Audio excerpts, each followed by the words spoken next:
we could organize another one. This time it has to be a face-to-face, Yeah, you sure. know, like thing wherein everybody could have the opportunity to see what we're doing. You know, like Yes. somehow it would be a lot more exciting to have the people seeing us, you know, Yeah, completely sure. in one curve. You know, Yes. like the one that I did before for Yes. Ipong University. I did one great lecture there that I did a lot of demonstrations for bar bending, you know, and this time I would like to teach the Vietnamese doctor more of the clinical aspects of Yeah, orthodontics. sure. Sure. So Because now it's, people are now get tired of webinar. I know, you Yeah. know, since May of last year, I've been doing a lot of webinar almost every week. So I'm so tired of, you know, facing the computer, and I'm excited now to face the audience, you know, the real live audience, because you could see more of the reactions of the people if they really appreciate your Yeah. lecture. When I start the lecture in a little while, I don't know if I'm just talking by myself, right? I'm Yeah. just facing the computer and I keep on asking, you know, am I, do you can still hear me, or do I still have an audience? So that's one thing that I really hate, when I feel that I'm just talking to myself, you know, like, is Yes. Liz around? Liz is asking if I'm already in. Yes. Uh, let me just answer Liz first. Okay. Yeah. Okay. What time are we supposed to start, Anne? I will start. I will start now. I will start. I will All right. start now with my instructions, and then All right. So let me unshare first my slide. So let me first okay. unshare. Okay. Did you do that? Could you unshare for me? I No. I I can I can stop you. All I'm right. Okay. that's okay. Okay. Okay.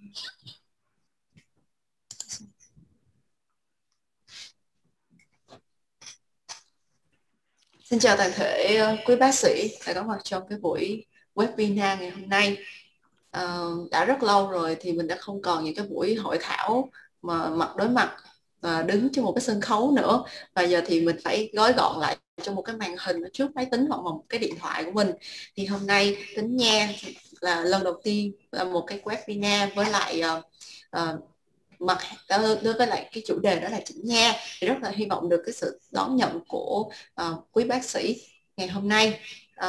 Và để bắt đầu chương trình thì em xin phép giới thiệu sơ lược về công ty cũng như là những cái hoạt động chương trình khuyến mãi, đồng thời em cũng sẽ giới thiệu thêm những cái chương trình sắp tới, những cái webinar sắp tới của công ty, và quan trọng là và sẽ giới thiệu cái chương trình của ngày hôm nay. Tính nha với cái câu nói đó là everything for dental practice, tức là một cái giải pháp toàn diện trong nha khoa, và nó đi đến từng nhiều cái mặt hàng và ngành hàng khác nhau. Và Tính nha đã có everything for implant practice, tất cả mọi thứ cho implant, everything for endodontics, tất cả mọi thứ cho nội nha, và Tính nha đang dần hoàn thiện để có thể một ngày sẽ đến được với cái câu nói đó là everything for orthodontics, tức là sự hoàn thiện tất cả những cái sản phẩm và phục vụ cho nhóm hàng chỉnh nha. Thì rất là và ngay sau đây thì em muốn giới thiệu đến một cái hãng mà đó là hãng G&H Orthodontics. Thì vào năm 2021 thì Tính Nha đang trên cái con đường mà hoàn thiện những cái sản phẩm, những cái danh mục về chỉnh nha. Thì Tính Nha hiện thì đang phân phối những cái sản phẩm chỉnh nha của công ty G&H, là một công ty hơn 40 năm sản xuất ra những cái sản phẩm rất chất lượng và luôn luôn đi tìm những cái nguồn cung ứng nguyên liệu thô với một kỹ càng cho đến cái khâu kiểm tra cuối cùng. Và những sản phẩm này là những cái sản phẩm mà được hàng đầu, được đánh giá, được định vị và đánh giá cái chất lượng tại Mỹ cũng như là hơn 93 cái quốc gia khác, có thể ngang hàng với lại 3M hay là Onco. Và tiếp theo thì sẽ có những cái sản phẩm như là mắc cài, dây cung và tất cả những cái sản phẩm chỉnh nha mà em giới thiệu trong ngày hôm nay thì chắc chắn sẽ được giảm 10% với tất cả các bác sĩ, và cái chương trình này sẽ kéo dài 7 ngày. để là một cái dịp launching những cái chương trình, những cái mặt hàng chỉnh nha của công ty Tính Nha. Và đồng thời thì cũng sẽ gồm rất nhiều cái sản phẩm mắc cài, dây cung cho đến kềm chỉnh nha, cũng như là hệ thống mini vis. Và mini vis đến từ Hàn Quốc thì nó với cái giá thành rất là phải chăng và hợp lý, cũng như là những cái chương trình khuyến mãi ưu đãi rất là đặc biệt dành cho tất cả quý bác sĩ.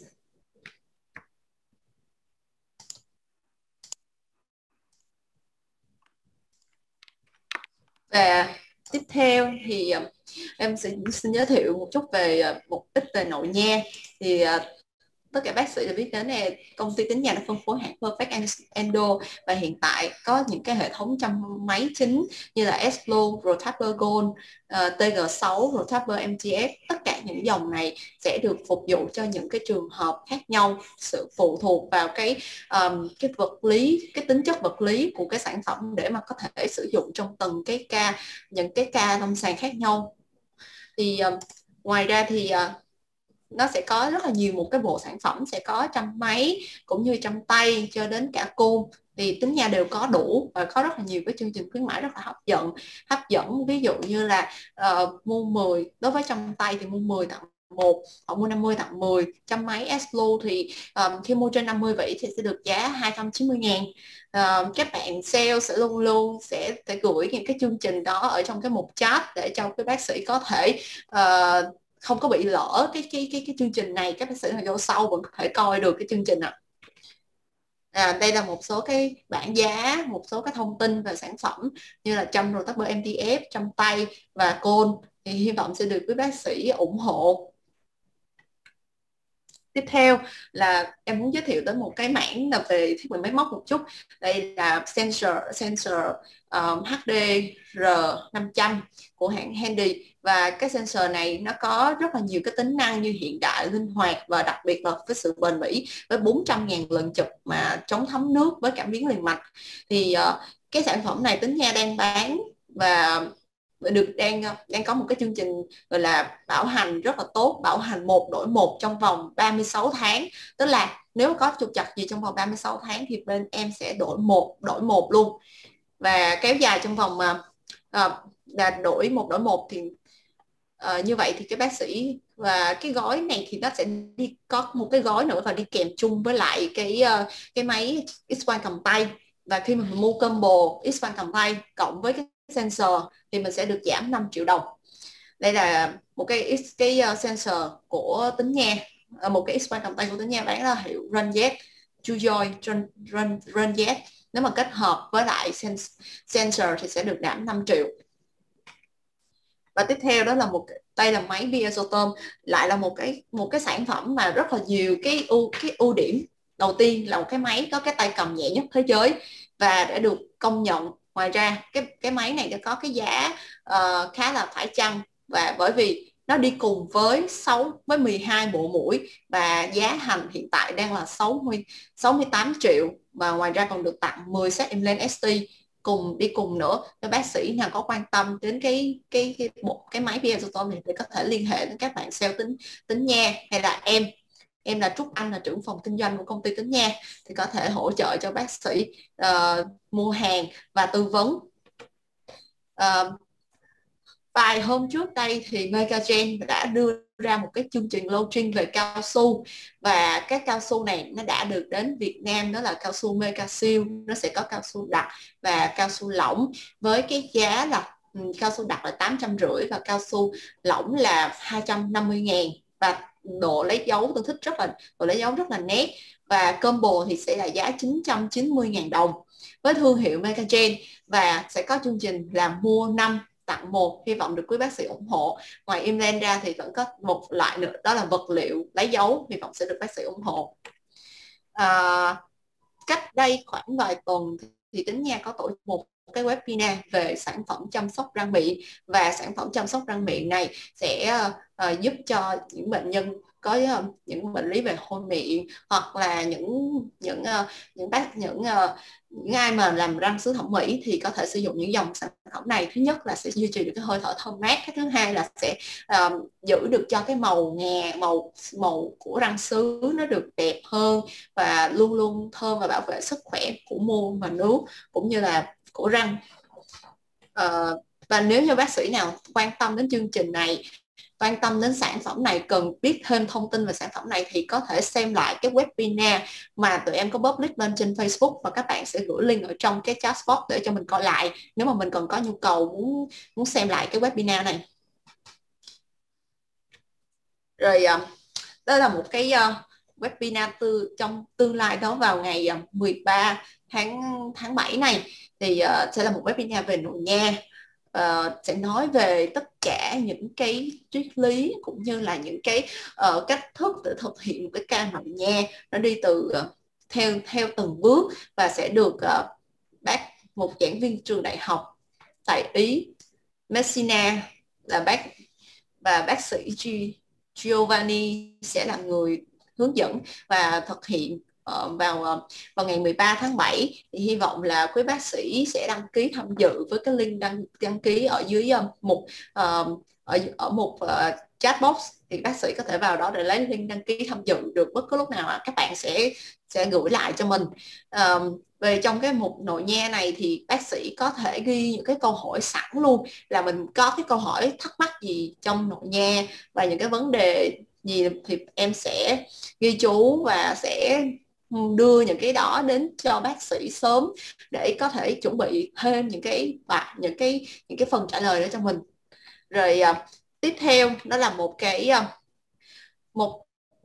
là chắc hẳn là nếu mà bác sĩ nào tham dự những cái webinar, những cái hội nghị, hội thảo cũng như là những lớp cái workshop của tính nha, thì chắc là sẽ biết đến bác sĩ Dr. Ifan, là một cái gương mặt vô cùng quen thuộc. Chắc hẳn là các bác sĩ nào đã từng tham dự những cái hội nghị của tính nha ở Hà Nội và Sài Gòn thì sẽ không có thể quên được, như là một buổi live surgery tại Đại học Y Hải Phòng, hay là một buổi hướng dẫn thực hành tại HFDI vào năm 2019. Và vì Covid cho nên là bác không thể về đây, nhưng mà không vì vậy mà mình không thể gặp được. Đó, chúng ta sẽ gặp được lại bác vào ngày 1 tháng 7, lại là một webinar về implant, và hợp tác với bác Ifananda. Bác sẽ nói về một cái chủ đề về implant đương đại, tuy cũ nhưng không, cũng như là những cái phương pháp ghép xương nâng cao, đạt những cái hiệu quả tối đa trong lâm sàng, thì hy vọng sẽ được quý bác sĩ ủng hộ. Lắng nghe, theo dõi những cái chương trình sắp tới của tính nha. Và quay trở lại chương trình của ngày hôm nay, là em xin giới thiệu những cái chương trình của ngày hôm nay, đó là webinar về nguyên tắc và triết lý với Dr. Romeo Jacob. Và hiện tại thì Dr. Romeo Jacob đang là giảng viên của Hiệp hội Chỉnh nha quốc tế tại Mỹ, và là người sáng lập đơn viện nghiên cứu và đào tạo chỉnh nha Bright, đồng thời cũng đã tốt nghiệp về chuyên khoa chỉnh nha tại Đại học Ludwig ở Munich ở Đức. Và góp mặt trong cái buổi ngày hôm nay không thể nào thiếu cái sự góp mặt của bác sĩ Nguyễn Đắc Bảo Chính, sẽ là một người bác sĩ cầm trịch của ngày hôm nay trong cái việc dịch thuật, và sẽ đưa hết tất cả những cái kiến thức của bác Romeo sang tiếng Việt cho chúng ta, để có thể có một cái buổi học thật là xuyên suốt trong 3 tiếng. Và rất hy vọng và em sẽ nhường lại cái sân khấu này cho bác sĩ Romeo Jacob. Dr. Romeo Jacob, you can go ahead for your slide. Right. So I'm sorry, I don't usually understand Vietnamese, but I was patiently and very, very much focused on what you're talking about, and we're just trying to understand exactly what your presentation is all about. But then again, could you hear me, everybody? Yes. Could you hear me? Yes. So yes. I will be first sharing my slides before I go to this one. All right. Before anything else, I would like to thank Pinha Company for inviting me over. So I would like to thank Miss Antron for the invitation, and so with Miss Elizabeth Young of GNH Orthodontics for inviting me over. I am so glad and so elated to be speaking before you today. Actually, this is not my first time to speak before. Wait. So, uh, uh, Charlie, would you like to interpret Yeah, let, sure. let Yeah. me start again. I would like to greet everyone. Good evening. Ok, đầu tiên là mình bác sĩ Jacob là muốn gửi lời chúc một buổi tối tốt lành tới tất cả mọi người. Và đầu tiên thì bác sĩ Jacob muốn gửi lời cảm ơn tới công ty Tính Nha, đặc biệt là bạn Trúc Anh hay là Andrew và bà Dân của công ty GNH đã có lời mời cho bác sĩ Jacob làm ra một cái buổi webinar hôm nay. Xin cảm ơn. Okay. Actually, this is not my first time to speak before the Vietnamese audience. I spoke a couple of years back. Đây không phải là lần đầu tiên mà tôi nói hay là giảng bài cho một lời các bác sĩ Việt Nam, và cách đây một vài năm mà tôi đã làm chuyện này rồi. But today, this would be a very different type of lecture that I will do for you. Recording in progress. Nhưng mà lần này chúng ta sẽ làm một cách rất là khác. Because this time it would be a webinar. Vì bây giờ là một cái webinar, không phải là một cái face to face nữa. And I don't see my audience. Và tôi không thấy là cái khán giả của tôi. But nevertheless, I will try my best. Tuy nhiên là tôi sẽ cố gắng hết sức to give a very nice lecture for each and every one of you.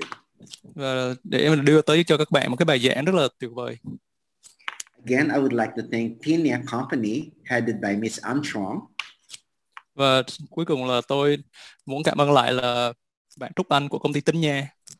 And the GNH Orthodontics headed by Miss Elizabeth Young. Và công ty GNH đặc biệt là bà Elizabeth Young. Because without these two companies, vì nếu mà không có hai công ty này á, I will never have the opportunity to lecture before you today. Thì tôi sẽ không có được cái cơ hội mà gặp các bạn hôm nay để hướng dẫn các bạn. So my lecture is entitled Orthodontics 101 Bracket, Wars, and Tube Selection. Dr. Jacob, could you turn off the color? It's on the screen. Which color? The color box is color. It's on the screen. Therefore, we cannot see your slide fully. Wait, which color box is that? I think it's right on the screens. It's right on the, over there. You see? Which color box did you? Anh Charlie có bị nhìn thấy giống em không? Có em, anh có thấy một cái bộ color box. So it's about the color box, the option on the keynote. You have to turn it off because it cover the screen. Yes. Yeah. Where's that? Các bạn em chụp hình rồi gửi cho thầy đi. Okay, over here. Okay. Okay. Yes. Dr. Jacob, you please don't break the sentence. You can go full sentence, and I could translate for that. No need to do that. Okay. So there's a better way to start my lecture by greeting everyone. Good evening. Chào buổi tối tất cả mọi người. My lecture for today is something to do with the adult orthodontics. Thì cái buổi hôm nay chúng ta sẽ nói về là chỉnh nha ở người trưởng thành. Maybe next time Pinia Company together with GNH Orthodontics could invite me again to lecture about children's orthodontics. Hy vọng vào những lần sau thì có thể là công ty Tính Nha và GNH có thể mời tôi nói về chỉnh nha ở những cái người con nít nhỏ hơn, những người đang tuổi tăng trưởng. But because adult orthodontics is very popular in Vietnam, not only in Vietnam but also in the Philippines and elsewhere in the world. Vì cái lý do là chỉnh nha cho người lớn thì nó rất là phổ biến tại Việt Nam, ở Philippines và những cái vùng khác trên thế giới. So I decided to lecture about the adult orthodontics. Và đó là lý do vì sao tôi lựa chọn cái chủ đề này, chủ đề về chỉnh nha ở người trưởng thành. So when you do orthodontics for an adult, we're doing braces a lot. Khi mà bạn mà điều trị chỉnh nha cho người lớn thì bạn sẽ sử dụng mắc cài rất là nhiều. And a very popular term for placing braces in the mouth of the patient is what you call the strap up. Và khi đó bạn gọi cái này gọi là strap up. Strap up is defined as the placement of brackets, band, tubes, wires in the teeth. Thì strap là cái gì? Strap được định nghĩa là cái việc bạn đặt mắc cài, khâu, ống tuyếp và dây ở những răng.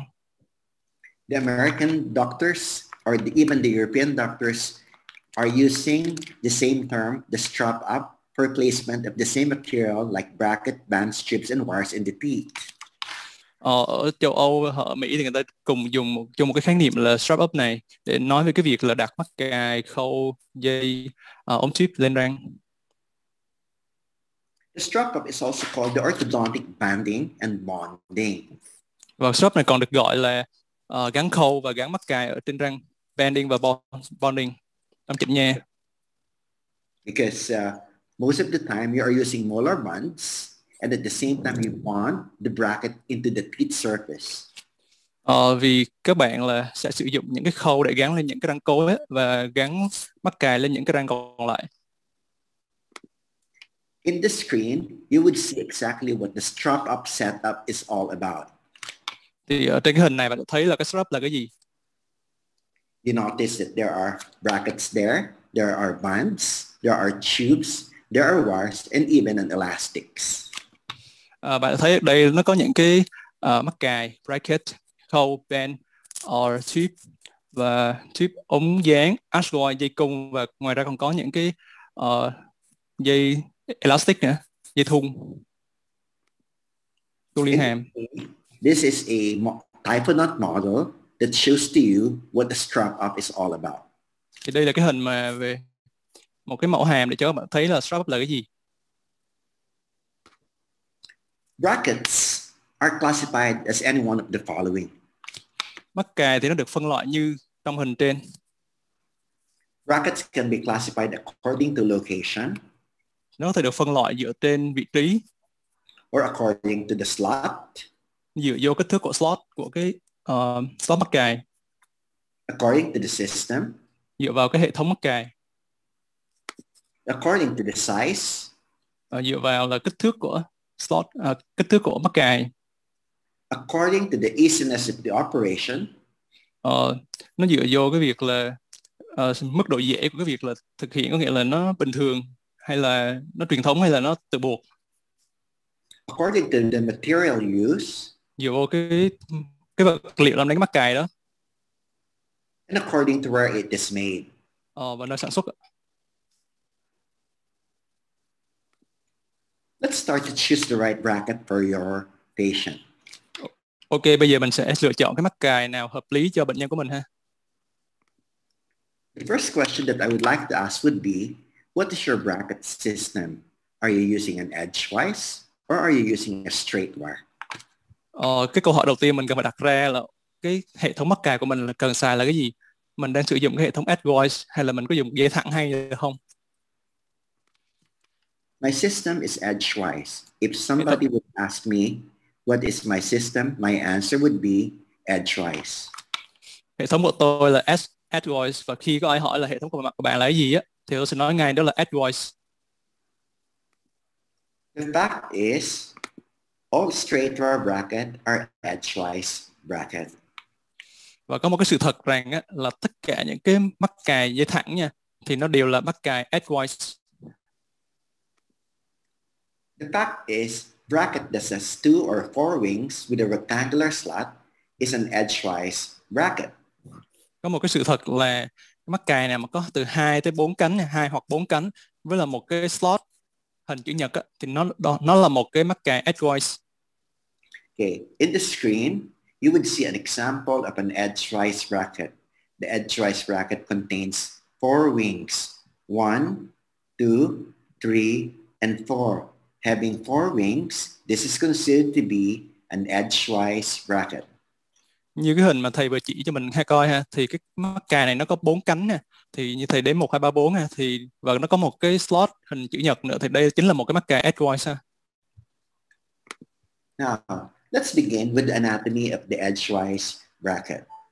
Bây giờ mình sẽ đi vô cái hình thái giải phẫu của một cái mắc kè edgewise như thế nào. There are 5 parts of the edgewise bracket. Thì nó có những cái thành phần sau ạ. And what are they? The bracket base, the bonding base, the bracket wing, the horizontal slot, and the vertical slot. Here are the 5 parts of the edgewise bracket. Thì nó có 5 thành phần sau. Thứ nhất là phần đế mắc cài, và thứ hai là phần đế dáng của mắc cài, thứ ba là cánh mắc cài, thứ tư là cái slot theo chiều ngang, và thứ năm là slot theo chiều dọc. Đó là 5 cái thành phần chính của một cái mắc cài edgewise. Now, let's begin with the bracket base. The bracket base serves as an attachment for the bracket wing. Đầu tiên mình sẽ là nói về cái đế mắc cài ha. Thì như cái hình mình có thể thấy ở đây á, thì đế mắc cài là cái chỗ mà để gắn vô cái cánh mắc cài. You also get the different shapes of the bracket base like a square, rectangular, and rhomboid. Và cái đế mắc cài thì nó có thể có những hình dáng sau đây, hình vuông, thứ hai là hình chữ nhật, và thứ ba là hình thoi. Okay. We also got the bonding base. This is the attachment or the surface of the bracket that adheres to the enamel. Ngoài ra thứ hai là chúng ta nói về là cái đế dáng của mắc cài ha. Thì đây là cái vùng, cái chỗ mà bề mặt của mắc cài nó sẽ dính với là men răng của mình ha.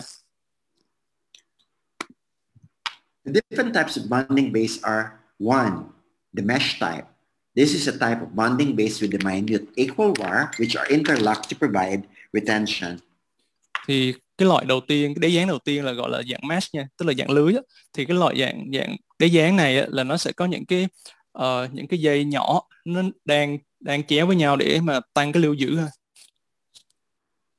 We also get the Dynalock, which is a type of bonding base with the group surface considered to be the best type of bonding base. Ngoài ra cái loại thứ hai mà là loại gọi là Dynalock, có nghĩa là loại đế dáng này á, nó có những cái bề mặt của nó được tàu rãnh ha, thì nó được cho rằng đây là cái loại đế dáng tốt nhất hiện nay. We also get the perforated type of bonding base that shows multiple holes, considered as the poorest type of bonding base. Và cái loại thứ ba là loại gọi là perforated, nghĩa là loại đục lỗ ha. Thì loại đế dáng này á, là nó có những cái lỗ, rất là nhiều lỗ, và cái loại này là loại kém nhất trong hệ thống mà đế dáng mắc cài ha, và tệ nhất luôn á. Now let's begin with the bracket wing. The bracket wing are an example of what you would see in the screen. There are 4 wings in a edgewise bracket, beginning with the mesoscervical wing, the distocervical wing, the distoincisal wing, and the mesoincisal wing. Thì ở trên là mình sẽ thấy những cánh mắc cài ha, thì nó có 4 cánh tất cả ha. Thì nó có 4 cánh là cánh đầu tiên á, là cánh gần nướu, cánh xa nướu, cánh xa cắn và cánh gần cắn á. Okay. Let's talk about the slot. What is the slot of the bracket? This is what they call the fourth part of the bracket, the bracket slot. Thì thứ tư là mình sẽ nói về cái slot mắc cài. Thì như hình trên thì mình đã thấy được đây là chính cái chỗ mà màu đỏ đó ha. Đó chính là cái slot mắc cài. Từ slot này không có dịch nha bạn. The bracket slot is exactly where the arch wire will be found. This is the space where the arch wire would enter. Thì cái slot này chính là cái chỗ mà cái dây cung của mình nó sẽ đi bắt ngang qua các bạn. So if you would be inserting an arch wire in between, this is the space where the arch wire will be found. So the bracket slot has 2 parts. One with what you call the slot height, and this is what you call the slot depth. If Miss Anne will sell a wire, she will be selling a wire that is measured 18 by 22. The 18 would be here and the 22 would be there. It means to say that the wire is rectangular, right? So if you try to look at this space, this is a rectangular space. And when you say 18 by 22, it means it is a rectangular wire. Rồi, thì cái slot của mắc cài nha, thì các bạn thấy được nó có hai cái đặc điểm quan trọng nhất nha, là slot 2 tức là độ cao của cái slot á, và ở cái hình màu đỏ nha, và cái thứ hai nữa là slot depth, có nghĩa là độ sâu của slot nha. Thì khi mà bạn đi mua một cái dây gì á, các bạn phải hỏi xem kích thước của dây là cái gì. Ví dụ như lúc nãy là thầy đưa cho mình coi cái ví dụ là 18 x 22 nha, thì 18 chính là cái slot 2, tức là cái độ sâu của cái độ cao á, cái độ cao của dây. Còn cái 22 chính là cái depth, cái độ sâu của cái dây ha. Thì á, bởi vậy là có mình có thể hiểu được rằng cái dây nó chính là một cái hình chữ nhật nha, và nó sẽ được đưa vô cái giữa hai cái slot mắc cài đó. There are two bracket slots. The slot size that you could buy from Tinya is either a slot 18 and a slot 22. In a little while, I'll be discussing what's the difference between a slot 18 and the difference between a slot 22. Thì ở Tính Nha thì người ta bán hai cái loại mắc cài, hai hệ thống mắc cài nha. Thì hai hệ thống mắc cài này là 18 và 22 nha. Thì tí xíu nữa là tôi sẽ nói cho các bạn biết là sự khác nhau giữa hai hệ thống này là như thế nào. If this is a rectangular wire, the 18 happens to be this one, and the 22 would be this one. This is 18, and this is 22. If it's a 22 slot, this would be the 22, and this would be the 30. Thì cái hình ở trên mình đã thấy nha, tức là cái hình ở trên thầy sẽ cho mình coi một cái thiết diện hình, một cái dây cung hình chữ nhật nha. Thì như bạn thấy một cái dây 18 mà nhân 20 22 nha, thì cái thiết diện 18 sẽ là cái thiết diện mà cái kích thước mà thầy vừa chỉ ha, trên hình nha, và 22 nó sẽ là cái chiều ngang đó ha. Còn ngược lại 22 nhân 30 thì nó sẽ là 22 là chiều dọc và 30 là chiều ngang.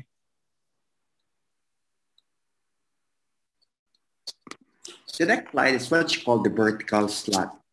The vertical slot is nothing but the space found in between the two wings. There is the mesial wing and there's the distal wing.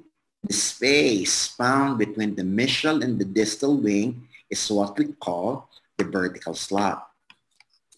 Và cái thứ năm á, là về slot theo chiều dọc nha. Thì slot theo chiều dọc này nó sẽ được định nghĩa là cái khoảng không mà được tạo bởi giữa hai cái cánh xa và hai cánh gần nha. Thì như thầy chỉ lúc nãy các bạn coi ha, ở chính giữa luôn. I don't know if Miss Anne from Tinia is selling a special bracket with an additional vertical slot like this. There is a bracket that you could buy in the market wherein when you look at the top portion of the bracket, you will see a hole there. And this bracket is what you call the double vertical slot. Why did they call this the double vertical slot? Because in between the mesial and the distal wing, there is a space. And just right behind the space, there is another one space here, which you call the Broussard slot. Thì không biết là Tính Nha mình có bán cái loại mắc cài này không Trúc Anh? Bây giờ thì chưa, nhưng tương lai sẽ có. Ok, thì thầy có nói về một cái loại mắc cài mà nó có một cái gọi là có một cái hình như mình coi thấy giữa nha, là ở dưới cái vertical slot của mình nó có một cái slot mới nữa. Cái này gọi là Broussard slot, và cái hệ thống mắc cài này gọi hệ thống gọi là double vertical slot, có nghĩa là hệ thống slot dọc đôi. Okay. Now, the next slide that I would like to show to you would be the reason why they would like to put the additional vertical slot in the bracket. Thì cái slide tiếp theo sẽ giải thích tại sao là chúng ta cần phải có là cái vertical slot này, cái khoảng cách giữa hai cái cánh xa cánh gần nó lớn à. If you are having a hard time, it would be difficult for you to bring this tooth out and you couldn't ligate. There is a way for you to ligate the bracket by inserting the ligature wire inside that hole. Thì cái hình ở bên phải mình đã thấy được á, đây là một cái răng nó bị kẹt ở phía trong nha. thì nó sẽ rất là khó cho mình để mình là cột cái ligature, cột gọi là siết kẽm để mà kéo cái răng này ra ngoài nha. Nếu mà trường hợp là cái khoảng cách giữa nó ngắn nha, nó bị hẹp á. Let's begin with what the edgewise bracket is all about. Thì Let's đó là start Ok, thì bây giờ mình sẽ nói về là cái mắc ca edgewise ha. There are two types of edgewise brackets. One is the standard and the other one is the fully programmed edgewise bracket. Thì có hai loại hệ thống mắc ca edgewise ha. Thì loại đầu tiên loại edgewise standard, nghĩa là nó không được đưa thông số từ đầu. Và cái loại thứ hai là được fully programmed, có nghĩa là được đưa thông số từ đầu luôn. Let's differentiate with the standard edgewise bracket with the program or the pre-programmed bracket. In the screen, you would see how the standard edgewise bracket would look like. Thì đầu tiên mình sẽ nói về edgewise standard nha, tức là edgewise tiêu chuẩn nha. Thì cái này được đưa ra bởi là ông Angle, và trong cái hình chúng ta sẽ hiểu về cái edgewise mà standard này nó sẽ như thế nào ha. Edward H. Angle is the father of modern orthodontics who introduced the standard edgewise bracket. Thì Edward H. Angle là cái người gọi là cha đẻ của chỉnh nha hiện đại, là ông chính là người đưa cái cụ này đến với chúng ta, edgewise tiêu chuẩn. Here is also called the Siamese twin. Cái này còn được gọi là mắc cài Siamese twin. Why did Twin they là call sinh it đôi. the Siamese? Tại sao mà chúng ta gọi nó là Siamese twin, sinh đôi? Here, the mesial bracket and the distal bracket are the same. Như các bạn thấy ở đây là hình bên trái bên phải nha, là những cái cánh phía xa, những cánh phía gần chính là những cái hình đối chiếu của nhau, ý nghĩa là nó y chệch hệt cho nhau, đối xứng. When you put them all together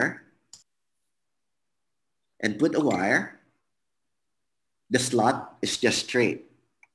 Và khi mà bạn ghép hai hình lại với nhau nha, có nghĩa là bạn đưa một cái dây co thì cái dây nó chỉ nằm thẳng vậy thôi. How about the pre-adjusted edgewise bracket? The pre-adjusted edgewise bracket is also called the straight wire bracket, and they even call this as the pre-compensated, fully programmed edgewise bracket. Thì bây giờ mình sẽ nói về cái cụ edgewise tiền chỉnh là cái gì ha. Cái này còn được gọi là cái cụ dây mắc cài dây thẳng, hoặc là mắc cài là được đưa thông số vào trước và được bù thông số vô trước, và hoặc là được lập trình trước.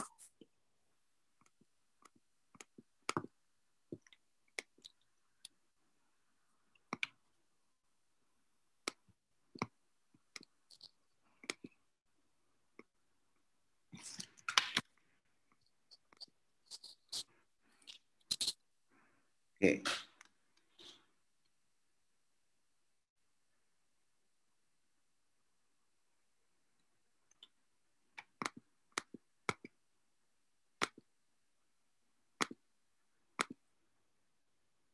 Try to look at the difference between the edgewise standard and the straight wire bracket.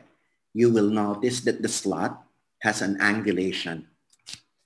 Các bạn thấy được cái hình ở đây ha, thì các bạn là có thể thấy được cái sự khác biệt giữa cái cụ edgewise tiền chỉnh và edgewise standard là như thế nào ha.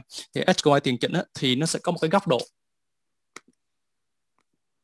The straight wire bracket is called a fully programmed edgewise bracket. What is programmed in the edgewise bracket? Thì cái cụ mà mắc cài dây thẳng nha, thì bây giờ mình sẽ tìm hiểu lý do là nó được tiền chỉnh gì, tức là mình sẽ chỉnh cái gì ở đây, nó được là đưa vô những thông số gì ở đây ha. What is programmed in the edgewise in the straight wire brackets? There are 6 keys to normal occlusion by Lawrence Andrews. Lawrence Andrews proposed the 6 keys to normal occlusion as the guide to the fabrication of the straight wire brackets. Thì bây giờ mình sẽ tìm hiểu coi là cái thông số nào được đưa vô cho trong mắc cà dây thẳng ha. Thì tất cả đều bắt đầu bởi những cái bài báo của Andrew là 6 chìa khóa cấp cán của Lawrence Andrew ha. Thì ở đây ông đưa ra 6 cái thông số ở đây thì mình sẽ phép được dịch đây nha. Thứ nhất là về tương quan răng cối, tip torque, độ xoay, khoảng và mặt phẳng nhai. Thì dựa vô những cái nghiên cứu của Andrew này thì chính ông là người đầu tiên đưa ra những cái khí cụ dây thẳng. According to Lawrence Andrews, a normal occlusion will have a class 1 molar relationship, as you could see in here. The mesobuccal cusp of the upper molar occludes with the mesobuccal groove. Thì đầu tiên ấy, thì mình sẽ phép được là giải thích rõ hơn về 6 chìa khóa cán của Andrew nha. Thì cái đầu tiên là về tương quan răng 6 nó phải về hàng 1, có nghĩa là múi ngoài gần của răng 6 trên nó sẽ khớp với là trũng ngoài gần của răng 6 dưới. According to Lawrence Andrews, the second key to normal occlusion is when the crown has a proper angulation.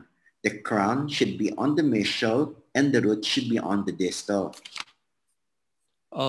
Cái điều thứ hai của Andrew nói là về cái độ nghiêng, độ tip của thân răng nha, và tức là cái phần chân răng nó phải nằm ở phía xa. According to him, the third class key to normal occlusion would be the presence of a very good crown inclination.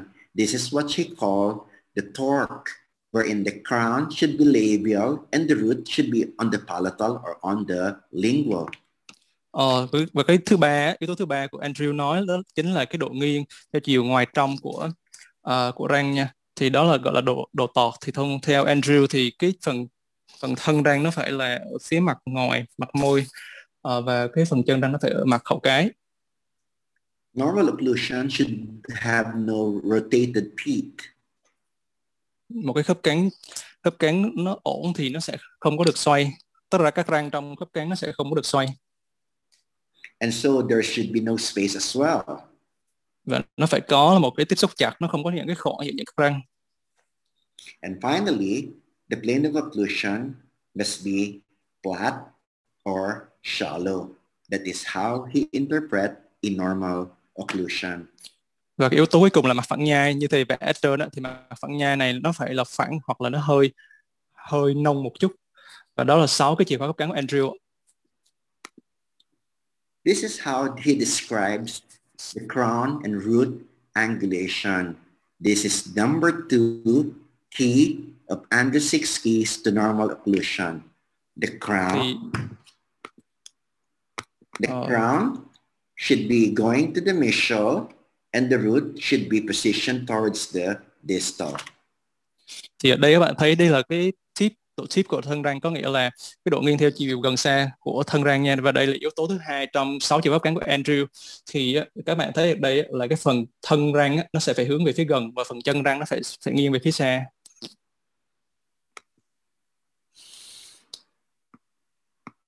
Wait. Is there any technical problem? Could you still see my slides? Is my slide still there? Yeah, still there. All right. The next is what they call the crown inclination. In here, this is what you call the crown angulation. How do you see that in the bracket? How could the bracket correct the crown angulation? Take a look at this bracket, canine bracket. This bracket is canine bracket, meaning this tooth is tooth number 1, 3. If we would look at the bracket slot, the standard bracket will just have a straight slot, straight. But look at the canine bracket. The canine bracket has an angled slot. The slot is angled the way you look here. What is the purpose of this slot angulation? This is how they call the root angulation for your bracket. It would bring the crown to the mesial and the root to the distal, the way you look, the angulations that are found in this photograph. Yeah, thì cái hình này là mình chỉ thích tại sao là cái mắc cài mắt SY tiền chỉnh nó được thiết kế như vậy ha. Thì ở đây là răng 1, 3. Thì các bạn thấy ở đây nếu giả sử như một cái khít của S-joint mà standard của của Angle đưa ra từ ban đầu nha, thì cái slot mắc cài, slot hay còn gọi là rãnh mắc cài ha, thì cái rãnh mắc cài nó sẽ nằm gần như nằm thẳng á, nằm thẳng một đường luôn. Còn ở đây á, thì cái cục SY tiền chỉnh nha của Andrew đưa ra thì nó sẽ có một cái độ nghiêng nhất định, và bạn thấy được cái slot mắc cài, tức là cái rãnh mắc cài nó không có song song, nó sẽ chách một cái độ như vậy. Thì chất độ làm gì? Khi mình đưa một cái thẳng vô ha, thì cái phần chân răng nó sẽ nghiêng về phía xa, và cái phần thân răng nó sẽ đánh về phía gần, giống như là một cái chuẩn mực vậy. Thì trong cái hình bên trái ha, thì đó là lý do vì sao mà nó có độ nghiêng như vậy.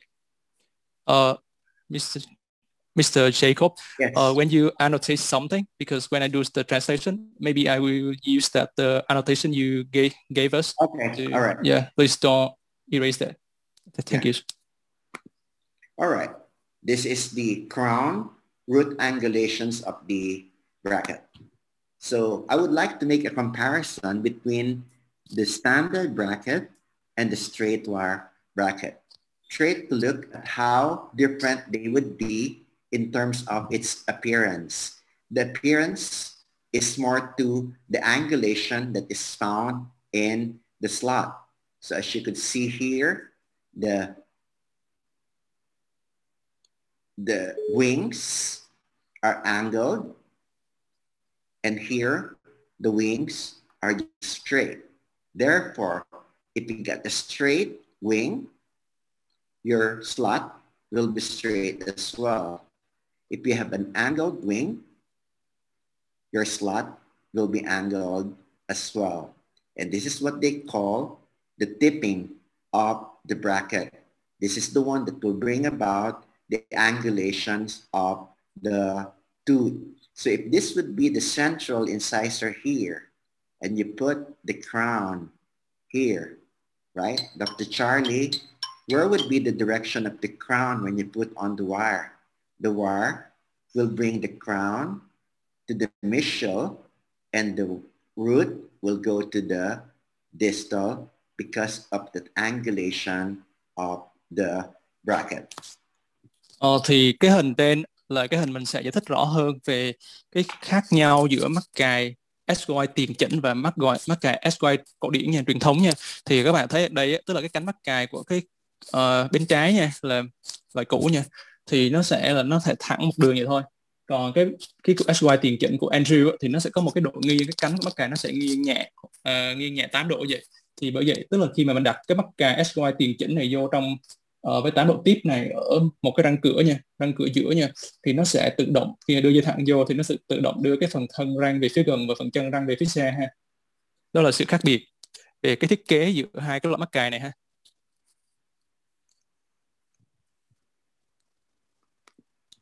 Here, perfect, the canine. So it means to say that this bracket will be for tooth number 1, 3. Right, Dr. Charlie? If the doctor will place this to tooth number 2, 3, which is this one, right? And you put this bracket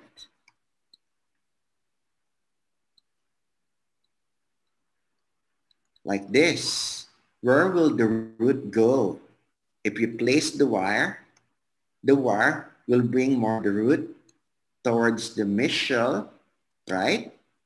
And Yes. the crown towards the distal. I'm sorry, this will be the bracket inversion scenario, right? So you really have to make it sure that this one would tell you that the bracket would be for the 1, 3, because this dot is for the distal cervical wing. If you put it here, and this is tooth number 2, 3, what's gonna happen to the tooth? Instead of bringing the root towards the distal, the wire will bring the crown to the mesial, to the distal, and the root towards the mesial. Cái hình thầy nói ở đây á, đại loại là ý thầy nói ở đây á, tức là một cái mắc cài nào nó sẽ được thiết kế chính xác cho cái răng đó luôn ha. Thì mình không có thể dùng mắc cài răng 1, 3 gắn cho răng 2, 3. Thì ở đây thầy nói là hỏi mình á là bây giờ giả sử mình gắn mắc kệ răng 1-3 này cho răng 2-3 thì nó có chuyện gì nó sẽ xảy ra. Thì nó thay vì cái việc là nó sẽ đưa, nếu mà gắn đúng mắc kệ ha, thì nó sẽ đưa phần thân răng về phía gần và chân răng về phía xa nha. Thì như vậy á, mình gắn mắc kệ 1-3 vô á, mắc kệ răng 2-3 nó sẽ đưa ra một cái hệ thống lực nó ngược ngược lại với gì mình mong muốn nha. Có nghĩa là cái phần thân răng nó sẽ bị nha, bị đưa về phía xa và chân răng nó sẽ bị đưa về phía gần. Đó là điều mình không mong muốn, cho nên á, là mình phải luôn luôn gắn chính xác cái mắc cài dành cho cái răng đó luôn, mình không thể nào tráo được ha. Và cái việc để nhận biết cái mắc cài á, thì nó chính là cái chỗ mà thầy bôi đen đó ha. Đó là cái chỗ mà cái cánh xa xa níu nha. Thì tất cả những cái cánh xa níu có một cái chấm chấm chấm xác định này, nó phải nằm ở phía xa níu của răng.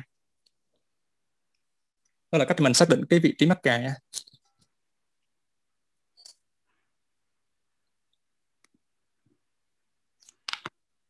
This is the reason why we have to be very sure about the designated brackets to be placed on each teeth. Because if you wrongly place the wrong bracket to a wrong tooth, then you will have a problem that you would see in the screen. Let's say, for example, this bracket and this bracket. Tooth number 1, 2, and tooth number 2, 2. The bracket for 1, 2 has been placed for 2, 2. And it's something like a substitution like that, right? The 2, 2 goes to 1, 2, and the 1, 2 goes to 2, 2. What will happen to the roots of the teeth? Exactly what you would see in the screen. The crown of the lateral will go to the distal and the root will go to the mesial. The crown of the lateral will go to the distal and the root will go to the mesial. Thì cái hình ở trên á là mình có thể thấy được là nếu mà mình gắn ngược mắc cài nha, răng 1-2 nó chuyển qua răng 2-2 và răng 2-2 nó chuyển qua răng 1-2 nha, thì nó sẽ tạo ra cái chuyện gì? Thì các bạn thấy ở đây cái độ nghiêng gần xa của những cái răng này nó bị ngược nha. Thì có thể là cái người bác sĩ này là người ta đã gắn ngược rồi nha, là có nghĩa là cái phần thân răng nó đã bị đưa về phía xa và chân răng đưa về phía gần. Đó là những gì mình không mong muốn nha, cho nên là thầy nhắn nhủ các bạn là phải gắn chính xác, là không được tráo mắc cài.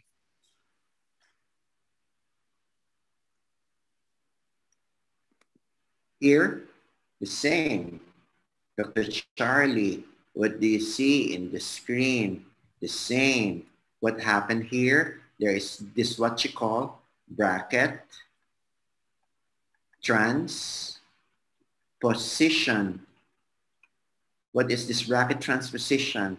This is 1, 1, 1, 2, 2, 1, 2, 2, but the bracket here is 2, 2, and the bracket here is 1, 2.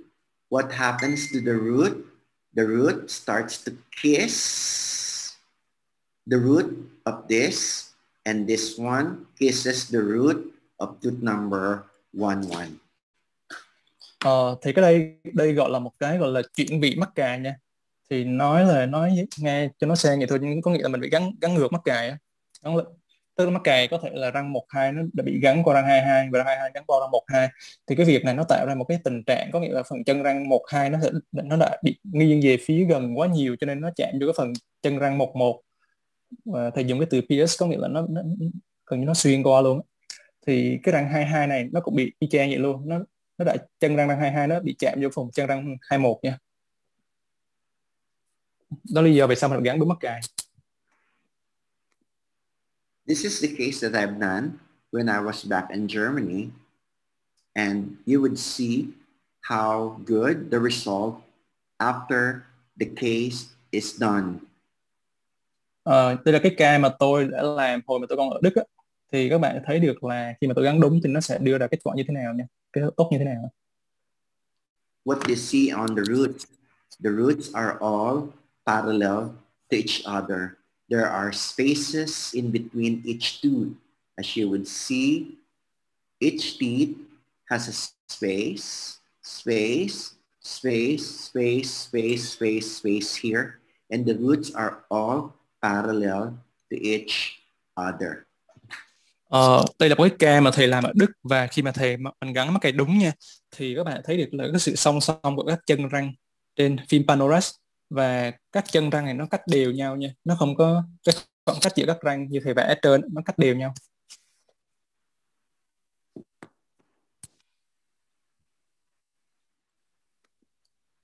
Here is another case. Let's go to the second key, the third key to the Andrews 6 keys to normal occlusion. And this is what you call the crown and root inclination. Thì đây là chìa khóa thứ ba của 6 chìa khóa gấp cán của Andrew nha. Thì cái này gọi là độ nghiêng theo chiều ngoài trong của phần thân răng, hay còn gọi là torque. Torque is a description that applies to the labilingual movement of the roots. Crown is described to be in tipping. Tipping or tip is a term that applies to the labilingual movement of the crown. So if you hear the term torque and you hear the term tipping, these are two terms that are opposite to one another. Opposite would mean that the torque is for the root and the tip is for the crown. Thì ở đây nó có hai cái khái niệm nha, tức là hiện tại mình chỉ có xét trên cái di chuyển là theo chiều ngoài trong thôi nha, thì nó sẽ có hai khái niệm khác nhau là torque và tipping nha. Thì tipping hay còn gọi ngắn gọn là tip, thì torque là nó sẽ là một cái được định nghĩa là cái việc di chuyển theo chiều ngoài trong của cái phần chân răng nha, và tipping là được định nghĩa rằng là sự di chuyển theo chiều ngoài trong của cái phần thân răng lâm sàng. Có nghĩa là hai cái này nó là hai khái niệm ngược nhau hoàn toàn nha. Cái tip này nó cũng gần giống với là, nó nghe thì có vẻ giống với là cái tip theo cái độ nghiêng gần xa, nhưng hiện tại mình chỉ nói là tipping theo chiều ngoài trong thôi nha các bạn, hai khác nhau. Torque refers to the twisting of a structure along its long axis, resulting in an angle of twists. In orthodontic, it refers to the labilingual or buccopalatal crown root inclinations of the tooth. If you bring the crown forward, you bring the root palatalwards. As you could see in the screen, the movement of the crown is going there, and the movement of the root is going forward. So if it goes to the palatal region, that is what you call the torque. If it's going to the labial, it's called tipping. Thì như hình ở trên là torque nó còn được gọi là có sự xoắn nha, xoắn của một cấu trúc đi theo cái trục dài của nó, là dẫn tới việc là gọi là một cái góc twist, một cái góc xoắn trong chỉnh nha ha. Góc xoắn nha, thì trong chỉnh nha thì nó được nói tới, khi mà nói tới torque nha, thì có nghĩa là nó sẽ nói tới cái việc là di chuyển theo chiều ngoài trong của cái phần thân răng và chân răng của răng nha. Thì như các bạn thấy ở đây, tức là khi mà mình đưa ra một cái palatal root torque, có nghĩa là phần tọt chân răng về phía khẩu cái nha, thì nó sẽ đưa ra cái gì, tức là cái phần nó sẽ đưa chân răng về phía mặt khẩu cái và tiếp cái phần thân răng ra phía ngoài, mặt ngoài ha. Tức là khác nhau giữa hai cái torque và tipping. Torque thì dành cho phần chân răng và tipping dành cho phần thân răng. These are two cases that would require torque. In orthodontics, torque control is often required in the maxillary incisors for an interincisal angle, adequate incisal contact, sagittal adjustment to achieve an ideal occlusion. So, Dr. Charlie, this tooth must have to be torque, and this teeth has to be tipped. Tip, bringing the crown in, and torque, bringing the root in. When you bring the root in, you bring the crown out.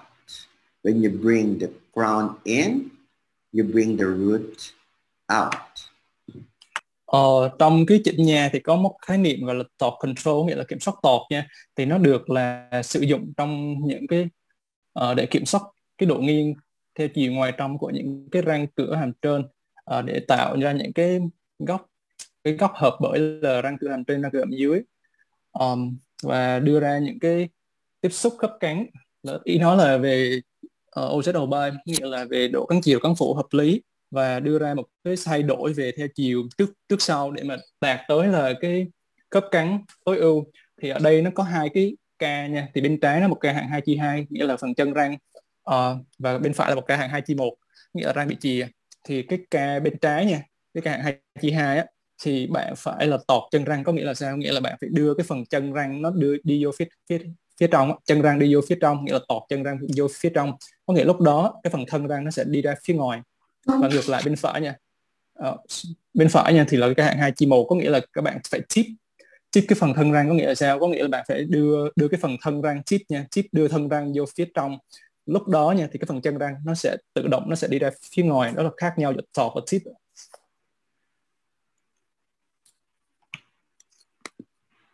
Okay, there are two types of torque. One is what you call the labial torque, and the other one is what you call the lingual torque. Lingual torque. When you say lingual torque, you need to bring the root towards the palate. When you say labial torque, you need to bring the root towards the labial or forward, and that is how you call the torque. There are just two types of torque, labial and lingual. Like what you see in this case, where do you want to bring the root? The root goes forward and the crown backward. But here, where do you want to bring the root? You want to bring the root lingual and bring the crown labial. Thì ở đây á, là thầy nói về chúng ta về phân loại hai loại tọt nha. Khi mà nói về tọt nha thì các bạn phải nhớ đó là chân răng nha bạn. Thì có hai loại tọt. Thứ nhất là tọt đưa chân răng ra phía ngoài, là bên hình bên trái nha bạn, labial torque. Và thứ hai là lingual torque, có nghĩa là mình sẽ phải đưa chân răng vô phía trong. Thì ở những cái ca mà 2 chia 1 các bạn thấy ở đây là mình phải đưa một cái lực tọt về phía mặt phía ngoài của chân răng. Lúc đó là phần chân răng nó sẽ ra ngoài và thân răng đi vô phía trong. Ngược lại thì bên hình bên tay phải nha, nó sẽ phải là một cái hạng 2 chia 2, thì bạn sẽ phải đưa cái phần chân răng vô phía trong. Đó là việc là khác nhau giữa là labial torque và lingual torque, là tọt phía ngoài, tọt phía trong chân răng.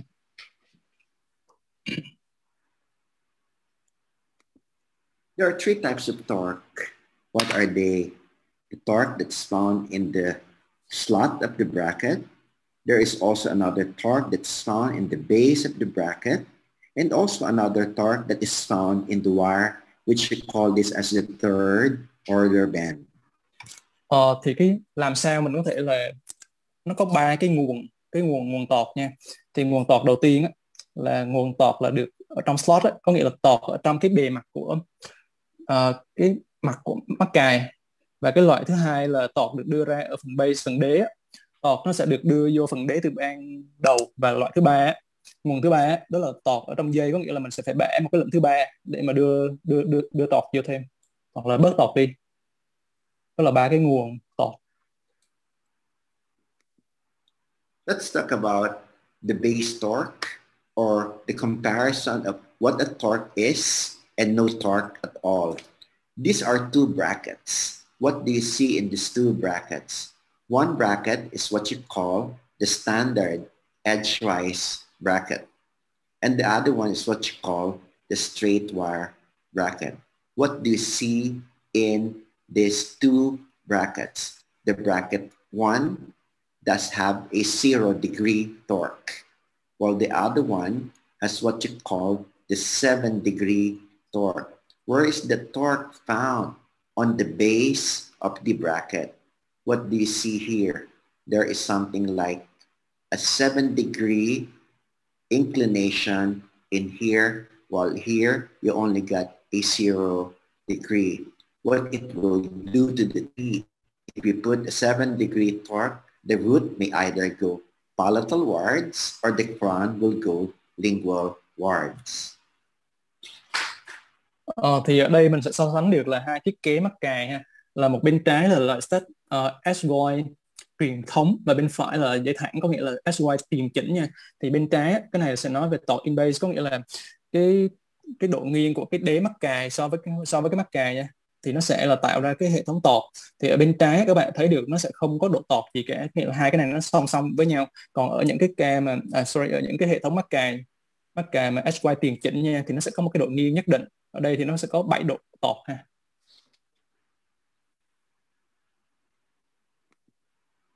This is a base torque. Torque in the slot or torque in the face. The first one is a base torque. The second one is what you call the slot torque. What do you see in the slot? The slot is not straight, but the slot is actually angled. As you could see here, instead of straight slot, straight, you notice that there is an angulation in the slot. What is this torque called? The torque that you call this bracket is what you call the slot torque or torque in the face.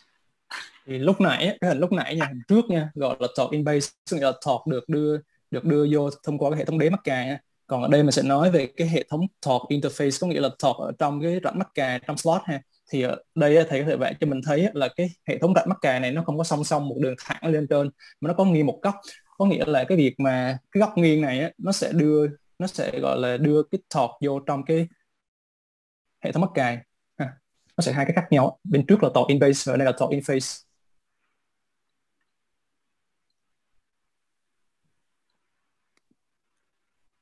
This is what you call the torque in the base. Torque in the base or the base torque. Where is the torque found? The torque is found just right at the base of the bracket. What do you notice? The thickness of the base here is not the same as the thickness of the base here. So what do you see in here? If you try to look closely, you would notice that from here to here, there is a big difference in the width of the bracket in here. And this is what you call the base torque. Thì cái hình này là torque in base, là torque ở đế á. Thì làm sao mình biết được là cái đế nó có torque hay là không á? Thì mình có thể nhìn vô cái hình mà hình thang mà thầy vẽ nha. Thì có nghĩa là cái độ dày của cái đế của hai bên trước và sau nó không có như nhau, cho nên là nó sẽ tạo ra một cái gọi là torque in base, torque ở đế mắc cài ha. Let's have a break. Would you like to take a break? Yes. Maybe we should finish the third order band. Let me just finish first the topic on the different types of torque so that we don't break the momentum.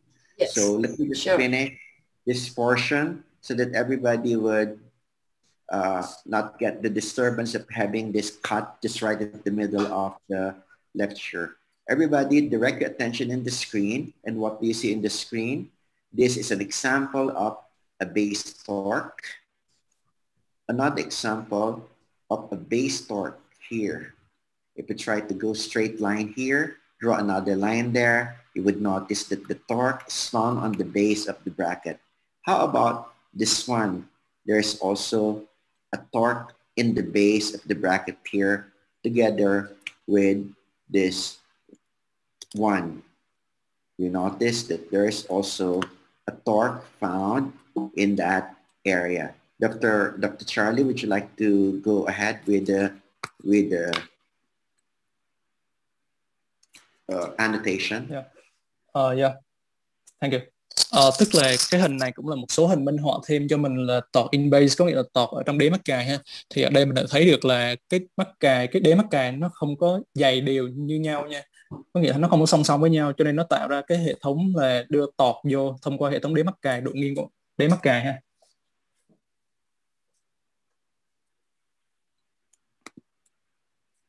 When you look at the torque and how this is manufactured, the bracket will start as a standard bracket.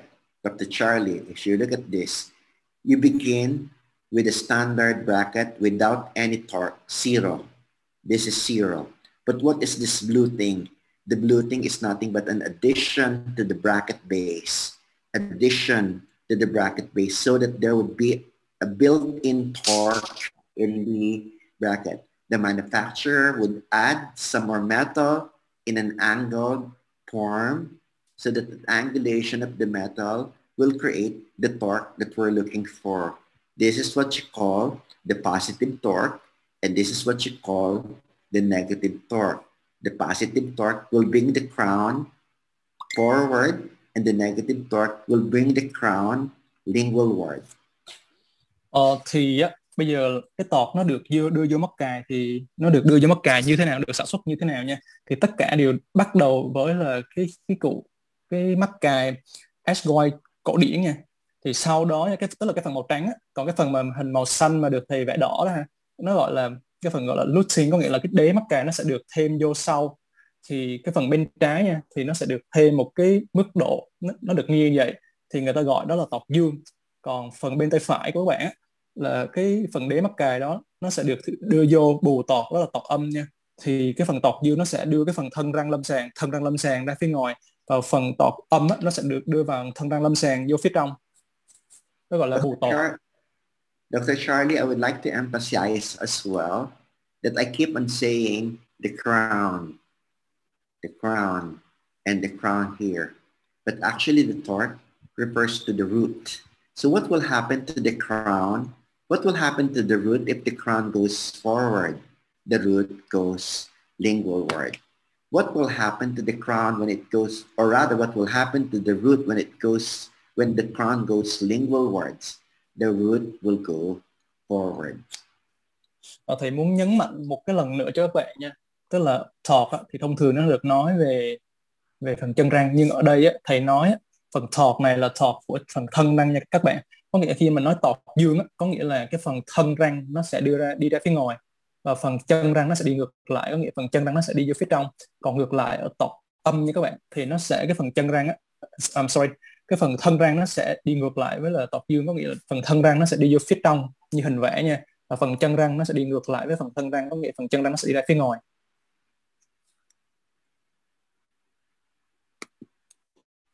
These are the brackets that has to be observed properly well. What do you see in the screen? The screen would show to you a mistake committed by the dentists. What was the mistake committed by the dentist? Look at these two teeth. This is tooth number 1-1, and this is tooth number 2-1. The bracket 1-1 is correct, while the bracket 2-1 is wrong. Thì cái hình ở trên đó các bạn thấy được là hình này chụp ở phía trước nha, cho nên là mình không thể nhìn thấy rõ được cái lỗi sai của người bác sĩ ở đây ha.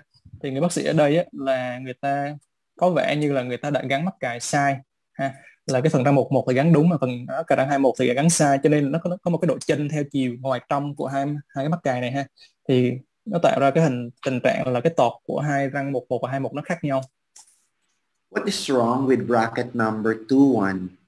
The something wrong is that the bracket has been inverted. Inverted bracket, meaning the bracket is rotated 180 degrees. This is what they call the cervical wing, and this is the incisal wing. So what do you think would be the side effect if you rotate the bracket? Thì cái mắc cài răng 21 này, cái người bác sĩ này đã đặt sai như thế nào ạ? Thì ở đây á, thì người bác sĩ đó đã là gọi là đặt mắc cài nó bị ngược 180 độ nha. Có nghĩa là cái phần chân răng á, cái phần rìa, cái phần cánh, những cái cánh cắn á, thì nó bị ngược về phần nướu, và những cái cánh ở phía nướu thì nó lại bị ngược về phần phía rìa cắn nha, cho nên nó bị ngược hoàn toàn, nó tạo ra cái tình trạng tọt sai ở đây. Therefore, if we try to make a comparison here, this one seems to be correct, or it's really correct, but this is wrong. What would be the side effect? The side effect would be instead of the crown going forward, the crown will go to the lingual and the root would go to the labial. Thì ở đây cái mắc cà răng 1 nó đã gắn chính xác nha, và răng 21 thì gắn sai, thì cái side effect có nghĩa là những cái tác dụng phụ, cái sai của khi mà mình gắn ngược mắc cà đó sẽ như thế nào.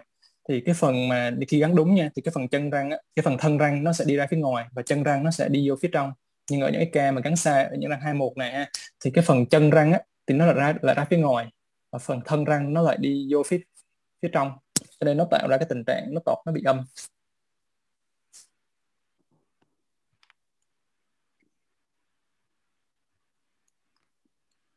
Here is what you call the wire torque. What is a wire torque? It is the torque that is being offered by the wire. It is the wire that you will twist in order for you to provide the torque into the tooth that is being received by the brackets. Thì cái tọt thứ ba là tọt ở dây nha, hay là gọi là lệnh ba. Lệnh ba thì cái tọt này khi mà bạn xoắn cái dây theo xoắn cái dây nó sẽ đưa vô một cái như hình nha, thì nó sẽ đưa vô một cái tọt từ phía dây để đưa cái phần chân răng đó vô phía trong. This tooth has a periodontal problem. The goal of the periodontologist is to put a gingival graft on this area. So the periodontologist referred the patient to me so that I could bring the root palatal wards and the crown labial ward. So the thought of increasing the torque is not possible in the bracket. Therefore, if you would like to add more torque, where will you get some more torque? The torque should be coming from the wire. So if you would look at this wire later on closely, you would notice that something is different with this portion of the wire. Thì cái ca này là một cái ca được đưa tới thầy là từ một bác sĩ nha chu. Thì bác sĩ nha chu đó là dự định là sẽ ghép cái phần ghép nướu ở cái ca, ở những cái răng 1-3 này ha. Thì răng 1-3 này nó bị tụt nướu rất là nặng, cho nên là cái người bác sĩ nha chu đó là đưa tới thầy với là mong muốn là thầy sẽ đưa cái phần chân răng 1-3 nó về phía trong để có thể ghép nướu được dễ dàng hơn. Thì cho nên là khi mà thầy gắn mắc cài á, thì lúc mà cái tọt từ đế hoặc là từ face từ base hoặc từ face nó chưa có đủ để đưa cái phần chân răng nó về phía trong á, thì tọt nó sẽ đến từ đâu? Nó sẽ đến từ cái lệnh bạ dây của mình ha, tức là lệnh 3. Mình sẽ khi mình xoắn cái dây á, khi mình bạ một cái lệnh 3 vô, đưa một cái lệnh 3 vô á, thì mình sẽ đồng thời mình cũng sẽ đưa một cái lực tọt để ép phần chân răng vô phía trong, giống như yêu cầu của bác sĩ nha chu đó vậy. What do you see in the screen? Take a look at the wire. What do you see in the wire? The wire has a twists. The wire is twisted. This portion, after this portion, is what you call the torque portion of the wire. And how do you call that band? That band is what you call the third order band. The third order band is what you call the torque in the wire. Thì các bạn thấy ở đây hai cái phần mà thầy đánh dấu đỏ nha, hai cái khoảng cách mà thầy gạch đó là cái dây nó đã được gọi là xoắn ha. Thì cái này còn được gọi là mình tọt dây và mà mình tọt ở trong dây, hay còn gọi là bẻ lệnh 3, hoặc là gọi là tọt either way, là tọt ở trong dây. Thì khi mình bẻ dây nó sẽ đưa tọt vô trong và nó ép phần chân răng vô phía trong, đưa tọt dương vô trong răng 1-3 và ép phần chân răng vô phía trong. So if you insert this twisted wire in the bracket, what do you think will happen? The crown will move forward and the root will move backwards because you need to insert this wire and you ligate this wire keeping in mind that you really have to force the twisted wire to get inserted inside the slot so that you could bring the crown out and bring the root in, and that would be what you call the positive torque. And the positive torque could create the side effect that you want. What are you thinking about? What do you like to happen to this tooth? This tooth root is labiverted and the crown is linguverted. Therefore, if you insert the twisted wire inside the slot and you ligate, one day the crown will start to respond to the force of the wire. The crown will move out and the root will move in. Thì các bạn thấy ở đây á, cái thằng tức là cái phần răng răng mọc 3 này hiện tại cái phần thân răng của nó đang bị ở phía trong có và phần chân răng thì nó nằm ở phía ngoài có, cho nên là thầy đã bẻ một cái lệnh 3 ở đây để mình đưa vào một cái tọt dương nha. Thì khi mà mình đưa cái dây này vào trong trạm bắt cài, slot bắt cài á, thì nó sẽ tạo ra cái hệ thống lực như thế nào. Thì hệ thống lực các bạn thấy cái đây thầy màu xanh thầy vẽ nha, có nghĩa cái phần chân, cái phần thân răng á. On June 24th, window. Object replacement character has keyboard focus. Voiceover off. Continue. Yeah. No. I need to translate more. Tức là cái phần thân răng nó sẽ đi ra phía ngoài, tọt dương nó sẽ đưa thân răng ra phía ngoài và chân răng cho phía trong nha. Okay. All right. So let's continue on with the next slide. Here is how a twisted wire would look like side view, Dr. Charlie. So if this is the wire and you twist the wire up, you will bring the wire in, right? You force the wire to come in there, right? This portion will have to be inserted there. But remember, the wire has a memory, and the memory of the wire, when you ligate the wire inside the slot, what do you think will happen? The force of the wire will attract the crown to move out and the root to move in, and you now create the positive torque. Where is the torque coming from? It's coming from the wire. The wire initially is like this, and you twist the wire like this, and you try to force insert the wire inside a very straight slot. What do you think will happen? The straight slot that receives the twisted wire will cause this slot to respond and be attracted by the wire, bringing the crown out and root in. Thì ở đây ấy, là mình sẽ nhìn được là cái lệnh thứ ba nó sẽ làm việc theo cái lát cắt ngang, lát cắt dọc cho các bạn. Thì khi mà các bạn mà đưa vô một cái lệnh 3 ở dây nha, xoắn dây nha, thì cái ban đầu á là cái dây theo chiều theo cái tiết diện của mình là nó sẽ thẳng vậy ha, cái hình màu xanh á. Thì khi mà xoắn dây nó sẽ bị nghiêng như vậy, nó sẽ bị nghiêng tầm một góc như vậy. Thì khi sau đó là mình sẽ ép cái dây vô trong một cái rãnh mắc cài đang thẳng vậy ha, thì cái dây nó có một cái lực đàn hồi, có một cái trí nhớ, nó sẽ cố gắng nó quay lại cái hình thái ban đầu của nó, nghĩa là nó sẽ quay lại cái tình trạng thẳng của nó luôn. Thì cho nên á, khi mà đưa dây vô vậy nha, thì nó sẽ tạo ra một cái tọt dương giúp đưa cái thân răng nó ra phía ngoài và phần chân răng vô phía trong, nó gọi là tọt dương. Và tọt này đi đến từ đâu? Tọt này đến từ cái phần bẻ dây của mình, lệnh 3.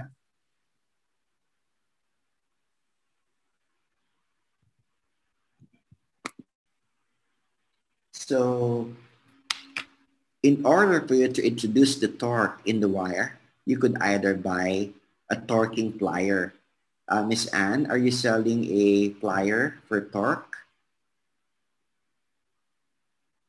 Are you selling an instrument? Versus the now not yet, but soon we are going to order this one. All right. So one of these days, I think I might be flying to Vietnam to do some lectures on the table clinic, so that I will be able to make a demonstration on how to introduce a torque in the wire. because Dr. Charlie, sometimes you are not satisfied with the angulations of the teeth. Before you remove the brackets, you feel that there's not enough torque in the teeth. So in order for you to add up to the torque that you are looking for, the wire could be the one to provide more torque to your teeth. Thì cái này gọi là kèm tọt nha, kèm tọt nha các bạn. Thì thầy có hỏi là bên chỗ tính nha Trúc Anh là có phân phối cái loại này không ạ? Thì Trúc Anh nói là sẽ phân phối trong tương lai gần nha các bạn.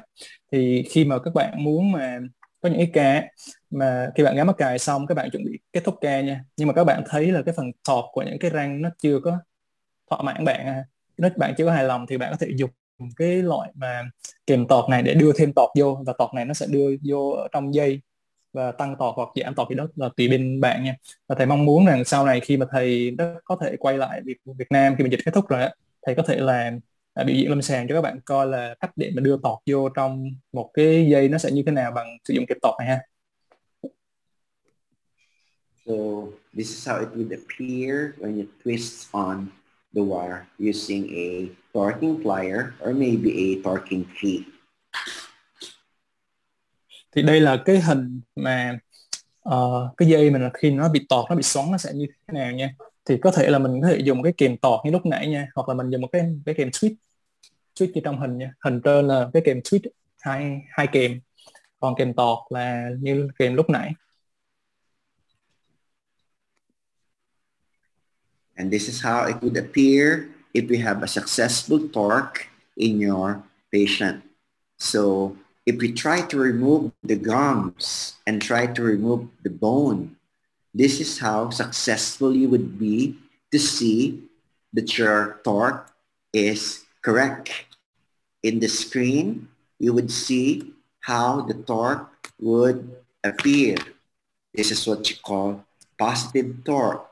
When I say positive torque, it means that the root are going to the palate and the crown is going to the labial. You would notice that the axial inclination of the tooth is towards the front for the crown and towards the palate for the root.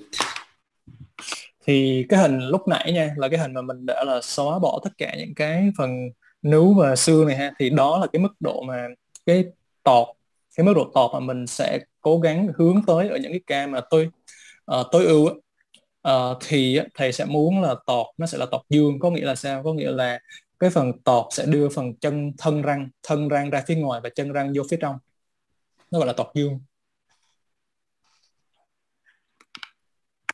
And let's see how it would appear in a occlusal manner. Dr. Charlie, this tooth must need a torque. Do you agree? Yes. A, that this needs a high torque. Torquing that needs positive torque. Why does this case needs a positive torque? Because the roots are labial and the crown are lingual. So I need a positive torque. So the positive torque would mean that I need to bring the crown out and bring the root to the palate. Cái ca này á, là một cái ca mà mình cần tọt dương rất là nhiều nha các bạn. Có nghĩa là những cái ca hạng 2/2 này á, tới cái phần thân răng của những cái ca răng cửa này á, thì nó đã bị đưa vô phía trong rồi, và phần chân răng nó đã rất là ở phía ngoài, cho nên là mình cần tọt dương rất là nhiều để mình có thể là đưa vô răng ở đây và giúp răng có thể là phần thân răng lâm sàng của răng cửa nó có thể đi ra phía ngoài, và phần chân răng lâm sàng chân răng của răng cửa có thể nó đi vô phía trong để đạt được cái tọt tối ưu ha.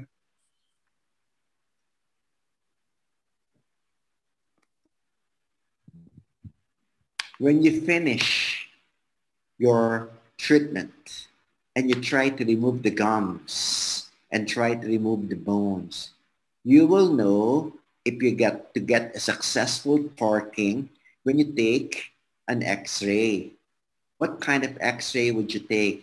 Maybe an occlusal X-ray or maybe a CBCT. In the CBCT, to tell you if you are successful, try to look at the occlusal view and you should only see the roots of the canine or maybe the four incisors there. And you could only see the root of the lower incisor there. This is what you call the positive torque, and this is also positive torque. How about the premolars and the molar? You should not see the root of the premolar and the molar occlusal view, and that's how a successful torque is being interpreted. If we happen to see the root of the premolar or the root of the molar, it means to say that you gave the wrong torque for this teeth, meaning the bracket has been inverted. Thì sau khi mình kết thúc một cái ca nha, thì làm sao mình có thể biết được là cái tọt nó đã đúng hay là chưa? Thì nó có hai cái phim nó có thể giúp mình giải quyết vấn đề này nha. Có thể là phim mặt nhai hay còn Việt Nam mình gọi là phim occlusal đó. Và hai là có phim CT. Thì CT bạn phải tái tạo lại cái mặt mặt nhai nha. Thì khi mà mình ở những cái phim này nha, thì góc mình có thể chỉ, nếu mà tọt đúng nha, thì mình chỉ có thể thấy được á, là cái phần chân răng và những cái răng, các răng răng trước hàm trên, từ răng ba này qua răng ba kia thôi. Và tương tự như hàm dưới nó sẽ chỉ thấy những cái cũng là từ răng ba này tới răng ba kia thôi. Thì khi mà mình thấy như vậy là mình thấy đúng nha. Còn nếu giả sử như mà những cái ca nếu mà tọt đúng ở những cái vùng răng cối nhỏ và cối lớn nha, thì mình sẽ không hề thấy cái phần chân răng. Thì lúc đó nếu giả sử như mà mình chụp những cái mặt phẳng này, chụp phim ra mà mình thấy cái phần chân răng ở những cái răng cối nhỏ và răng cối lớn nha, có nghĩa là cái tọt mình nó đã bị sai rồi. Thì thầy nghĩ là có thể là mình đã xoay gắn mắc cà nó bị ngược ở những cái răng sau ở đây, nó đưa tới cái tọt sai.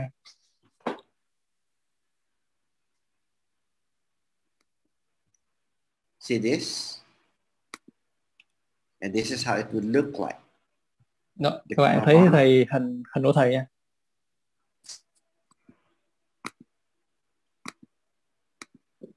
Alexander, Ricketts, Hassun, Biatsi, Hilgers, Andrews, McLaughlin, Bennett, and Trebesi, together with Roth. Who are they? Who are they and what are they? We will be answering the question after the break.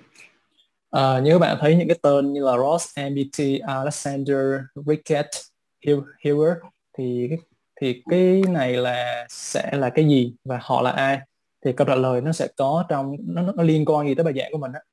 Thì lần sau break mình sẽ trả lời ha. Thì đại loại cái này là nó nói về cái thông số mắc cài á, do từng bác sĩ đưa ra. Okay. Miss Anne? Mr. Charlie, are we having a break? Yeah. Các bạn ơi. Will Miss Anne make an announcement that we're already on a break? Các bạn ơi, em on mute. Okay. We will have a break about 5 to 10 minutes and then we will come back. Please have a short break with some snack and a drink. I saw that you are already thirsty already. Where will we get the snacks? Yes. Will it be coming out of the screen? Okay, can I share my screen? Yeah, you could open up I could open up my screen so that I will be receiving my snacks and my drinks. Okay. Bây giờ mình sẽ nghỉ giờ lao khoảng 5 tới 10 phút nha các bạn. Okay.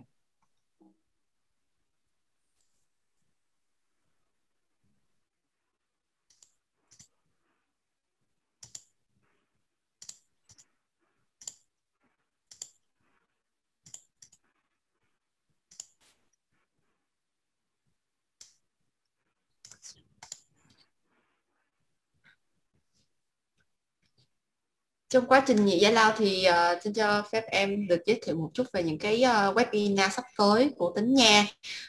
Vào ngày 1 tháng 7 và ngày 13 tháng 7. Thì vào ngày 13 tháng 7 thì Tính Nha sẽ có một cái webinar về nội nha với chủ đề với những cái phương pháp điều trị và tại sao hệ thống châm máy lại hệ thống châm xoay rotary file lại là một cái bước chuyển mình hoặc là sự thay đổi trong những cái việc mà chúng ta sẽ điều trị nội nha. Hy vọng sẽ được sự đón nhận của quý bác sĩ và quý bác sĩ có thể đăng ký ở link tại một chat box để có thể đăng ký trong cái chương trình này và cái ngày 13 tháng 7 sắp tới. Quay trở lại đây thì một cái chương trình mà em đã giới thiệu ngay từ đầu bài, đó là về một cái webinar về nội nha vào ngày 1 tháng 7 này. Thì Dr. Irfan Abbas đã từng đến Việt Nam rất là nhiều lần trong những cái buổi hội nghị như những buổi live surgery tại Hải Phòng hoặc là một cái buổi workshop tại hội HSDI vào năm 2019. Thì lần này Tính Nha lại mời bác Irfan, bác sĩ Irfan, Dr. Irfan trở lại, và em được biết là bác sĩ Irfan Abbas là một trong top 100 bác sĩ được chứng nhận vào top 100 bác sĩ, và sắp tới thì sẽ có cơ hội được mời bác tham dự và dạy một cái buổi về implant đương đại tuy cũ mà mới, cũng như là những cái phương pháp ghép xương, tái tạo mô cứng.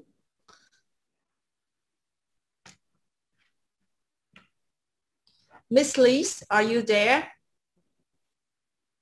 Miss Lee? Miss Lee, are you there? Can you hear me?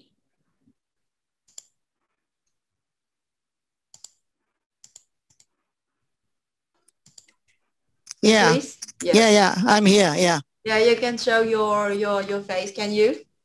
Yeah, show I your can. screen. I Yes, can. yes. Yeah, I can. Yes, I want to introduce you a little bit. Okay. But I can't see myself. You can. Sure.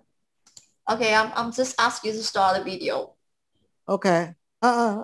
You do again, please. I clicked the wrong. Okay. Okay. Hello. Yes, I'm here. How are you? Fine. Yes. But okay, I will introduce you by Vietnamese. Okay. Okay. Và đến góp mặt trong cái buổi webinar ngày hôm nay thì em xin giới thiệu Miss Lee là một đại diện từ phía hãng GNS. Từ phía hãng GNS thì đây là hãng chỉnh nha mà Tính Nha sẽ hợp tác vào năm 2021 với hơn 40 năm. GNS đã sản xuất và đưa ra những cái sản phẩm vô cùng chất lượng, đồng thời họ kỹ lưỡng trong cái việc mà chọn những cái nguồn nguyên liệu cung ứng thô đến khâu kiểm tra cuối cùng, và họ vô cùng cẩn thận và kỹ lưỡng. Và hiện tại thì những cái dòng sản phẩm của họ đang được định vị và đánh giá chất lượng ở Mỹ và hơn 93 nước, với một cái định vị tương đương với hãng Onco cũng như là 3M.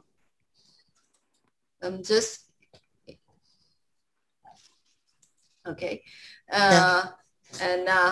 Tiếp theo thì em sẽ xin giới thiệu một số cái mặt hàng của GNH như là mắc cài. Những cái mắc cài này thì bác Jacob có giới thiệu ở trong cái bài giảng của ông ấy, và cũng như là dây cung.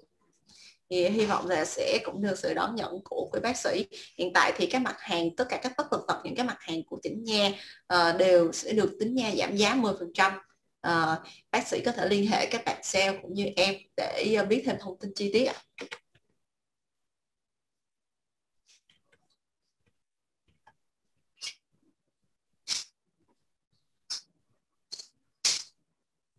Okay. I have a lot of products from your companies already. So, but I think Dr. Jacob just showed us some new products. I think I'm going to will ask you some later. Do you want to introduce anything about GNH? It's also a good time for doing that. Well, GNH is a very have a long history of wire making, wire production over 45 years. And our wire is the best in the world. And I'm sure most of the leader nowadays in the orthodontic business are using our wire, and they have much success when using our wire for their treatment. Và tôi làm việc ở công ty này rất là lâu năm rồi, và công ty G&S này là một công ty rất là lâu đời, đã hơn 40 năm về sản xuất những cái mặt hàng về chỉnh nha, và hầu như có rất là nhiều keynote speaker ở trên thế giới về chỉnh nha, họ đang sử dụng cái mặt hàng của công ty tôi, đó là G&S, và hy vọng là G&S sẽ được sự đón nhận của các bác sĩ tại Việt Nam. Okay. Okay, you want me to speak about anything, Anne? Anything is your stage. Anything you want to say. Okay, well, I want to thank you to arrange this nice webinar tonight, and to have Dr. Jacob train your doctors. And I'm very impressed that you have such a big audience of over 420 attendees. Thank you. I'm sure, yeah, I hope in the near future, we'll make more seminars of this kind with Dr. Jacobs or other specialists from the world. We got also Dr. Howard Fine from New York University, and he has been to Hanoi, and yeah, and then Dr. Jacob is also not to be have to be mentioned, because he was also at Haifu University for the seminar, and also for wire bending exercise, which we can do that during our next trip when we can fly to Vietnam. Sure. Okay. Sure. Yeah. Tức là hôm nay thì Miss Lee bị một cái sự kinh ngạc và rất là choáng ngợp là cái số lượng người đăng ký cũng như là các bác sĩ đăng ký cũng như là bác sĩ vào phòng rất là nhiều. Bởi vì số lượng người đăng ký là hơn 400 bác sĩ, và hiện tại ở trong phòng của chúng ta là hơn 330 bác sĩ đang ở trong phòng và cùng học cái bài ngày hôm nay. Đó là một con số ấn tượng về các về trong webinar, và thật sự là đây là cái webinar đầu tiên mà tính nha về chỉnh nha của tính nha, đồng thời cũng là webinar đầu tiên có số lượng người đăng ký đông nhất. Và hy vọng là quý bác sĩ luôn luôn yêu mến và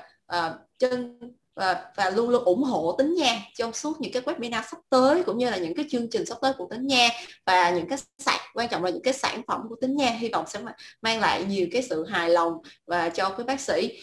Hy vọng là quý bác sĩ sẽ có thể ủng hộ tính nha nhiều hơn ở các hoạt động sắp tới. Okay, thank you very much, Anne. Thank you for your organization as well.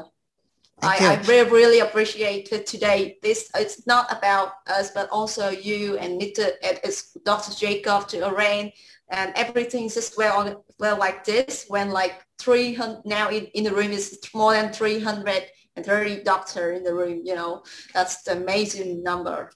Yeah, that's good. So can you please unmute me, because mute me, because I'm losing battery already. Okay, I will. Okay, see you. Bye bye. Yeah, see you. Bye bye. Yes. Bye.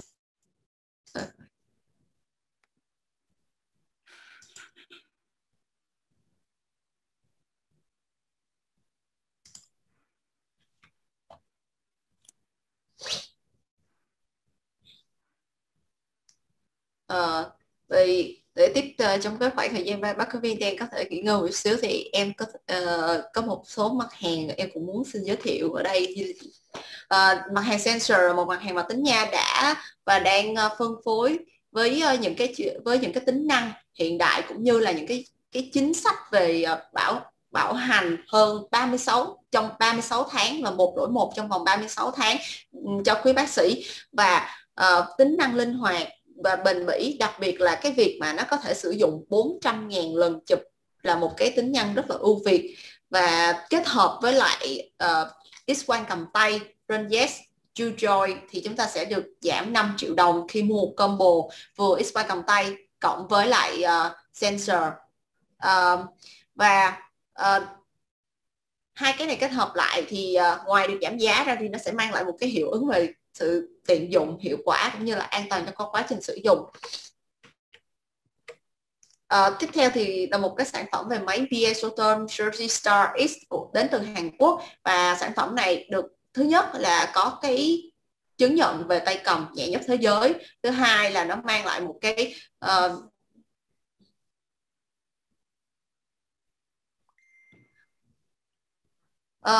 thứ hai là cái bộ mũi, thì cái bộ phận cái này nó có tới 12 bộ mũi và rất là tiện dụng với giá cả hợp lý, và ngoài ra thì có đi kèm với một cái chương trình khuyến mãi rất là tốt, đó là mua 10 tặng 5 implant ST.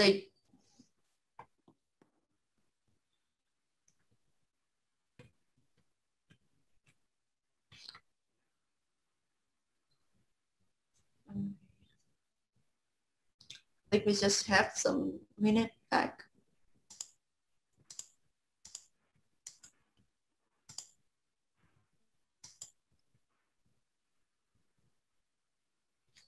Hiện tại thì combo máy sensor và combo sensor và x-quang cầm tay hiện tại đang là 35 triệu một sản phẩm, cộng lại là 70 và sẽ được giảm, còn tổng sẽ là 65 triệu ạ.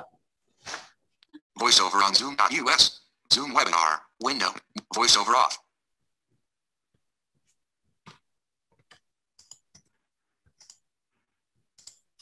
Dr. Jacob, Yeah. Are you ready to come back? Yeah, I'm waiting for you to finish. Today there are more than 300 audience and doctor listening to you. Very good. In the webinar. Before I begin my continuation, I would like to ask the people if they are willing to listen, even if it's a little late, because I have prepared 200 slides for you, and I'm just only on the 50th slide. So I still have about 150 slides more left.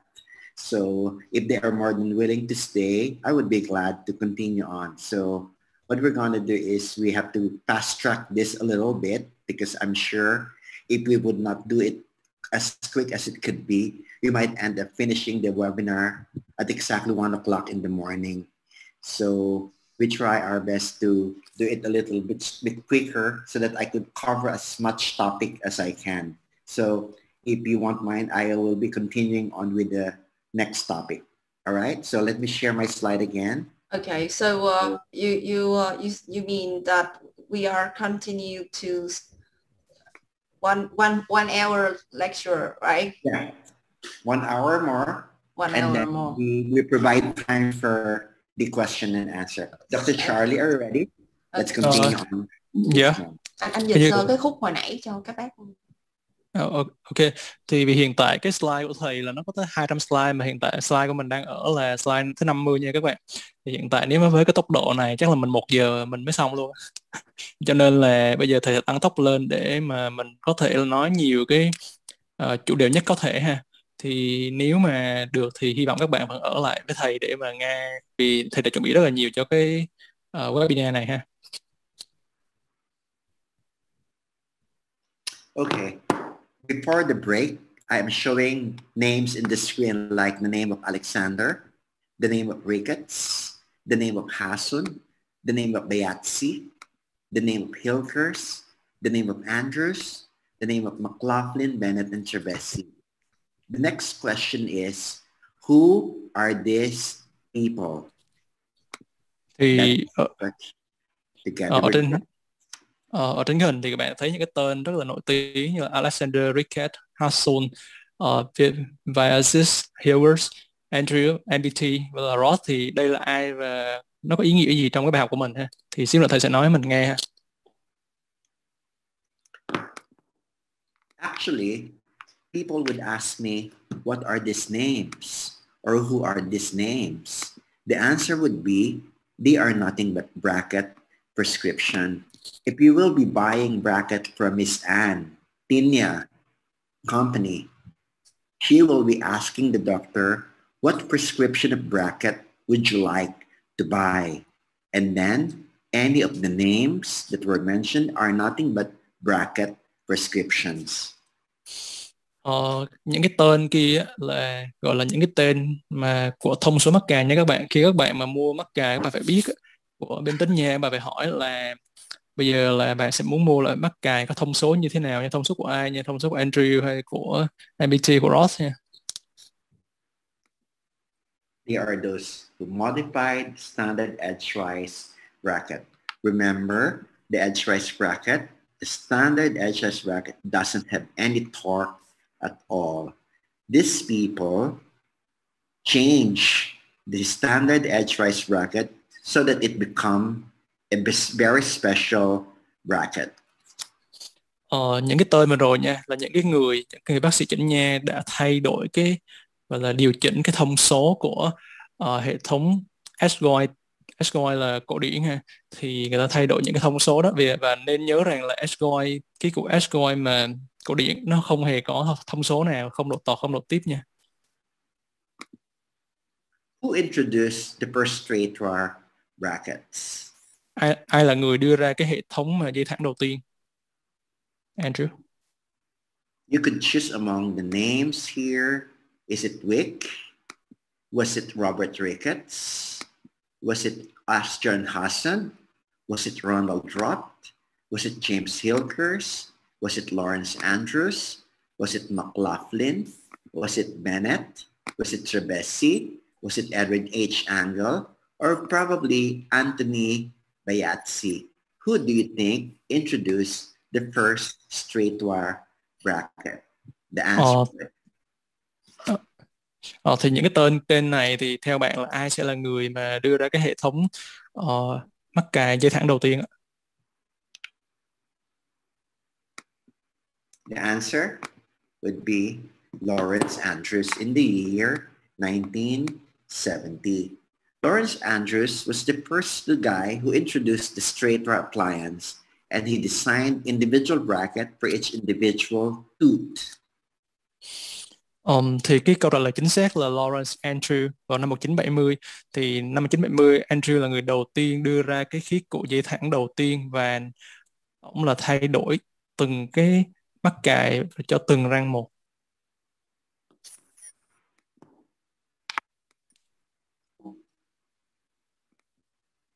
Andrew's system is what we call the first generation straight wire, being the first straight wire bracket that is available today. Thì cái hệ thống của Andrew là được gọi là thế hệ dây thẳng, thế hệ thứ nhất nha, và nó vẫn còn được sử dụng tới ngày hôm nay. But of course, the third generation straight wire came after the Andrews prescription, and the third generation straight wire is called the MBT bracket. Và cái hệ thống thứ ba nha, hệ thống thứ ba thì được gọi là MBT do ba cái ông trên hình là tạo ra, hệ thống dây thẳng đời thứ ba. MBT stands for Richard McLaughlin, John Bennett, and Hugo Trebesi. M, B, and T. These are three guys who invented one special bracket that is not similar to the first generation bracket known as the Andrews prescription. Thì cái MBT là cái gì? Thì MBT là tên viết tắt của ba chữ cái đầu tiên của tên những người tác giả tạo ra cái hệ thống mắc cài này ha. Thì đó là từ Richard McLaughlin ở Mỹ, John Bennett ở Anh và Hugo Trebesi ở Brazil. Thì đây là ba cái người cùng đồng sáng lập ra cái hệ thống của MBT này. Hệ thống MBT này rất là giống với hệ thống của Andrew ban đầu, nhưng mà nó có một số thay đổi. These are the bracket prescriptions that are available today in the market. But this was just earlier on. But today, there are only two brackets that are very popular in the market. And these are nothing but the Roth and the MBT and probably an edgewise bracket. Thì đây là 4 loại mắc cài mà các bạn thấy nó theo thời gian nha các bạn. Thì cái loại mắc cài mà hiện tại mà được sử dụng nhiều nhất nha là Roth và MBT, và ngoài ra cũng có một số ít là edgewise nữa. What is the difference between a Roth and an MBT bracket? MBT and ROT are the two bracket prescriptions that are commonly used in the United States, in the United Kingdom, and the whole Asia. Thì MBT và ROT là hai hệ thống mắc cài được sử dụng nhiều nhất ở Mỹ, Anh và toàn bộ châu Á. So let's try to make a comparison of the different bracket prescription. When we say bracket prescription, we are looking at one very important aspect of the bracket, and that's none other than the torque. When I say the torque is the movement of the root. We're looking at how can the bracket move the root. Where do you like to bring the root? When I say torque, we want to bring the root either to the palate or we want to bring the root towards the labial. So it depends whether you would like to have a positive torque or you want a negative torque. Thì ở đây á, là bây giờ mình sẽ so sánh giữa những hệ thống mắc cài nó khác nhau ở đâu nha. Thì cái khác nhau lớn nhất của những hệ thống mắc cài này nó nằm ở cái tọt nha. Thì tọt ở đây á, thì tôi muốn nhấn mạnh lại rằng là tọt là sự di chuyển của chân răng nha các bạn. Thì cái việc mà tọt này được đưa vô mắc cài như thế nào nó sẽ quyết định được là cái mắc cài đó nó sẽ di chuyển cái chân răng như thế nào. Nó có thể di chuyển chân răng về phía mặt trong hoặc là di chuyển chân răng ra phía ngoài. Thì bởi vì vậy cho nên nó sẽ có là tọt dương và tọt âm là vì vậy. Now, look at the screen. What do you see? There's an Andrews prescription. There's a Roth prescription. There's an Alexander prescription. And there's an MBT. But today, this is not much available. And this is not also available. The only two available bracket would be the Roth and the other one would be the MBT. So you would only choose between number 1 and number 2. Thì ở đây có 4 hệ thống mắc cài là của Andrew, Roth, Alexander và MBT. Thì hiện tại hai hệ thống mắc cài mà được sử dụng nhất là Roth và MBT. Còn Andrew và Alexander thì không còn nhiều người sử dụng nữa. Cho nên câu trả hỏi của mình nó chỉ đặt ra là mình bây giờ chọn cái là 1 hay là loại 2 thôi, Roth hay MBT. Now, let's try to do a comparison between the Roth and the MBT in the next slide. The next slide would show to you where is the Roth being used and where is the MBT being used. Let's go back to the previous slide and let's compare the Roth bracket and let's compare the MBT bracket when it comes to the amount of torque. Let's say the Roth and the MBT. What do you see in the Roth and the MBT? The central incisor has a positive 12 and the central incisor for the MBT has a positive 17. What do you mean by positive 12 and positive 17? Which has a high torque, Roth or an MBT? The answer would be MBT. Ở đây á, là mình sẽ nhìn vô cái thông số là tọt của hai hệ thống mắc cài Roth và MBT, đặc biệt là răng cửa nha, răng cửa giữa hàm trên. Thì ở đây mình đã thấy được là cái tọt của Roth thì nó sẽ là U12 và tọt của MBT nó sẽ là U17. Thì hai hệ thống này, hệ thống nào có tọt nhiều hơn thì tọt ở chỗ mà MBT nó sẽ cao hơn so với Roth nha các bạn. Let's say, for example, this is the crown of the tooth. The crown here. And you would like to bring the crown in. Bringing this crown in and bringing the root out. Which bracket is capable of bringing the crown in and bringing the root out? Is it the positive 12 or the positive 17? The answer would be the positive 12, in which case we are trying to look at bringing the wire here and insert, and how it would bring the crown towards in. If you would compare the slot of a rod, compare it to the slot of the MBT, this is supposed to be your rod. And this is supposed to be your MBT. Take a look at the angle of the slot here.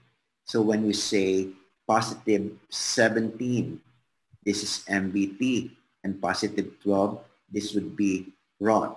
Let's take a look at the slide. Dr. Charlie, can you do that? Yeah. Oh, you remove the annotation? Wait. Let's see if I could redo. No, let me just draw again. So this is a crown, and this is a bracket. This bracket happens to be a rod, right? If this crown is flared, there is a flare of the crown, meaning it's flow forward. The goal is bringing this crown backward. Which among the bracket could bring the crown in?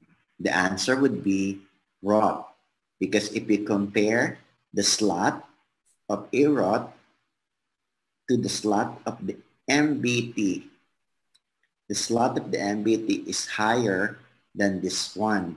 This is positive 17 degrees positive, and this is only positive 12. So when you insert a wire here, insert your wire, what will the wire do? When you insert the wire there, the wire will move back and it will cause the crown to flare. But how about this one, positive 12? The flared crown will move leewardwards because you only got positive 12. Dr. Charlie, can you do that for me? Okay, cái này hơi phức tạp nha các bạn. Thì đại loại là bây giờ cái Ross MBT thì thầy đưa ra một cái ví dụ để các bạn so sánh được ha. Thì ở những cái ca nào mà răng cửa hàm trên nó bị flare, có nghĩa nó bị chìa nha các bạn, thì khi mình gắn mắc cài Ross và MBT vô ha, thì nếu giả sử như cái mong muốn của mình là mình muốn đưa cái phần thân răng vô phía trong nha các bạn, thì nếu giả sử như mà so sánh Ross và MBT nha, một cái hình bên trái nha, đó là cái slot, cái độ nghiêng của cái slot của Ross, và bên phải là cái độ nghiêng của MBT nha các bạn. Thì khi mà đưa một cái dây thẳng vô trong cái hệ thống của bên chỗ MBT ấy, thì răng cửa MBT nha các bạn, thì cái răng cửa hàm trên nó sẽ càng bị flare nữa. Còn cái phần mà nếu giả sử mình đưa vô cái răng dây thẳng vô cái hệ thống của Ross nha, thì với là cái thông số cộng 12 dương 12 vậy á, độ tọt dương 12 vậy, thì nó sẽ đưa cái phần răng, tức là nó vẫn giữ được cái phần thân răng ở đó, và nó không có flare ra nhiều giống như của MBT, tức là nó sẽ không có chìa nhiều giống như của MBT vậy.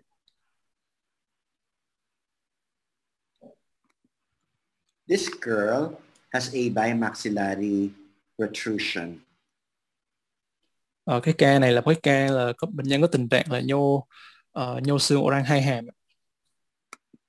And also this girl has a bimaxillary protrusion. She cannot close her mouth. Cái ca này cũng là một cái ca là có răng không thể đóng miệng một cách là không đủ năng lực môi ấy. Có nghĩa là không thể đóng môi một cách là thả lỏng môi được, mà nó phải gồng môi để đóng được cái môi. Let's try to choose the bracket for these two ladies. These two ladies would need a rod, right? Why rod? Because she need less torque. Less torque. When you say less torque from an MBT that has a high torque, you would need a rod that has a low torque. This is the angle here, and this is the angle here. So when you put the bracket here and put on the wire, what will the wire do?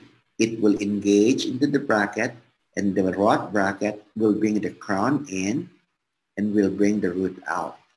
And that is how the rod would work for bimaxillary protrusion. Dr. Charlie? Yeah. Ok, thì hai cái ca này là thầy đã sử dụng cái hệ thống của Ross nha các bạn, nghĩa là nó sẽ là tọt dương 12 thôi. Thì ở đây thầy nói là khi mà thầy những cái ca này khi gắn mắc cài của Ross vô nha, thì đi dây thẳng vô thì theo thầy hình thầy vẽ nha, cái lực của hệ thống Ross và dây thẳng thì nó sẽ đưa cái phần thân răng vô phía trong và phần chân răng ra phía ngoài. Tức nghĩa là cái ca này thầy muốn ít tọt hơn ở vùng răng trước hàm trên đó.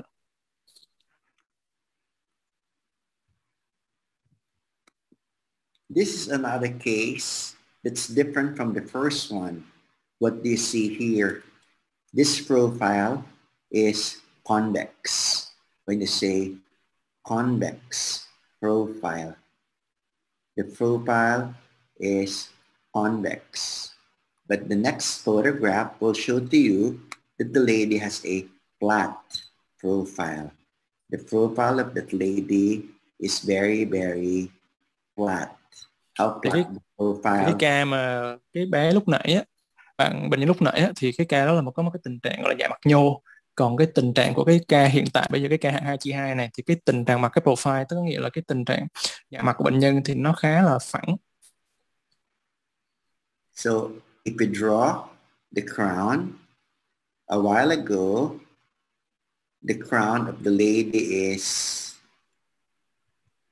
like this.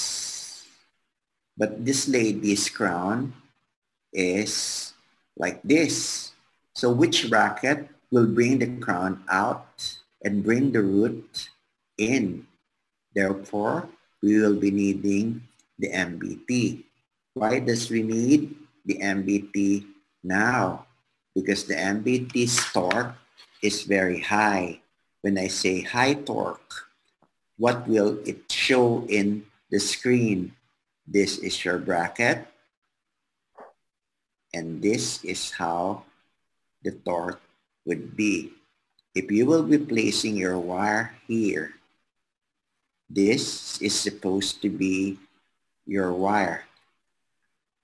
You will insert this wire inside.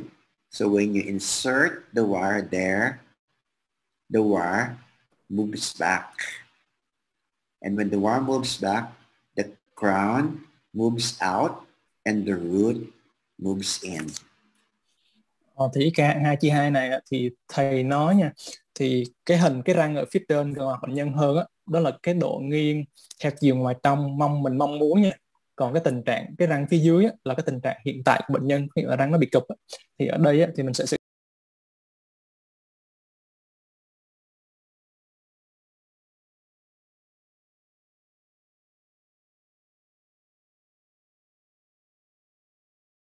Recording in progress. Thì bởi vậy khi mà mình đưa một cái dây thẳng vô trong cái hệ thống của MBT này thì nó sẽ flare, tức nghĩa nó sẽ đưa cái phần thân răng lâm sàng ra nhiều hơn cho mình.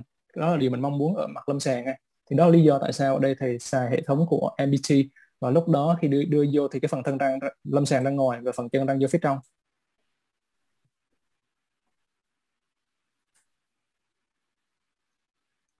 Next slide would be a clinical examples of those cases that receives an MBT. Look at this. The MBT was used before and after, before, during, and after, right? As you could see how successful the work of an MBT to you. This is before, this is during, and this is after. Before, during, and after. How does the MBT works here? The crown moves out and the root moves in. The crown now is out and the root is in. And this is MBT bracket.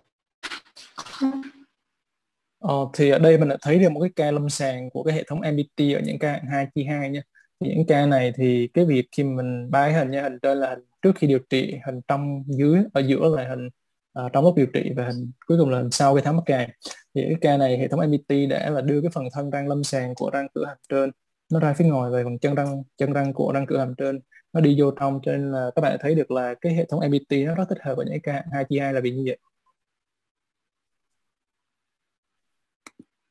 Here is a crowding in the beginning, but there's an extraction. An extraction was made. This is 1, number 2, number 3, number 5, 6, and 7. 1, 2, 3, 5, and 6, and 7. What kind of bracket will be used here?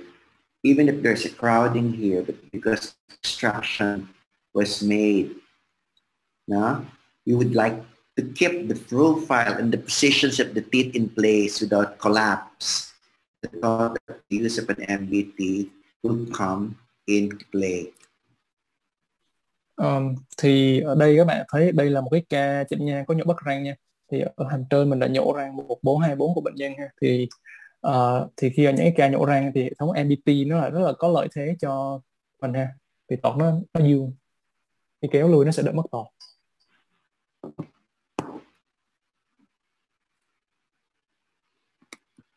The torque, the bracket height, and its side effects.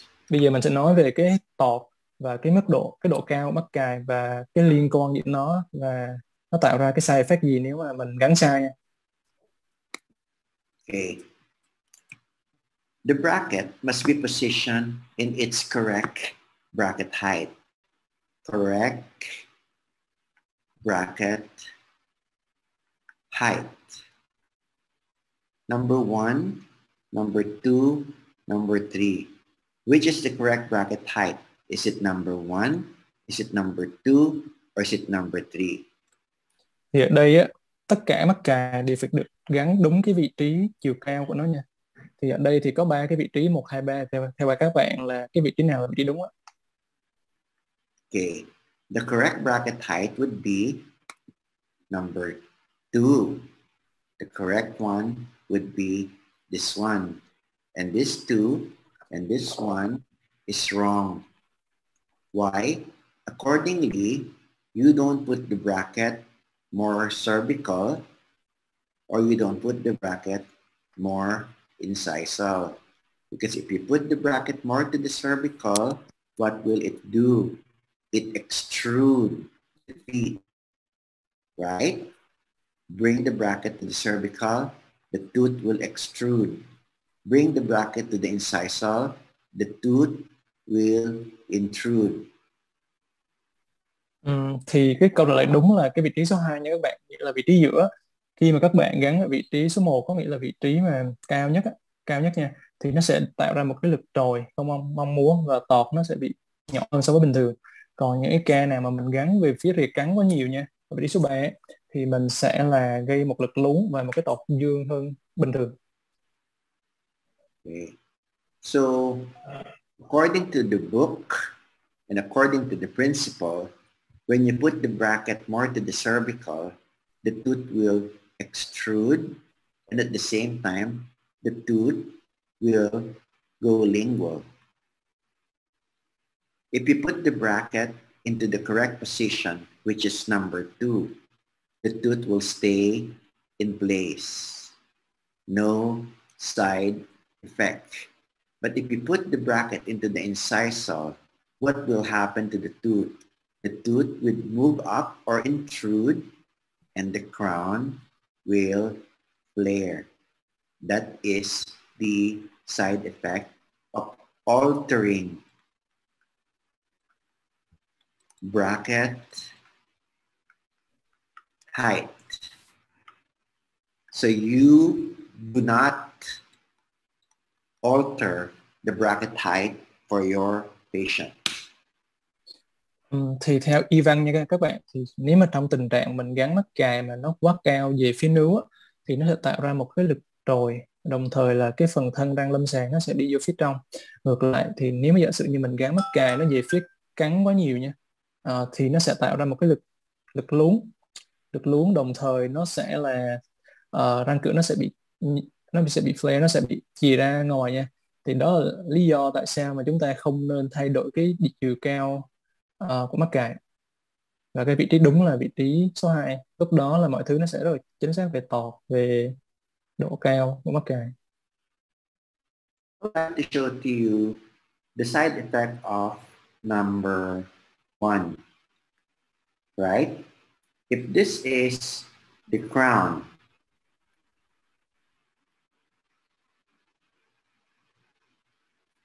and you put the bracket here, and this is the wire. When you insert the wire this way, right, this wire will bring more the teeth in, because it would create the side effect of bringing the crown more in. So that is how we are thinking about not to alter the bracket position. Dr. Charlie?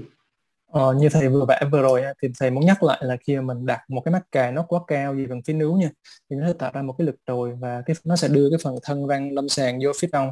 Đó là lý do tại sao mình không nên thay đổi nha. Mình nhắc lại, không nên thay đổi cái vị trí chiều cao của mắc cài.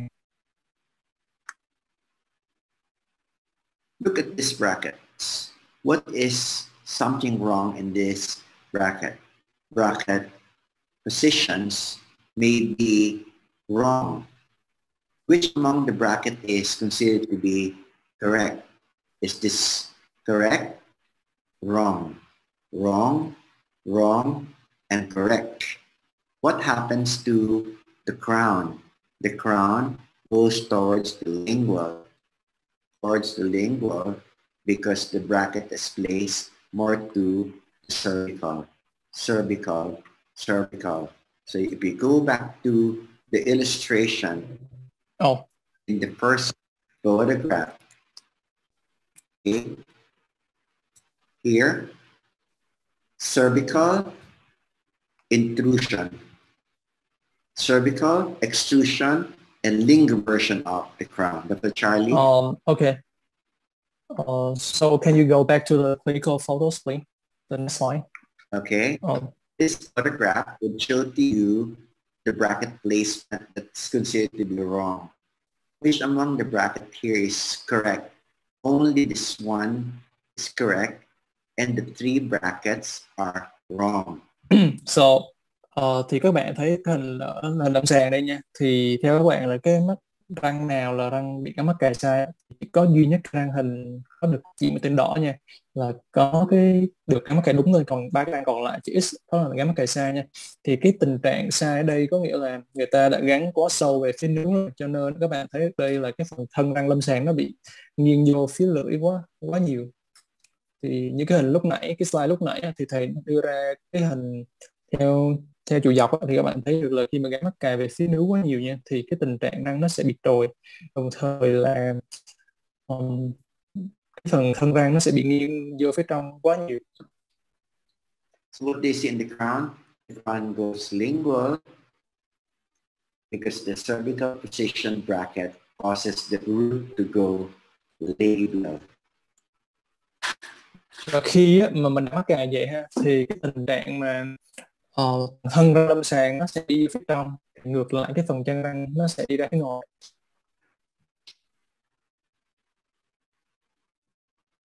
Here are the 3 brackets that are available in the market. One would be higher edge lights, and then you get the rod. And the angulation flare is found in the MPT. If we go to this line, putting a line here, and another line here, right? Placing a line here and a line in here, right? We try to compute for the angulations in here. This angle is smaller than this angle. This is 7 degrees. This is only 12 degrees. So look at which among the brackets is good for your patient. Thì ở đây có ba cái hệ thống mà nó bán nhất tại nha, là Voice, Cross, MBT. Thì các bạn cái đường mà tưởng tượng đi vuông góc với đường đó nha, thì và cái trục quang nữa thì mình sẽ thấy được là cái cam MBT góc thì nó sẽ lớn hơn Cross nha. Thì các bạn tùy vào tình trạng lâm sàng của ca các bạn có muốn flare nhiều hơn, có muốn chia nhiều hơn không, thì lúc đó các bạn sẽ phải chọn là cái Cross theo MBT, đó tùy vô cái tình trạng lâm sàng của bệnh nhân của bạn.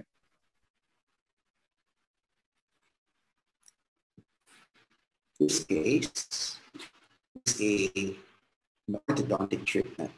Try to look at these two lateral incisors here. The lateral incisors are found in the bones.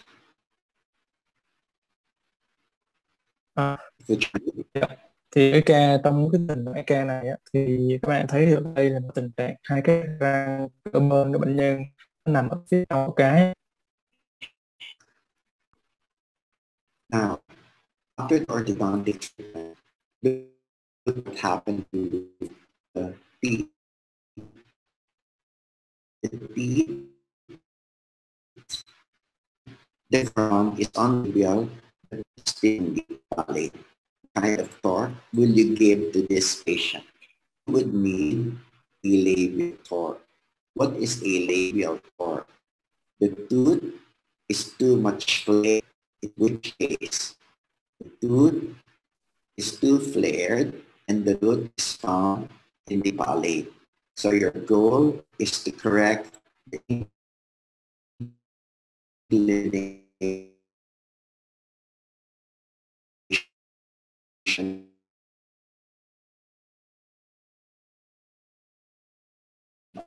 of the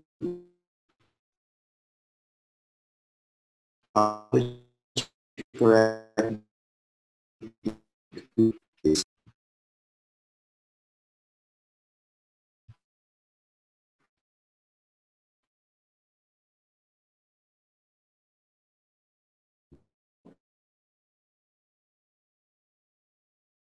is the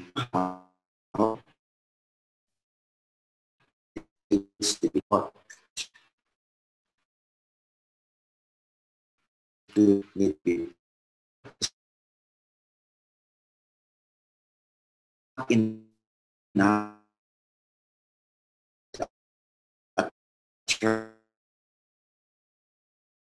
move forward and Cái này thì cái tình trạng của bệnh là tháng 8 cũng có cái phần viêm gan đã bị nhiều ca, có nghĩa là cái ở đây nó giữ chứng ngon.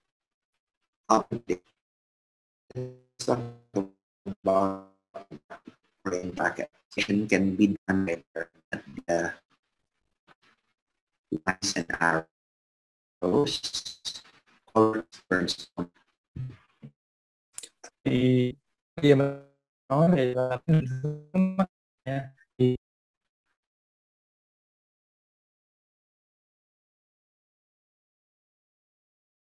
cái hệ thống mắt cả định vị thì nó sẽ có cái cách định vị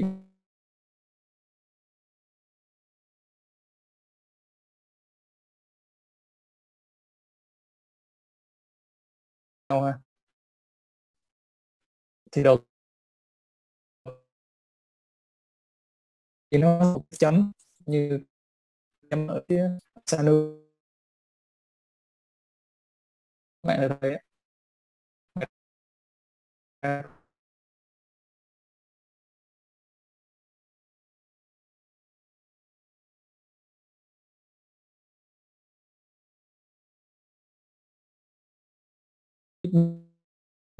Thường hơn là những cái văn bản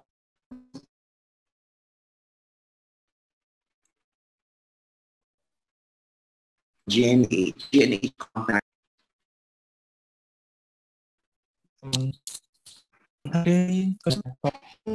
thầy bị yếu hay là các bạn bị yếu, y thuật bị yếu ạ? Để em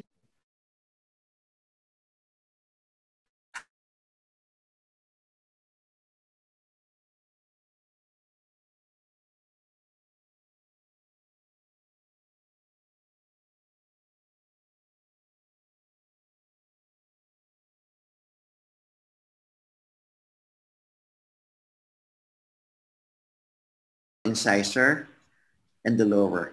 As you could see, two reds, two reds, two reds, two reds. It means to say that they are interchangeable, interchangeable, interchangeable.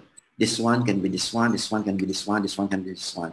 So it means to say that all these four brackets are interchangeable. Okay. Thì ở đây thầy có cho mình một cái bảng nha, thì cái bảng này các bạn thấy màu đỏ nha, màu đỏ nó có nghĩa là nó thuộc về răng cửa nha. Thì ở những cái răng cửa hàm dưới các bạn thấy được là cái phần cốt màu đỏ là có hai cốt luôn á, ở phần cánh xa và cánh gần nha. Thì cái này có nghĩa là sao? Cái này có nghĩa rằng là các bạn thể táo những mắc cài này với nhau được, có nghĩa là bạn gắn mắc cài bên trái cho bên phải cũng được, không sao hết trơn. How about these two brackets here? How about these two? I'm sorry. Okay.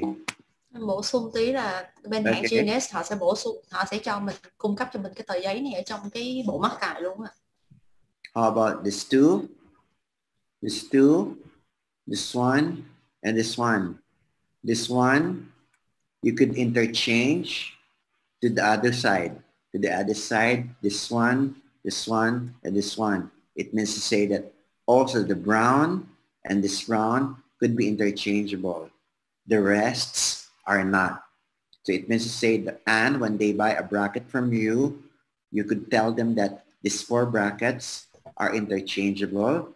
These two brackets here together with these two here are interchangeable. You could bring this up, you could bring this down, you could bring this down, you could bring this up, you could bring this down, be up, bring down and up, and this one to the other side and one to the other side. So it's a lot easier for you to orient yourself when you drop the bracket in the floor.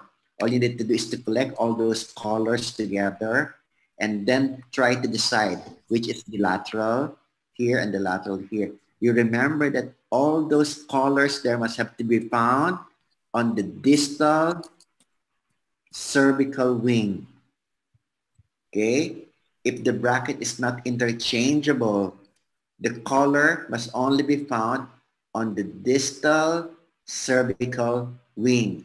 What is the distal cervical wing? This is supposed to be the mesial cervical, and this is the distal cervical. The color red is on the distal. The color green is on the distal. The color red and the color green are both on the distal.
Recording in Distal, progress. mesial, mesial, and so on with that. This is wrong. Okay. Thì thầy nói ở đây là khi mà các bạn đã mắc cài đúng nha, thì cái việc mắc thu liên hàm nó sẽ rất là dễ cho bệnh nhân luôn. Thì các bạn thấy được là răng nanh thì cái hút của nó, răng nanh hàm trên và răng nanh hàm dưới, răng 4 hàm dưới nha, thì nó sẽ là luôn luôn nằm ở phía xa, còn răng 4 hàm trên thì nó sẽ nằm ở phía gần, là cách gắn mắc cài đúng. Here, another kind of elastic, which is the rhomboid elastic box or rhomboid elastics. What is this elastics for? The elastics is meant to extrude the teeth so that you could create settling of occlusion. Thì đây là một cái thuông gọi là thuông hộp hoặc là thuông hình thoi nha các bạn. Thì cái thuông này nó có tác dụng, nó sẽ gây trồi răng, thì hay còn gọi là một cái tác dụng khác của nó là nó an định khớp cắn nha các bạn.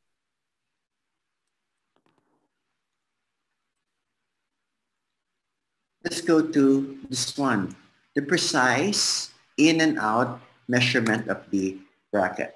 When you would buy bracket from the Tinya company, then you will have to be more focused on the thickness of the bracket. The thickest bracket that you could see would be the lateral incisor. Look at the lateral incisor in here. This is central, this is lateral, this is canine, first and second premolar. What do you notice? When you draw a straight line in here, you notice that this bracket is thicker than the central and the canine. As you would see, it's thicker and this is not thicker. It's taller and thicker. Dr. Charlie? Tức là khi bạn muốn mắc cài, có một điều bạn cần phải quan tâm nữa, đó là lệnh 1. Có nghĩa là cái độ dày của mắc cài. Thì các bạn thấy đây là ở cái răng 2 nha các bạn. Thì có thể thấy được là cái độ dày của cái mắc cài ở răng 2 nó cao hơn hẳn so với những mắc cài răng 3, 4, 5 luôn. Hay gọi là lệnh 1 nha. I would like to look at that here in the screen, how it would appear. Now, let's talk about the bracket height. The bracket height can be measured by the use of the bracket gauges. And how many bracket gauges do you know? 1, 2, and 3. The bone gauge, the wick stick, and the Doherty gauge.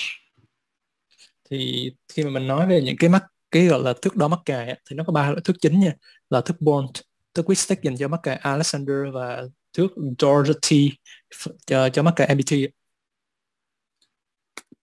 This is what you call the bone gauge. Đây là thước bone nha. And this is the wick stick. Wick stick. And this is the Doherty gauge. Đây là mắc cài cái thước Doherty. The Doherty gauge is specially designed for an MBT brackets. MBT. Cái thước này được dùng cho mắc cài MBT.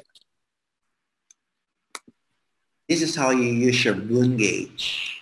The bone gauge can be done best by looking at the mesial slot, placing on the mesial slot, orienting the pad into the incisal edge, and press the mesial slot, and press the distal slot, and then press at the middle. Đây là cách mình xài thước bone nha các bạn. Thước bone thì mình sẽ làm sao? Mình sẽ là cái góc này mình sẽ ấn ở cái phía gần rất nha, rồi ấn ở cái chỗ mà cái slot ở phía xa, rồi sau đó mình sẽ ấn ở cái slot trung tâm mắc cài. And then press it at the middle here.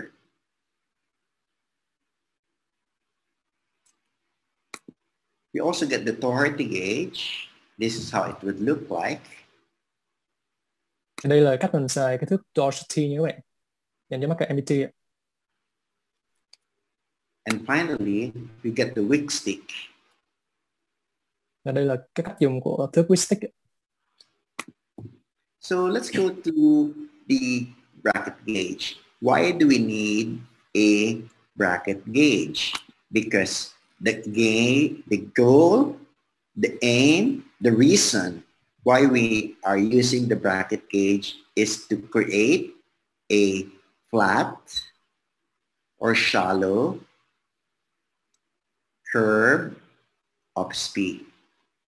Thì cái lý do mà tại sao mình cần cái thước đo mắc cài này ha, thì trong 6 chìa khóa khớp cán có một chìa khóa cuối cùng, đó là chìa khóa là cái đường cong speed nó phải là phẳng hoặc là nó hơi lõm nhẹ nha. Thì đó là lý do tại sao mình cần phải đo chính xác chiều cao của mắc cài.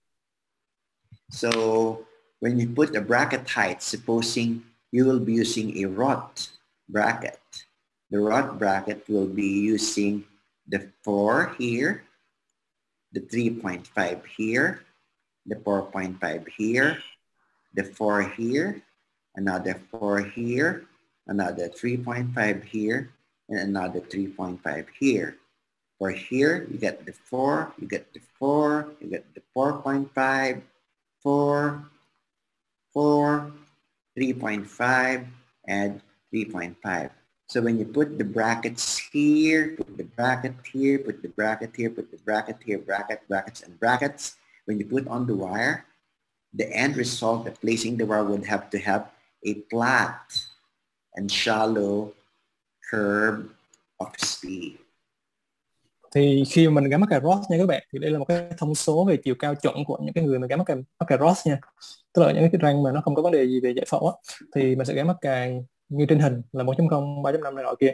Thì khi mà mình gắn mắc cài và mình đưa một dây thẳng vô á, thì nó sẽ tạo ra một cái đường cong speed nó phẳng hoặc nó hơi sâu nhẹ như vậy thôi.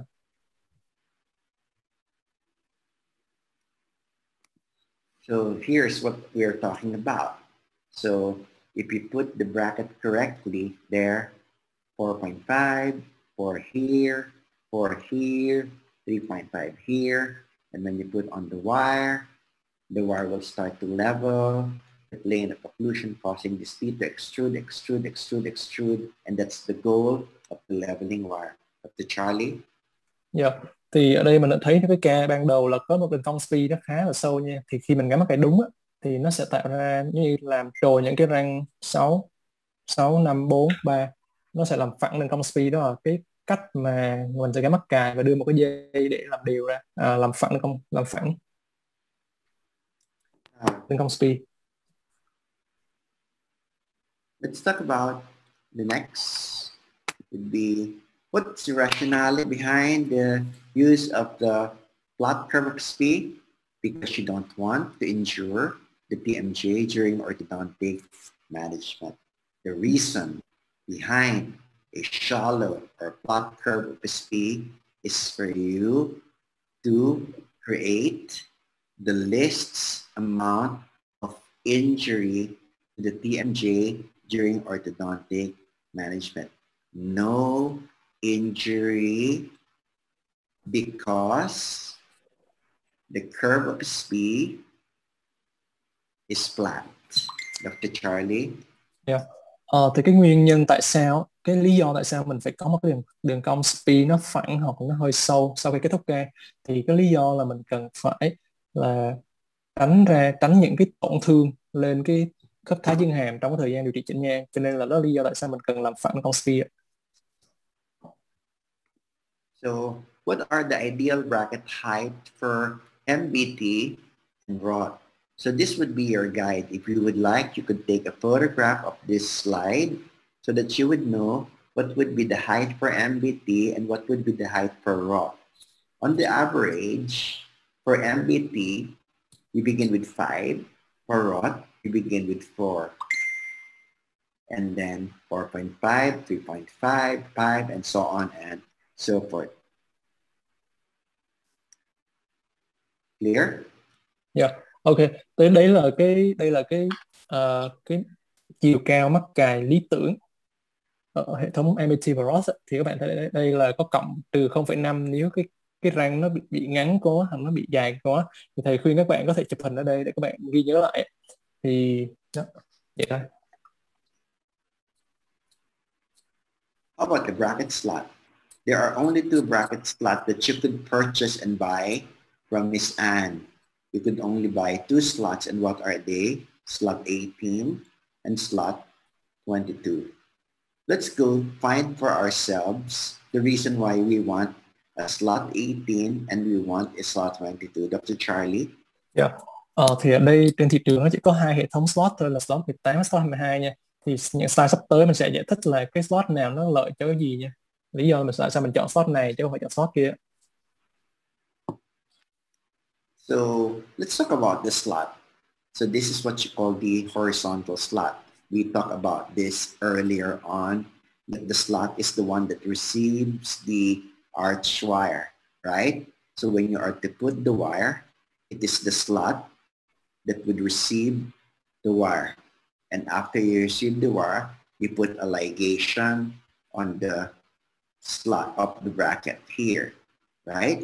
So the slot can be measured either as 18 or it can be measured as either 22. Dr. Charlie? Yeah.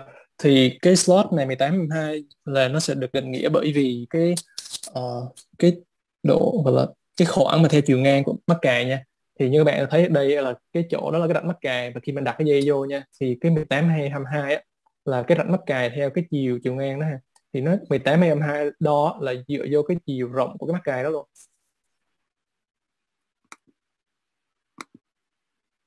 Here is an example of a slot 18 and here's an example of a slot 22. As you would see, the slot of 18 is smaller than the slot of 22. Thì bạn thấy đây là một cái chiếc diện cắt ngang của cái slot 18 và slot 22 nha. Bên trái là slot 18, bên phải là 22. Thì các bạn thấy đây là cái slot 18 là nó có cái khoảng không nó ít hơn, nhỏ hơn so với slot 22. So what should be the size of the slot here? The slot size is 18 by 25 and the slot here size is 22 by 25. So for the finishing, when I say finishing, you want to finish up of your case. What should be the size of the wire that you would insert to make it sure that you would come up with a very good finish? The size should either be 17 by 25 or 18 by 25 for a slot 18.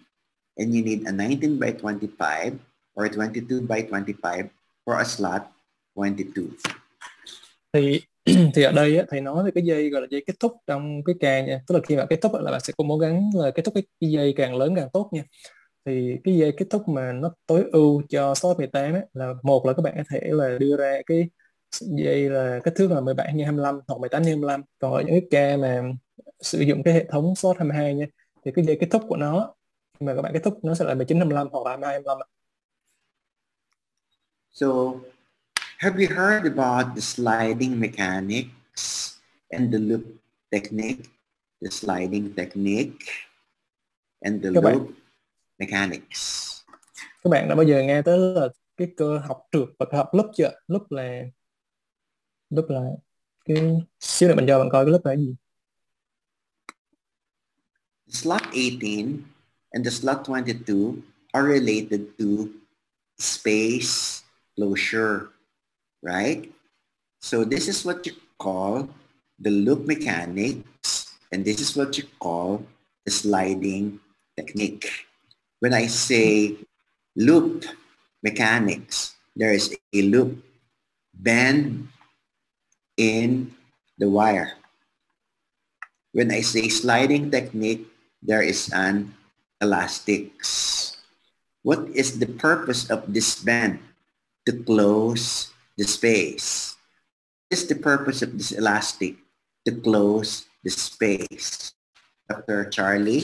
Thì khi mà mình đóng khoảng nha, thì nó có thể là đóng khoảng sau khi nhổ răng xong rồi nó có hai cái phương pháp chính nha, là phương pháp sử dụng cơ học loop và phương pháp sử dụng phương pháp trượt. Thì bên trái là loop nha các bạn. Thì các bạn thấy đây là có một cái loop nó được là bẻ trong dây á. Và khi mà mình nói về cơ học trượt nha, có nghĩa mình sẽ sử dụng thu trên một cái giới hạn như vậy thôi để trượt. Okay, so let's look at the next slide. The sliding technique and the loop mechanics will be using different types of slot. This one is a sliding technique. Why sliding technique? It will be using an elastic to close the gap. If you will be using the slot 22, 0, 22 slot, you will be using the sliding technique. Thì ở đây là một cái ca sử dụng cơ học trượt với thun hạng 1 nha. Thun hạng 1 là thun nội hàm thôi, chỉ có hàm trên thôi. Thì những ca mà thầy khuyến cáo là những ca mà xài cơ học trượt thì nên xài 6/2. How about the next one? The next one is what you call the loop mechanics. So let's talk about what the sliding technique is all about. How would you be able to close the space here? This is a big space. In order for it to close the space, these 4 teeth, 1, 2, 3, 4, should move back. In order for this to move back, the elastics, the rubber band, should pull them to move towards the back. Thì ở đây các bạn thấy được là khi mà muốn đóng khổ nha, thì những cái răng trước hàm trên đó, tức là những cái răng cửa nha, nó phải đi lui như vậy. Thì chính cái việc là mắc một cái thu như vậy nó sẽ tạo ra một cái hệ thống lực, nó tác động để mà kéo lui những răng trước hàm trên. And this is what you call the loop technique or the loop mechanics. This is what you call the loop technique mechanics using a slot 18. Slot 18 loop mechanics. Why is loop mechanics good for slot 18? Because slot 18 could receive a rectangular wire of 16 by 22. 16 by 22 stainless steel is still very soft and flexible. You could insert this wire in a small slot 18 and your wire is 16. Therefore, it could control the movement of the teeth without any damage to the angulations of the teeth.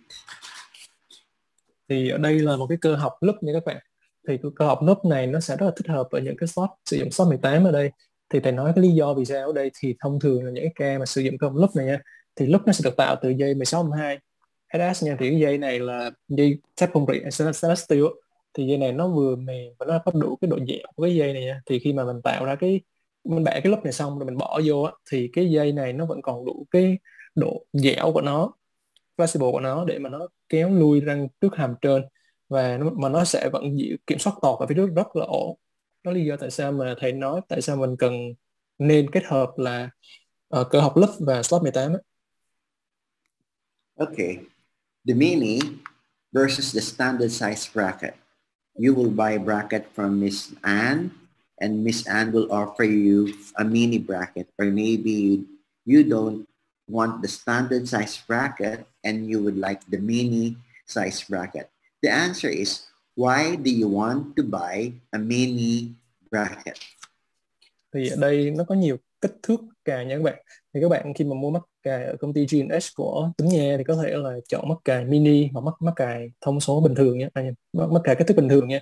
Thì câu hỏi đặt ra tại sao chúng ta nên xài mắc cài mini? Okay. Why choose the mini bracket? The answer would be for an increased interbracket distance. The interbracket distance will increase the play or spin of the wire. Thì cái lý do tại sao mình chọn mắc cài mini á, thì để nó tăng kích thước giữa những cái mắc cài với nhau nha các bạn. Thì cái việc này giúp cho mình sẽ tăng cái độ play. Độ play có nghĩa là cái độ sơ á, cái việc mà mình gọi là độ rơ, và cái độ xoay của mắc cài, độ xoay của dây trong mắc cài. Độ rơ chính là cái độ mà nó không có làm việc, cái máy nó bị rơ. Play effect or spin effect is nothing but the movement of the wire inside the slot. Thì cái độ play, cái độ chơi, cái độ play và cái độ spin này á, cái effect spin này nha, cái độ xoay á, thì nó chính là được coi là cái sự di chuyển của cái dây ở trong cái rãnh mắc cài và ở giữa những mắc cài. Here's an example of the bracket that is considered to be a mini bracket. What do you see in the mini bracket? When you are buying a mini bracket, you would notice that there is a very little amount of metal that covers the teeth. and the space between each bracket is very large. Thì đây là một cái hình cho mình thấy là một cái mắc cài mini là nó sẽ như thế nào nha. Thì mắc cài mini bạn thấy nó được tạo ra bởi những cái phần kim loại nó nhỏ hơn so với mắc cài bình thường nha. Và vì vậy cho nên là nó những cái khoảng cách giữa mắc cài, cái khoảng cách màu xanh đó, nó sẽ lớn hơn so với mắc cài bình thường nha. If you're using a mini bracket, a bigger space in between the bracket will produce more movement of the feet. Thì khi mà mình sử dụng cái mắc cài mini á, mình sẽ tăng cái khoảng cách giữa những cái mắc cài ra, có nghĩa là nó sẽ giúp cho việc răng nó di chuyển dễ dàng hơn, nghĩa là nó di chuyển dễ dàng hơn giữa những cái răng, giữa di chuyển răng dễ dàng hơn, nhiều khoảng để di chuyển răng hơn. Take a look at the screen, and what do you see? This is a comparison between a mini bracket against the standard bracket.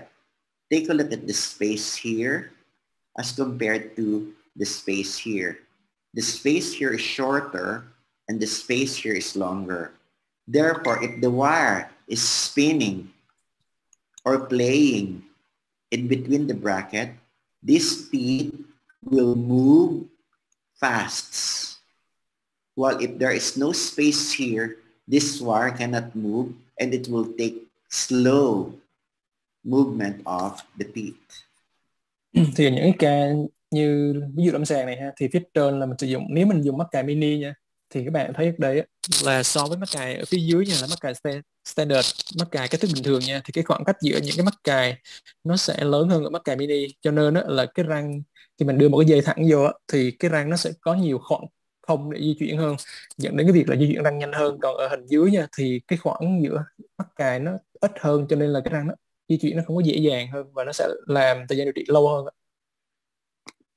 So let's go this time to the molar band and the buccal tube.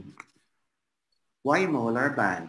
Why do you use a molar band? Molar band. Dr. Benz? Dr. Dạ. Thì bây giờ là sẽ nói về cái chuyện là mình sẽ sử dụng khâu hay là dùng tube, dùng ống. The answer would be for strong anchorage. Thì để mà câu trả lời sẽ nằm ở cái việc là mình có muốn là cái neo chặn nó vững chắc hay là không vững chắc. This is what you call canine retraction. Cái này gọi là cái lưu đăng nanh đấy. And you will use the molar as the anchor. This is the anchor tooth. Therefore, you need to use a molar band. Thì ở đây là mình cần dùng cái răng cối làm neo giữ ở phía sau để kéo lui được cái răng nanh ha. Thì ở đây thì thầy khuyên mình nên xài là cái khâu răng 6, khâu răng cối. So if you would want to rotate, you could use a molar band or even a premolar band. Và khi các bạn muốn xoay những cái răng nó xoay nhiều vậy ha, thì các bạn có thể lựa chọn là khâu răng cối, và ngoài ra có thể là dùng khâu răng cối lớn luôn, và có thể các bạn phải cân nhắc là xài khâu răng cối nhỏ nữa. So if you like also to distalize teeth like a molar, you could also use a molar band. Nếu mà bạn mà cân nhắc về việc đi xa răng sau hàm trên nha, răng sau á, thì các bạn nên xài khâu á. Of course, if you try to do the loop mechanics, what is this loop mechanics all about? You will try to activate this loop by trying to pull the wire and lock the wire there. So if this is just a tube and you try to activate the loop, there would be chance that the buccal tube will detach. Thì ngoài ra là khi mình xài cơ học loop nha các bạn, thì khi mình kết hợp cái loop này, mình sẽ phải kéo cái dây ở phía sau cái loop, phía xa nha, thì nó kéo lui rồi mình kích hoạt, mình giữ lại cái kia, mình giữ lại ở phần phía xa của răng 6. Thì ở những cái ca nếu giả sử như mà nó chỉ là một cái ống thôi nha, một cái tube dán thôi, nó không phải là một cái khâu vững chắc á, thì nó có một cái nguy cơ rất là cao là cái ống nó sẽ bị bay ra khỏi cái bề mặt răng. Cho nên là thông thường là những cái ca mà xài loop thì thầy khuyên mình nên xài khâu ạ. If you try to look at this wire is already activated. We pull the wire backwards and try to lock the wire there so that you could cause this space to close like that, so that this would cause the closure of the space. You call this bend as the cinch back. Thì những cái ca này thì mình nhìn hình phía dưới nha, đó là một cái hình mà giải thích là lúc nó kích hoạt như thế nào. Thì mình sẽ kéo cái dây ở phía xa ra và mình khóa cái đuôi nó lại ở phần phía xa đằng sau nha các bạn. Thì khi mà kéo lui vậy, cái này gọi là cinch back, cái từ tiếng Anh luôn không dịch được. Cho nên là khi mà cái lúc nó được kích hoạt như vậy thì cái lúc nó muốn quay lại cái tình trạng ban đầu của nó, và nó sẽ từ từ nó sẽ đóng lại cái khe đó cho mình, kéo lui đằng sau đằng trước phần trên.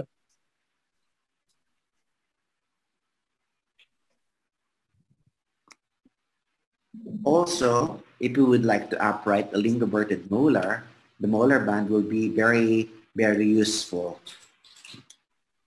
Trong những trường hợp mà mình chỉ gắn chéo đằng sau hàm trên nha, thì mình có thể cân nhắc cái việc là mình phải xài khâu để mình có thể mang thu dễ hơn. If you would be trying to put a buccal tube only here and another lingual clip there to correct the crossbite, there would be tendency for this tube to get detached. Thì nếu giả sử như mình xài một cái ống tube ở ngoài với răng 6 phía dưới đi, và thêm một cái gọi là một cái button, một cái nút ở phần phía xa, ở phần phía trong của răng 6 hàm dưới nha các bạn, thì cái việc đó khi mà mình mang thu như vậy thì nguy cơ rất là cao là cái tube và cái button, cái nút đó nó có thể bong xuất. How about this one? This is what you call the class 1 elastics. What is this class 1 elastics? Yes, this is an elastic to control the rotation of the canine. If you are trying to retract the canine backwards, this canine will have the tendency to rotate. To avoid the rotation, something must have to be used to pull the canine to the back so that it would move bodily. Thì ở đây là một cái công dụng của thung hằng một nha các bạn. Thì khi mà mình dán một cái nút ở mặt trong răng nanh á, thì cái mục đích của mình là mình sẽ muốn cho bệnh nhân mang thung hạng 1 từ mặt trong của răng nanh cho tới mặt trong của răng 6 nha các bạn. Thì vì cái vấn đề khi mà mình kích hoạt một cái lực mà nằm ở phía mặt ngoài của răng nanh hàm trên, răng nanh hàm trên vào phía ngoài của răng 6 hàm trên đây, thì mình sẽ tạo một cái lực nó nằm ngoài so với tâm cản của cái răng nanh, cho nên nó tạo ra một cái xu hướng nó xoay nha. Có thể răng nanh nó bị xoay theo hướng là cái phần phía xa nó sẽ đi vô trong nha các bạn. Cái đó là mình không mong muốn, cho nên là mình muốn cân bằng một cái lực lại thì mình sẽ phải mang thung hạng 1 đi từ phía mặt trong của răng nanh tới phía mặt trong của răng 6 để tạo ra một cái lực nó cân bằng với nhau để răng nanh nó thể di chuyển bình tiến như hình thầy vậy. But of course, the band may be at a disadvantage because somehow the band could break. Nhưng mà tuy nhiên thì cái khâu nó cũng có thể có ngày nó bị vỡ nha các bạn, hư hỏng. Let's go to the buccal tubes. The buccal tubes for the first and the second molar, what's the difference? Thì ngoài ra là cái ống thì cho răng sóc trên, cho răng 6, răng 7 thì có gì khác nhau? Here is the second single and convertible first molar buccal tube. As you would see, the first molar buccal tube looks like a bracket. When you buy the buccal tube, which is first molar, they look like a bracket. As you can see, there is a wing, distal cervical wing, mesial cervical wing, mesial incisal or occlusal wing, and distal occlusal wing. Similar to the other one, there is a wing on the mesial cervical, distal cervical, mesial incisal or occlusal, distal occlusal. This is what you call the first molar buccal tube. This is for the first molar. But there is another tube called the double convertible tube for the first wait. Oh, I think sorry. yeah. Thì đây là một cái hình là một cái ống rang 6 có thể bóc nắp được nha các bạn. Thì các bạn thấy được đây là cái khác biệt lớn nhất của rang 6 và rang 7 nha. Chip rang 6 rang 7 á, ống rang 6 rang 7 á, thì cái ống rang 6 nó có hình dạng giống một cái mắc cà vậy. Thì các bạn thấy được rồi, vừa rồi thầy chỉ cho mình coi là 4 cái cánh của mắc cà nha. Thì đó là cái cái điểm khác biệt lớn nhất giữa chip rang 6 trên và chip rang 6 và rang 7. This is the second type of a first molar tube, but this time it's not a single, but it has to be double. Why double? Because there are two tubes that are found in the buccal tube. One tube is for the main arch wire, and the other tube is for the headgear.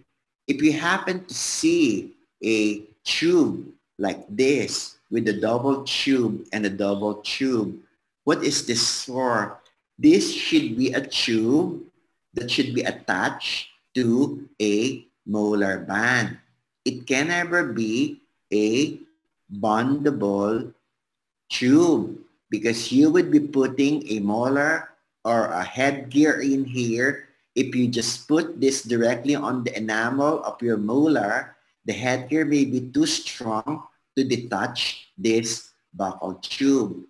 Therefore, you cannot buy a double convertible tube that is bondable. It will always be, of course, weldable buccal tube. It's already built in your molar bands. Thì cái hình mà ở slide trước nha các bạn, thì đó là một cái ống của răng 6, nó chỉ có một ống thôi. Thì ở đây thì mình đã thấy được là cái ống thứ hai của nó nha, tức là cái này là ống răng 6 double, mà nó có một cái ống phụ ở phía trên nữa. Thì cái phần bên trái nha, cái mũi tên bên trái thì nó sẽ chỉ vô cái ống headgear, còn gọi là ống headgear. Còn phần bên phải á, nó gọi là cái ống dành cho dây cung chính của mình nha. Thì tại sao mình có cái này? Thì đôi khi mà có một số bệnh nhân mình cần phải cho bệnh nhân mang một cái lực headgear rất là mạnh nha. Thì những cái ống của rang 6 trên này á, thì nó có thể đi 6 trên 2 ống nha. Thì nó có thể đi nó có thể xuất hiện dưới hai dạng. Thứ nhất là dạng bond, dạng dán á, và dạng thứ hai là dạng hàng vô trong khâu á. Thì ở những cái ca mà xài headgear á, thì nó xài lực rất là lớn nha các bạn. Thì cho nên là khi mà mình xài những cái ống dán á, mà mình xài lực lớn rất là lớn như vậy á, thì nó có nguy cơ xúc gãy khí cuống nó rất là cao. Cho nên là thông thường các bạn thấy được là đa số những cái ca nào mà xài headgear là mình sẽ đa số xài với khâu, và cái khâu hàng sẵn với là cái ống headgear và ống headgear vậy ha. Đó là lý do tại sao mà thông thường những ca mà khuyên là khi mà xài hai ống á, thì đa số là phải xài khâu, ít khi là xài chip đó. Here, we call the buccal tube convertible. Why do we call it convertible? Here is the term, convertible, because it could be converted. How do you convert that? Convert it into a bracket. From a tube to become a bracket. Thì cái từ convertible này có nghĩa là mình có thể chuyển đổi nha. Chip có thể chuyển đổi được, hoặc là có thể bóc nắp được nha. Thì khi mình bóc nắp hoặc là mình chuyển đổi cái ống này á, thì mình có thể bóc nó ra trở thành một cái mắc cài bình thường nha.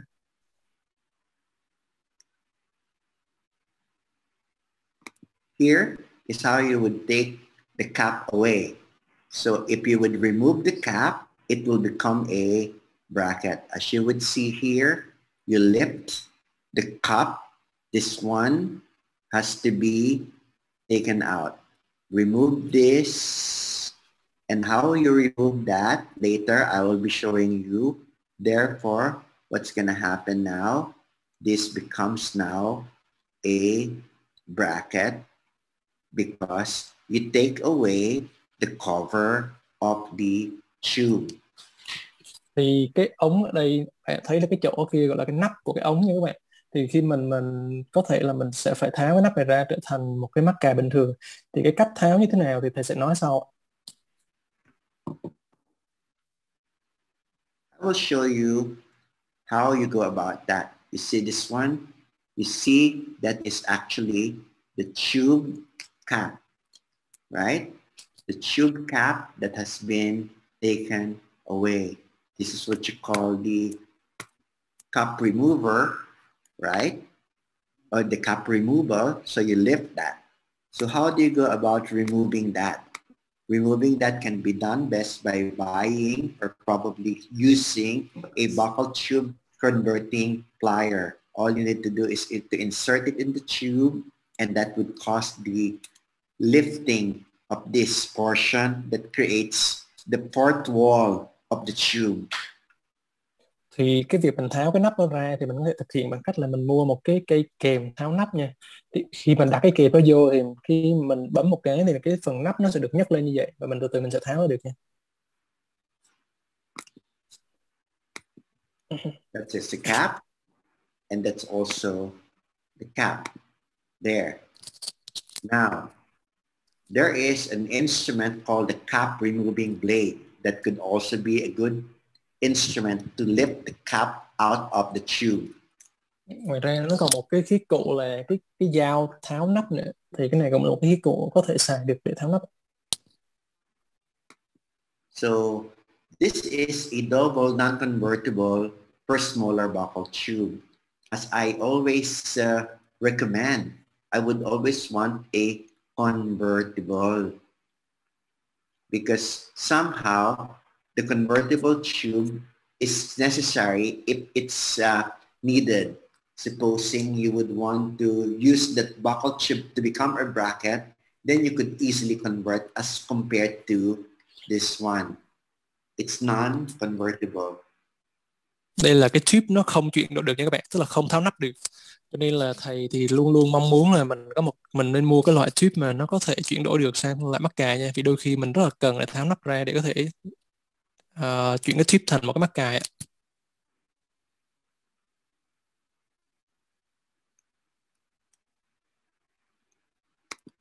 Here is a single non-convertible.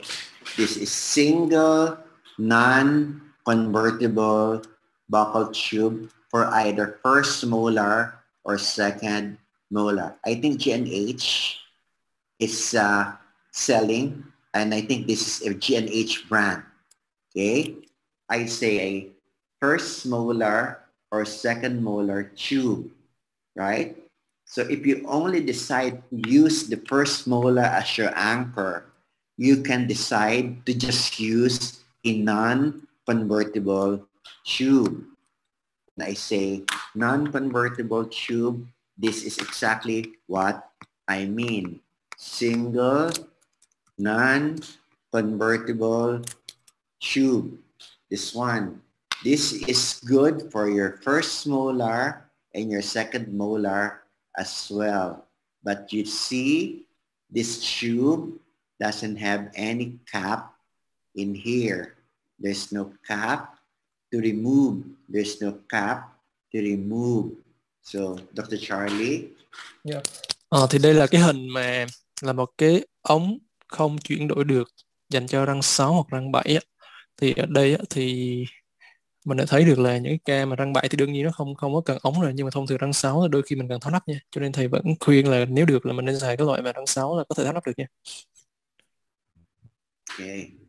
So again, if your case would only need up to the first molar bracket here, another bracket here, another bracket here, a non-convertible tube is already okay.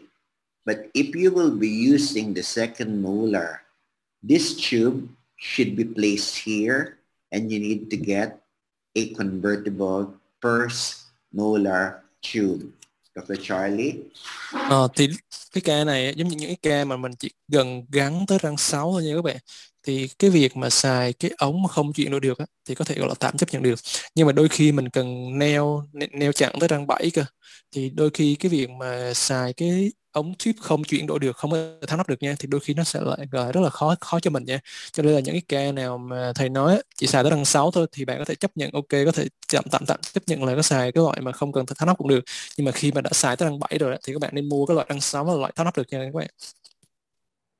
Okay, let's show a good case of what a tube is all about.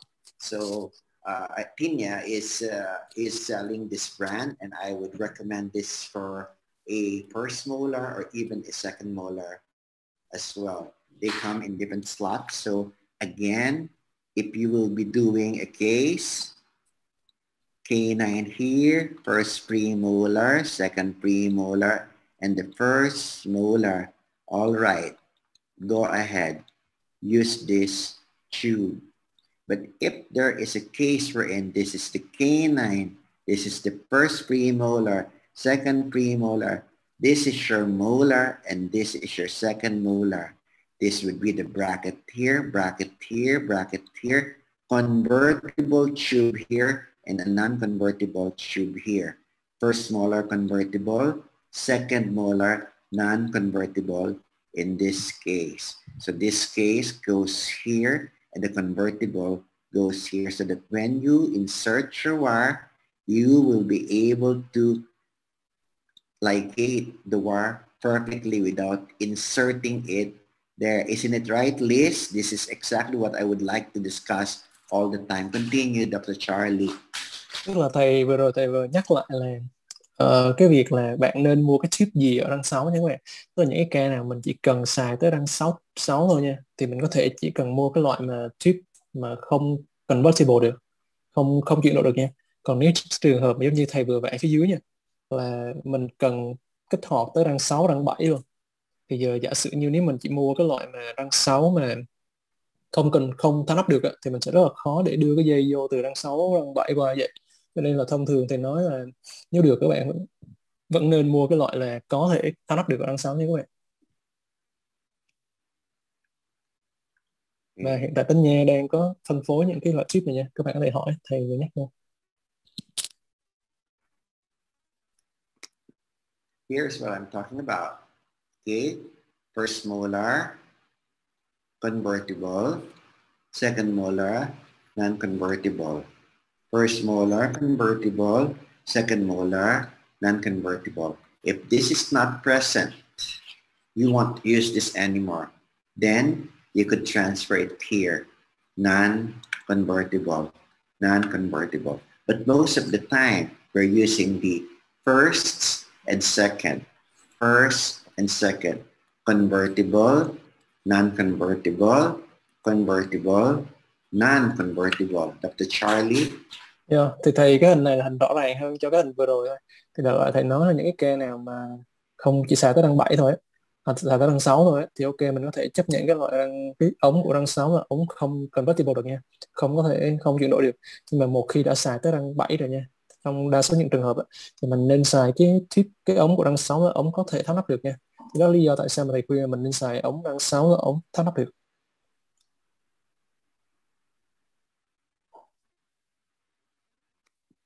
Here, first molar only, right, Dr. Charlie?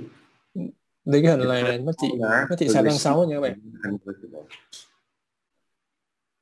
Thì cái ca mình chỉ xài tới răng 6 thôi, cho nên là cái ống của răng 6 là ống không cần chuyển đổi cũng được, không sao hết trơn.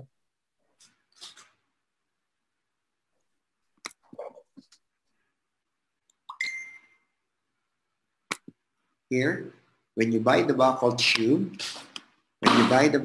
tube, you cannot change or interchange the upper to the lower. Thì khi các bạn mua cái tube nha, các bạn phải quan tâm tới một cái độ gọi là độ offset nữa, có nghĩa là cái độ mà di chuyển theo chiều ngoài trong của cái ống tube nha các bạn, độ dài. Okay. The upper has this what they call the precise in and out measurement known as the distal offset. Thì cái ống tube của răng 6 trơn nha các bạn, thì nó sẽ có một cái gọi là một cái lệnh in out, cái lệnh ra trong ngoài chính xác, hay còn gọi là một cái từ offset này không dịch được nha các bạn. Offset răng cối hoặc là offset phía xa. Offset là nghĩa là nó theo lệnh 1 á. Here is an example of a distal offset. Đây là một cái ví dụ của cái offset phía xa nha các bạn. Also, this one for the upper. As you can see, the upper has an offset. Đó, các bạn thấy được là cái chỗ thầy chỉ vô đó là cái offset nha, độ dày của cái, có một cái độ But the nghiêng vậy. lower doesn't have. Và ở hàm dưới nó không có nha. So if we try to compare, this is 15 degrees and the lower is 0. Đó, Right? các bạn thấy được là phần phía trên nha, răng 6 trên là 15 độ, phần dưới là răng 6 dưới là 0 độ nha. Răng 7 hàm trên thì nó là 10 độ, còn răng 7 hàm dưới là 0 độ. This is the 15 degrees. Nó là and 15 this độ is nha. 10 degrees. Nó là 10 độ. Right? And this is the 0 0 độ. degrees. 0 degrees. So if you think about using this tube here and using this tube there, this is wrong. If you use this tube here and tube here, it's wrong. Cannot be. It is not allowed. Thì các bạn nha, các bạn nào mà có ý định là đổi tiếp răng 6 trên gắn sâu dưới cũng được á, thì nên bỏ suy nghĩ đó nha. Và răng 7 trên gắn 7 dưới cũng nên bỏ luôn, vì cái vấn đề là cái offset này khác nhau, vậy răng 6 trên và 6 dưới, 7 trên và 7 dưới nha, cho nên là không thể thay thế được nha. Cho nên là không được luôn, không được gắn mắc cài như vậy, không được tráo.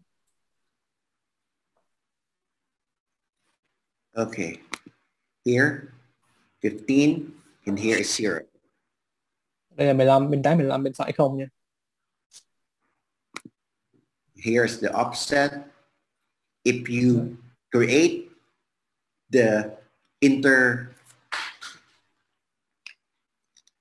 if you try to create this, what they call interchange of the bracket, putting the upper to the lower, upper to the upper to the lower, lower to the upper, what do you think will happen?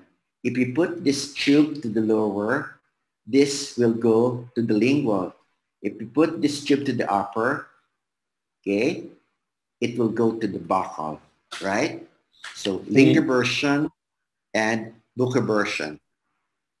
Thì khi mà các bạn, ví dụ như các bạn nghe thầy nói là mình đặt giả sử mình đặt cái tip của răng 6 trên á, xuống răng 6 dưới á, thì cái việc gì sẽ xảy ra? Cái việc là nó sẽ đẩy cái phần răng 6 dưới nó đi vô trong, và ngược lại khi mình đặt cái tip của răng 6 trên ở 6 dưới á, mà lên răng 6 trên nha, thì cái tip nó bị nó không có offset á, cho nên là cái phần răng 6 trên nó sẽ bị đi ra phía ngoài nha. Let's go to the orthodontic wires. Dr. Charlie, let's just say that this would be the last few slides for my lecture today. So let me see how many more slides is left here. We will do it very quick. So let's begin with the orthodontic wires. So, thầy muốn cảm ơn các bạn đã ngồi lại tới bây giờ, và đây là những cái slide cuối cùng của cái bài webinar hôm nay. Okay, there are classifications of orthodontic wires, and they are leveling and aligning wires. We also get the movement wires and together with the finishing wire. Thì cái dây thì nó có những cái loại dây tùy thuộc vào cái cách sử dụng của nó nha. Cái sử dụng của nó có thể là dây gọi là làm phẳng và làm đều cung răng, thứ hai là dây di chuyển răng, và thứ ba là dây kết thúc ca. Now, the classification of leveling wires are one, austenitic or austenite, and the other one is what you call martensitic or martensite. Thì cái phân loại của những cái dịch răng, của những cái dây mà làm đều nha, thì nó sẽ dựa vô cái tính gọi là cái tính dẻo mà do nhiệt mà không biết dịch làm sao, nhưng mà loại là nó sẽ bị kích hoạt nhiệt hay là không á, dẻo do cái nhiệt độ nó nha. Nó có hai loại luôn, cái này không dịch được luôn, austenitic và martensitic, không dịch được. Now, these are the definitions of what an austenitic and a martensitic wire. Mình sẽ rất rõ hơn nha. Thì go on please. And the austenitic is the wire that does not deform when there's a temperature change, while a martensitic wire is the wire that undergoes plastic deformation with the temperature change. Cái dây mà gọi là austenitic đó nha, là cái dây này gọi là nó không bị thay đổi, nó không có bị biến dạng dẻo dưới sự thay đổi của nhiệt độ nha. Còn cái dây mà martensitic này gọi là cái dây kích hoạt nhiệt á, có nghĩa là cái dây này nó sẽ thay đổi cái hình dạng cách gọi là biến dạng dẻo khi mà cái nhiệt độ nó thay đổi. Giống như là ví dụ như là từ nhiệt độ phòng mà lạnh, hoặc là từ lạnh tới nóng, từ ấm mà lên đến nóng luôn, nó thay đổi, nó sẽ thay đổi là nó sẽ tạo ra một cái biến dạng dẻo, biến dạng vĩnh viễn. The austenitic wire are the wires that doesn't undergo any deformity like a stainless steel. Another example of that wire is a twist flex. Thì cái dây mà cái loại đầu tiên là austenitic, cái loại này nó không bị thay đổi cái hình dạng của nó là dưới sự tác động của nhiệt nha. Thì có một cái loại dây là có thể ví dụ như là stainless steel, là dây thép không rỉ á, thì có một cái ví dụ như là gọi là twist flash này, gọi là KOS, gọi là dây bện á, ACO, dây bện. Another example of an austenitic wire is an Australian wire. Ngoài ra có một cái loại dây khác nữa là loại dây Úc, Australian wire. You also get to consider the most common leveling wire, and which is what you call the martensitic wire. This is the most popular wire today for leveling. Thì cái dây mà dùng để làm đều nha, là cái loại dây thứ hai ấy, là loại dây martensitic này ấy. Có nghĩa loại dây này nó sẽ thay đổi là nó sẽ bị biến dạng dẻo dưới sự thay đổi của nhiệt độ ha. The first, there are 4 different types of martensitic leveling wires that are available in the market and may be available with G&H company. One is the nickel titanium. We also got the copper nitide. We got the alloy, and finally the TMA. Thì có 4 cái loại dây chính trong cái dây làm đều chính nha các bạn. Có là nickel titanium, hoặc là dây nitide mà hay gọi, hoặc là dây nitide đồng, copper nitide, và thứ ba là alloy, và thứ tư là TMA. This is the nitinol, which is an abbreviation. The abbreviation nitinol means nickel, titanium, naval, ordnance, laboratory. Thì cái dây này là dây nitide nữa các bạn. Dây nitide này có G&H có bán, thì cái G&H này bán thì loại dây nitide G4 này, thì cái dây này nó có một cái độ đàn hồi rất là cao. Thì nitide này là hay gọi là nitinol đó, thì nó được viết tắt của cái từ là Nickel Titanium Naval Ordnance Laboratory. So this is the wire that was introduced by William Buller in the year 1960, and in the year 1963, this was already used as an orthodontic arch wire. Thì năm 1960 là cái dây nitide này là cái dây được là ông William Buller là phát triển nó ở trong cái phòng lab Naval Ordnance ở Maryland. Năm 1963 nó được thương mại hóa. Nó được là giới thiệu cái loại hợp kim chỉnh nha đầu tiên nitide dựa trên những nghiên cứu thực hiện bởi Buller. And this is how it would be marketed by the company who is sponsored the lecture today. So they come in different size. You could buy the nitinol in a round form or even in a rectangular form. So these are the sizes: size 12, size 14, size 16. If you will be buying the round one, and that also comes with the rectangular one, and the sizes would be 16 by 22, 17 by 25, and 19 by 25. Thì đây là cái hãng mà tài trợ G&H tài trợ cho cái webinar này nha. Thì ở G&H có bán cái loại dây là G4 Nickel Titanium này, thì nó đi kèm với rất là nhiều cái kích cỡ khác nhau, như kích cỡ 012, 014, 016, và kích thước của nó có thể là hình chữ nhật là 16, 12, 15, 19, 55.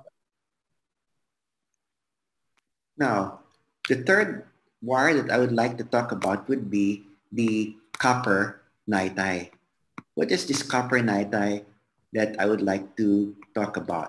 But before I go to the copper nitride, I want to talk about the reverse curve nitinol. The reverse curve nitinol is what they call the rocking chair curve, right? So if you have a case like this and a case like this would be a very good wire for you to be able to bring that crown out and flare the teeth. Tức là tiếp theo tôi sẽ nói về cái dây mà nitrile đồng á, copper nitrile á. Nhưng mà trước khi đi vô cái đó thì tôi sẽ giới thiệu các bạn một cái loại dây là loại dây nitrile đường cong spin ngược nha, reverse curve spin. Thì cái loại dây này rất thích hợp để cái việc là những cái hạt 2 chia 2 vậy nó sẽ luống và nó chìa răng cửa hàm trên ra. Now, the copper nitride is the most popular art and synthetic wire today. Even in the United States, in Europe, and in Southeast Asia, copper nitride has been gaining so much popularity today. Cái loại copper nitrile là loại được sử dụng nhiều nhất ở Mỹ và có thể trên thế giới luôn. Thì cái loại này là một cái loại hợp kim được kích hoạt bởi nhiệt. These are the wire that responds to temperature changes. It softens in cold and hardens in heat.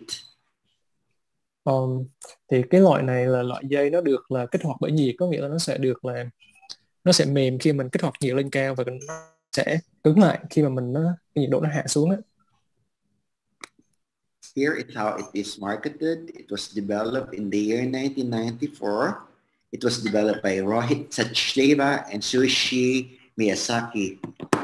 Cái dây copper nitrile này, nitrile đồng này được tạo ra vào năm 1994 bởi Rohit Sachdeva và Sushi Miyazaki. Here is how it is composed, and this is the kind of case where the copper nitrile is working very well. Cái dây lúc nãy các bạn coi được cái thành phần của nó nha. Và đây là với ca lâm sàng mà cái dây nitrile đồng này nó hoạt động rất là tốt. Here, another case. And here is another case where the copper nitrile would work. They are very good to level a severe crowding teeth. Cái dây copper nitrile này nó hoạt động rất là tốt ngay cả ở những cái ca mà nó chen chúc rất là nặng nha, như hình bạn có thấy nha. Here's an example of how the copper nitrile would work.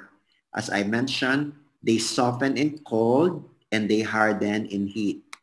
So this is the copper nitrile. That is an ice, right? You put the copper nitrile in a very cold water or maybe an ice. And what you could come up with is the deformity of the wire. So the wire could deform in the presence of a very cold temperature.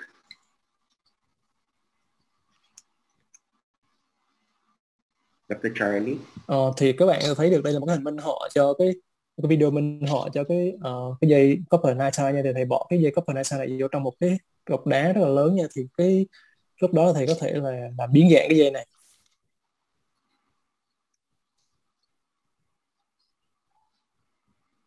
Now, when you put it or submerge it in the cold water, you will create deformity of the wire. Okay, it will become very, very soft.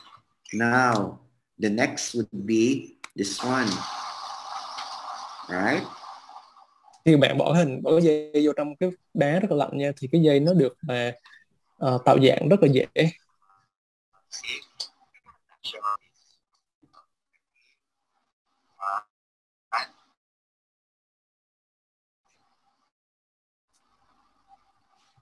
Okay, so the wire goes back into its original form. So again, when you try to roll up the wire, after you submerge it in a cold water or maybe in an ice, you could just imagine the heat coming from the mouth will be the one that makes this wire go back into its original form. Thì các bạn thấy được khi mà mình bỏ một cái dây vô, cái dây đã bị biến dạng nha, sau khi mình để ở cái cục đá thì vô một cái đèn cồn nha, thì nó sẽ quay lại cái hình dạng ban đầu. Tương tự như vậy, khi mình bỏ một cái dây này vô trong miệng bệnh nhân thì cái nhiệt từ miệng bệnh nhân nó sẽ làm thay đổi cái dây, nó quay lại tình trạng ban đầu của bệnh nhân, Now, you could buy tình an trạng ban đầu của dây. instrument, okay? An instrument called the thermal pen that you could use inside the mouth so that you could apply cold temperature on the area that you want to soften. Thì ở đây là các bạn thấy được là một cái bút nha, mà được sử dụng trong miệng, thì cái bút này nó phát ra cái hơi lạnh á, khi mà mình đè vô cái phần dây á thì cái dây nó sẽ mềm lại và các bạn có thể rất là dễ mà thao tác với cái dây này. Now, the other one I don't want to talk about is this algiloy, which happens to be the opposite of the copper nitai. It's the opposite of the copper nitai, which is what you call the algiloy. The algiloy is a wire that doesn't soften in cold, but they soften in hot temperature. Cái dây mà LG-Line này là một cái dây nó ngược hoàn toàn so với dây mà Copper Nitai vừa rồi nha các bạn. Cái dây Copper Nitai vừa rồi, dây LG-Line này thì khi mà nó được tiếp xúc với là nhiệt á, thì nó sẽ mềm ra. Okay, so the algiloy comes in different color, but you need to make it sure that you have a machine that would soften the algiloy long before you start ligating the wire inside the bracket slot. Because in order for you to make this wire soft, the wire must have to be treated by heat, but not by cold. Thì cái dây này là trước khi mình đưa vô miệng bệnh nhân nha các bạn, thì các bạn phải được xử lý bởi nhiệt nha. Thì bởi vậy là nhiệt chứ không phải là cái hơi lạnh như vừa rồi. Đó là lý do vì sao mà trước khi mình đưa vô miệng bệnh nhân phải xử lý nhiệt nóng nha các bạn. Now, the last wire that I would like to talk about would be a TMA. TMA stands for titanium molybdenum alloy. This wire is more of a finishing wire rather than a leveling wire. Cái dây cuối cùng mà tôi muốn giới thiệu là dây TMA nha. Dây TMA là một cái dây là được sử dụng ở trong những cái ca mà gọi là kết thúc ca nhiều hơn là một cái dây leveling. Cái dây là làm điều ban đầu. Though this wire can be used for leveling, but it's more recommended to be used as a finishing wire. Thật ra thì cái dây này nó cũng được là có thể là vẫn sử dụng được ở những cái ca mà giai đoạn mà làm đều ban đầu nha, nhưng mà thông thường thì người ta hay sử dụng ở nó trong trường hợp mà kết thúc ca nhiều hơn. Now, the disadvantage of this wire is they are very rough. So, and it may be susceptible or it may lead to fracture of the wire. Cái điểm yếu của những cái dây này nha, thì đó là cái bề mặt nó rất là thô ráp và nó tăng cái ma sát lên, và thứ hai nữa là nó rất là dễ gãy. Nó dễ gãy thôi, nó không rất là dễ gãy, nhưng mà nó dễ gãy hơn so với những cái dây kia. So you would be asking me, what is the wire used for this kind of situation wherein there is an elastic using the elastics here. Here are an example of a TMA for finishing. If you would want to create settling of the occlusion, you would want this canine to move down and premolar to move down, and this canine and premolar to move up. You must use a wire like this, and the wire is called TMA. Dr. Thì Charlie. cái hình vừa rồi nha, là cái hình ví dụ là khi nào thầy xài dây TMA á, thì cái dây TMA này được sử dụng trong những cái ca là mình sẽ finishing nha. Finishing là kết thúc ca, tinh chỉnh ca, thì lúc đó là mình sẽ đang muốn là những cái răng nó sẽ được trồi xuống và mang thun như vậy, thì những dây như TMA nó rất là thích hợp vào những cái ca như vậy. Okay. Let's go to the last and final slides here, and I would want to talk about the finishing wires. So let's finish up the lecture by talking about the finishing wire, the stainless steel compared to the TMA. There are two finishing wires. And Thì what có hai are cái they? loại dây được dùng trong cái trường hợp mà cái tốc cao nhiều nhất á, dây TMA và dây stainless steel. Thì so sánh nha. If you will be using the TMA, you think about settling of occlusion. But if you will be using the stainless steel, it means to say that there's no settling to be made. You don't need to use any rubber or elastics to bring the teeth in contact. Cái sự khác nhau lớn nhất của dây stainless steel, dây ADAS và dây TMA nha, thì dây TMA được thầy sử dụng là trong những trường hợp mà thầy muốn an định khớp cắn, có nghĩa là răng cần phải nó cần phải được chạm vô nhau, nó cần phải được mang thun để chạm vô nhau. Còn mình sử dụng dây ADAS khi mà những cái răng nó đã chạm tương đối ổn với nhau rồi thì mình xài dây ADAS nha các bạn. Okay, if you want to buy the wire like TMA as your finishing wire, and you are using a slot 18, here are the sizes of the wire that are good, better, and best for you. If you will be using the slot 22, these are the wire that is good, better, and best for you. Of course, good if you use the 16 by 22 for slot 18, and better if it's 17 by 25, and best if it's 18 by 25. Đây là những cái dây mà thầy khuyến cáo các bạn có thể sử dụng trong slot 18 22 trong cái phần mà cái pha mà finishing nha, là cái tốc ca thì các bạn có thể xài cái dây 16 22 là tốt nha, tốt hơn nữa là xài 17 25 và 18 25, và tốt nhất là 18 25 ở slot 18. Ở slot 22 thì bạn có thể xài 18 25 là tốt nha, 19 25 là tốt hơn nữa, và tốt nhất là 22 x 25. So I'm using slot 18 in my practice. That's why I use most of the time finishing wire at 17 by 25. Though I am also using sometimes slot 22, my finishing wire is 19 by 25 for stainless steel.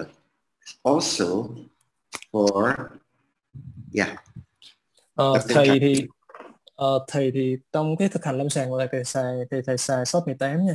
Thì thầy hay sử dụng là dây 17 25 SS để thầy finish cái ca của thầy. Còn ở slot 12 thì thầy cũng có một số ca thầy sử dụng, và cái sợi dây thầy sử dụng để finish là dây 19 x 25 SS. Okay. Majority of my cases to be finished are finished with a TMA. I seldom use or I don't use stainless steel as my finishing wire. All my finishing wire must have to be in a stainless steel form, in which case I always use TMA. And again, Dr. Charlie, again, my size to be used for my finishing using a TMA would be this one. For slot 18, 17 by 25. For slot 22, 19 by 25. Yeah. Dạ thì thầy nói là đa số những ca mà thầy kết thúc ca nha, thì thầy sẽ sử dụng cái dây TMA hơn là dây SS. Thầy sử dụng rất ít dây SS để kết thúc ca, và cái kích thước dây mà thầy sử dụng là ở slot 18 là 17 x 25 và 22 là 19 x 25.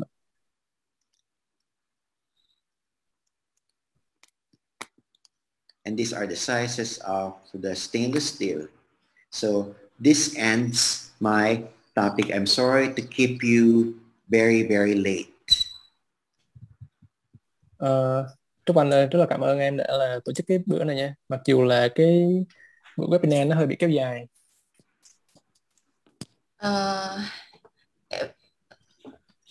Em rất là cảm ơn tất cả quý bác sĩ đã nán lại tới ngày này hôm nay, tới giờ này, và mình có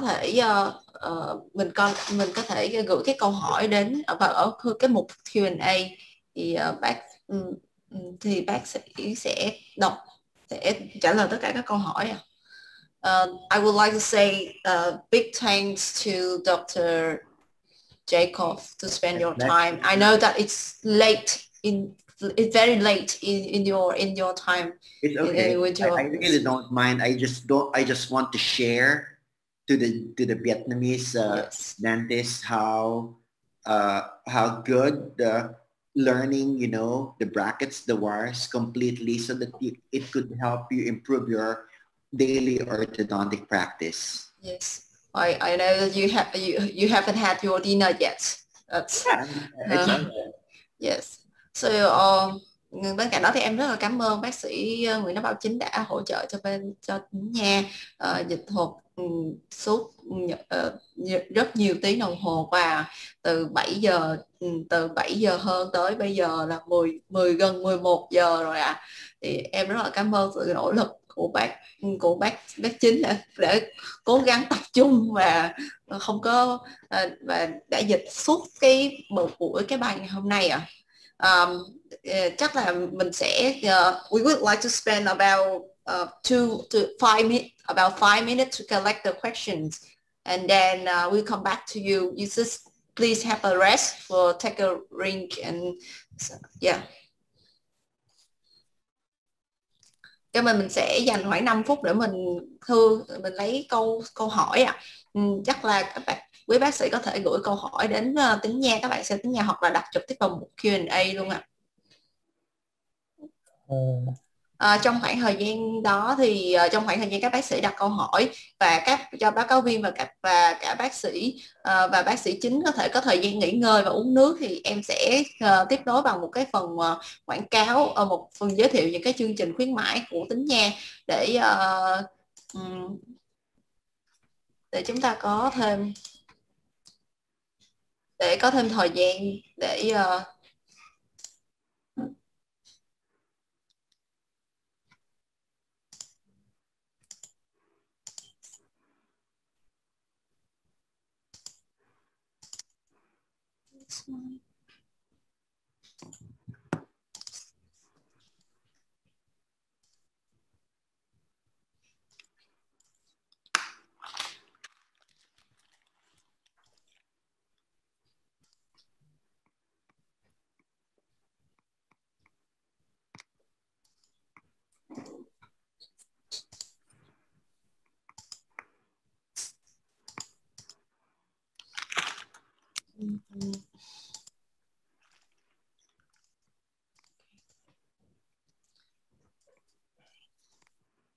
hãng G&S thì họ nổi tiếng với lại nổi tiếng nhất chính là dây cung, và cái giá của dây cung sẽ là đối với dây cung chỉnh lún và cắn chéo sẽ là 105.000 cho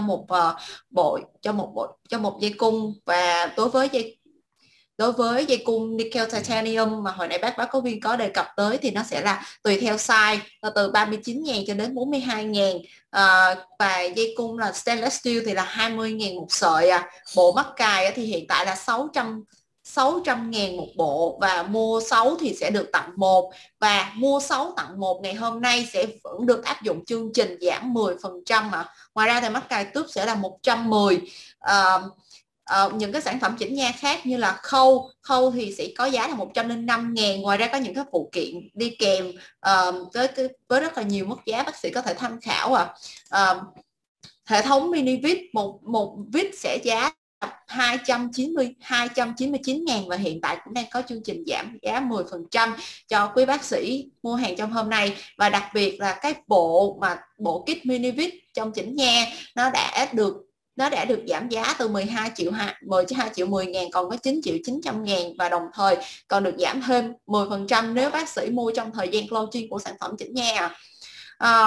Những cái sản phẩm tiếp theo của Tính Nha em muốn giới thiệu ở đây đó là cái sensor này. Bộ sensor này với giá là 35 triệu và được bảo hành 36 tháng với cái độ rất là bền bỉ, 400.000 lần chụp hình và hình ảnh rất là rõ nét. Ngoài ra tụi em sẽ có những cái tính năng của sản phẩm như là hiện rất là linh hoạt. Chiều dài nó là khoảng 3 mét dây, rất là dai dẻo và linh hoạt, và có rất là nhiều cái bình luận rất là tốt về cái sản phẩm này và bác sĩ hoàn toàn yên tâm với chính sách bảo hành 1 đổi 1 trong vòng 36 tháng. Ngoài ra đi cùng với sensor sẽ là X-quang cầm tay. Khi mua combo sensor và X-quang cầm tay sẽ được giảm ngay 5 triệu. X-quang cầm tay trị giá là 35 triệu với 35 triệu là 70 triệu, trừ 5 chỉ còn lại 65 triệu cho một combo X-quang cầm tay và sensor.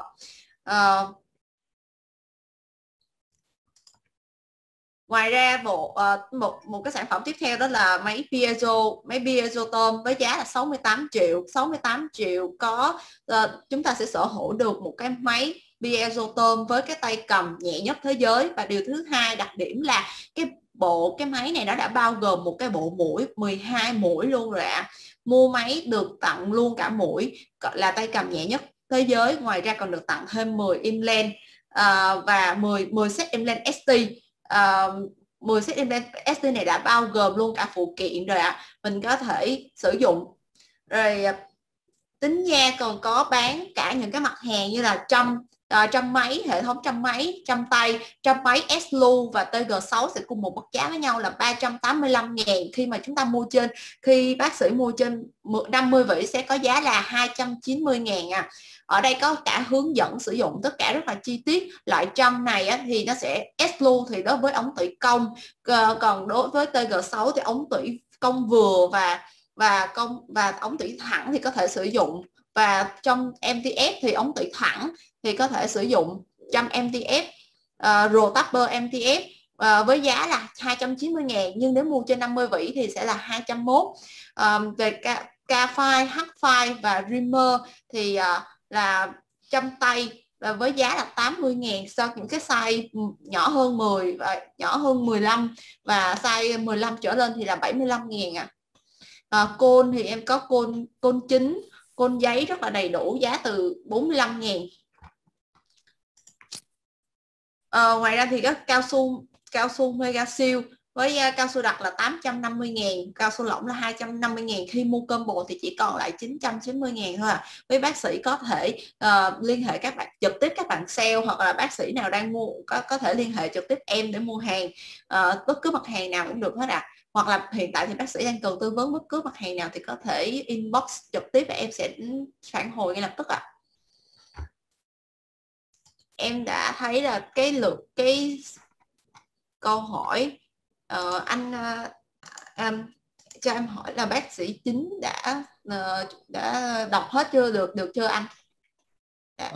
Ok. Anh chuẩn bị hết chưa? Ok thì em dịch ra thôi, có gì đâu. Dạ, để em giới thiệu 2 chương trình nữa em sẽ trả lại cho anh. Ok. Sắp tới thì Chính Nha sẽ có như 2 cái chương trình webinar sắp tới vào ngày 1 tháng 7 và ngày 13 tháng 7 về nội nha và implant. Implant sẽ vào ngày 1 tháng 7, nội nha ngày 13 tháng 7. Hy vọng sẽ được quý bác sĩ có thể đăng ký qua link đăng ký tại chat box, và Tính Nha sẽ cập nhật trên website, trên fanpage của Tính Nha, Facebook của Tính Nha hoặc là Megagen Tính Nha. Sẽ có tất cả những cái thông tin này để các bác sĩ có thể đăng ký nghe vào những cái bài tiếp theo. Và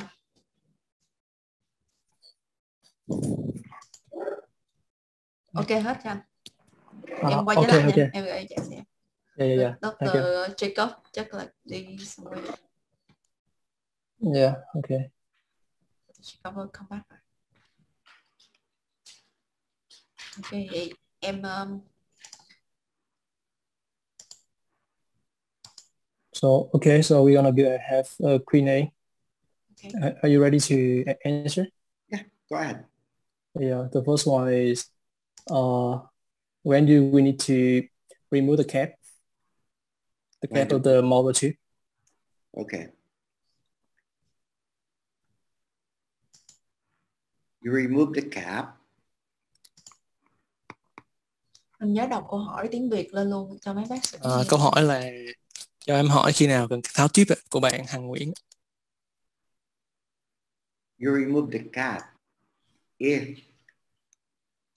the second molar is already lost its alignment. Most of the time, there is this 4, this 5, this 6, and this is 7, right? You get your bracket here, you get the bracket here, and your molar is already more to the lingual.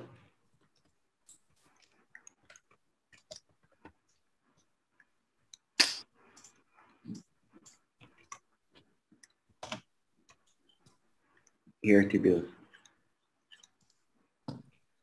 Like this. You would want to bring that out there. Of course, if you got a tube here that's not convertible, you need also another tube here, right? It would be very hard for you to insert your wire there. So you really need to take the cap here so that you'll be able to insert the wire properly and ligate. Dr. Thì cái trường hợp mà thầy hay bóc nắp nhất á, là những cái trường hợp mà răng 6, 7, răng 5 này nó không có đều nha các bạn, không có ở trong alignment á. Thì những trường hợp như thầy vẽ trên răng 6 nó bị thụt ở phía trong mà mình đưa răng 6 ra phía ngoài nha. Thì trường hợp đó nha, cái việc mà mình sử dụng một cái tube nó không bóc nắp được á, thì sẽ rất là khó để đưa cái dây từ răng 5, 6 vào 7 nha. Thì thông thường những cái ca vậy mình nên dùng cái loại ống tube có thể tháo nắp được. Thì lúc tháo nắp ra thì việc đưa dây vô răng 6, 7 sẽ rất là dễ. Đó lý do tại sao mà mình sẽ phải tháo nắp ra ở những cái ca nào mà răng 4, 5, 6, 7 nó không có đều với nhau. Okay. Next question. Ok, thank you. Câu hỏi tiếp theo là tại sao lại kết thúc ca bằng TMA hơn SS? So why you have to use the TMA over the stainless steel wire when you're finishing the case? What are the advantages? Okay. TMA is an obedient wire. When you say obedient wire, if this is your molar, could you see my drawing? Yeah. And this is your premolar and another premolar here. Your molar is already occluded, but your premolar is not. Like that. When you get your bracket in here, another bracket here, another bracket here, another bracket here, another bracket here, and you get your TMA here, right? Maybe another TMA here. You would want this premolar and this premolar to move up. Therefore, the goal is to use an elastic, right? Elastics. What kind of elastics would you like to place here? Maybe a triangle elastics or maybe a rhomboidal elastics. So if you try to put a TMA here, what will TMA do? The force coming from the rubber will make the TMA bend downward so that this would settle. But if you will be placing a stainless steel wire there, SS is very hard and rigid. You put rubber band there and the SS will not follow. Dr. Charlie, can you tell that to them? Cái sự khác biệt lớn nhất của dây TMA so với dây SS là ở những cái ca mà trong thời gian mình kết thúc ca nha. Thì cái minh họa rõ nhất cho cái này nha là ở một cái ca tình trạng là răng 6, 7 nó ăn khớp với nhau rồi, nhưng mà răng 4, 5 nó vẫn còn hở khớp với nhau nha. Thì những cái ca vậy, nếu giả sử mình xài dây TMA á, và mình mang tung hộp nha, từ trên tung hộp hình tam giác hoặc hình boss gì đó, hình hộp nha, thì có thể là dây TMA nó là một cái dây rất là biết vâng lời luôn. Khi mà mình mang tung hộp như vậy thì cái răng nó sẽ ăn được khớp cắn rất là dễ. Ngược lại nếu mình sử dụng dây SS stainless steel thì dây SS rất là cứng và nó không có cái độ đàn hồi, nó rất là thấp luôn. Nên khi mình bỏ dây đó vô mình cho mang tung hộp nha thì sẽ rất là khó để mà cho cái tình trạng răng nó ăn được khớp cắn với nhau được. Đó là sự khác nhau rất là lớn giữa dây TMA và dây S. Gọi là tóm lại là dây TMA nó biết nghe lời hơn, kiểu vậy. Dây S nó lì hơn. Ok, thank you so much, cảm ơn. Chị Thanh Nguyễn hỏi là sự khác nhau và kết thúc giữa JS TMA thì thầy trả lời nha. Câu tiếp theo của anh Thanh Nguyễn là anh hoặc chị Thanh Nguyễn là thời gian duy trì dây là bao nhiêu thời gian? So how long do we keep the retention appliances? How much time for retention phase? The retention phase the retention phase would take in about what kind of retention phase do you like? There are two types of retention. Retention could be during phase 2 and retention after phase 2. When I say during phase 2, retention phase using TMA, which is in about 3 to 4 months, right? The after phase 2 is a different thing because that's going to be using removable retainers or fixed lingual retainer, right? The TMA can be placed in the mouth for about 3 to 4 months at the most, right? So that's how you deal with the placement of the TMA. Because you just don't place the TMA there because you want it there. You put the TMA because you would like to do settling, right, Dr. Charlie? Settling. Yes. You don't remove the wire, not until your teeth are settled. So when I say settling, it means to say that your interdigitation is already good. No open contacts, right? But if your teeth are still very bad in occlusion, open here, open there, the occlusion here is good, you need to settle. And the settlement can be done best by the use of a TMA and of course, an elastics. It could be the reverse triangle elastic so that the TMA could bend until this will start to come in contact with one another. Maybe another elastics here, another elastics there. This time it has to be a reverse triangle because you want to bring down the canine so that the TMA would negotiate to move down this level. Dr. Charlie? So what about the after phase 2? You didn't tell me. After phase 2, the retention phases. After phase 2? Yes. You're talking about the retainers? Yeah. Can you tell me about the time, the duration? All right.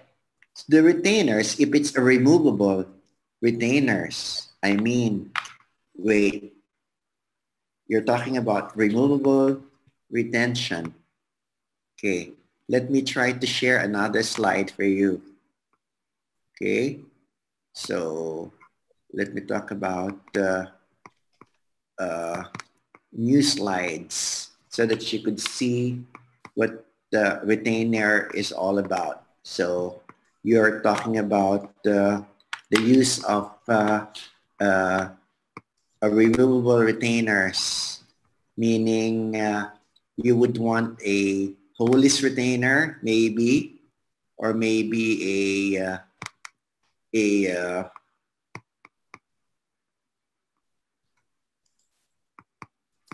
okay, maybe a lingual bonded retainer. Dr. Charlie, are you referring to the lingual bonded retainer or the removable retainers like a Holy?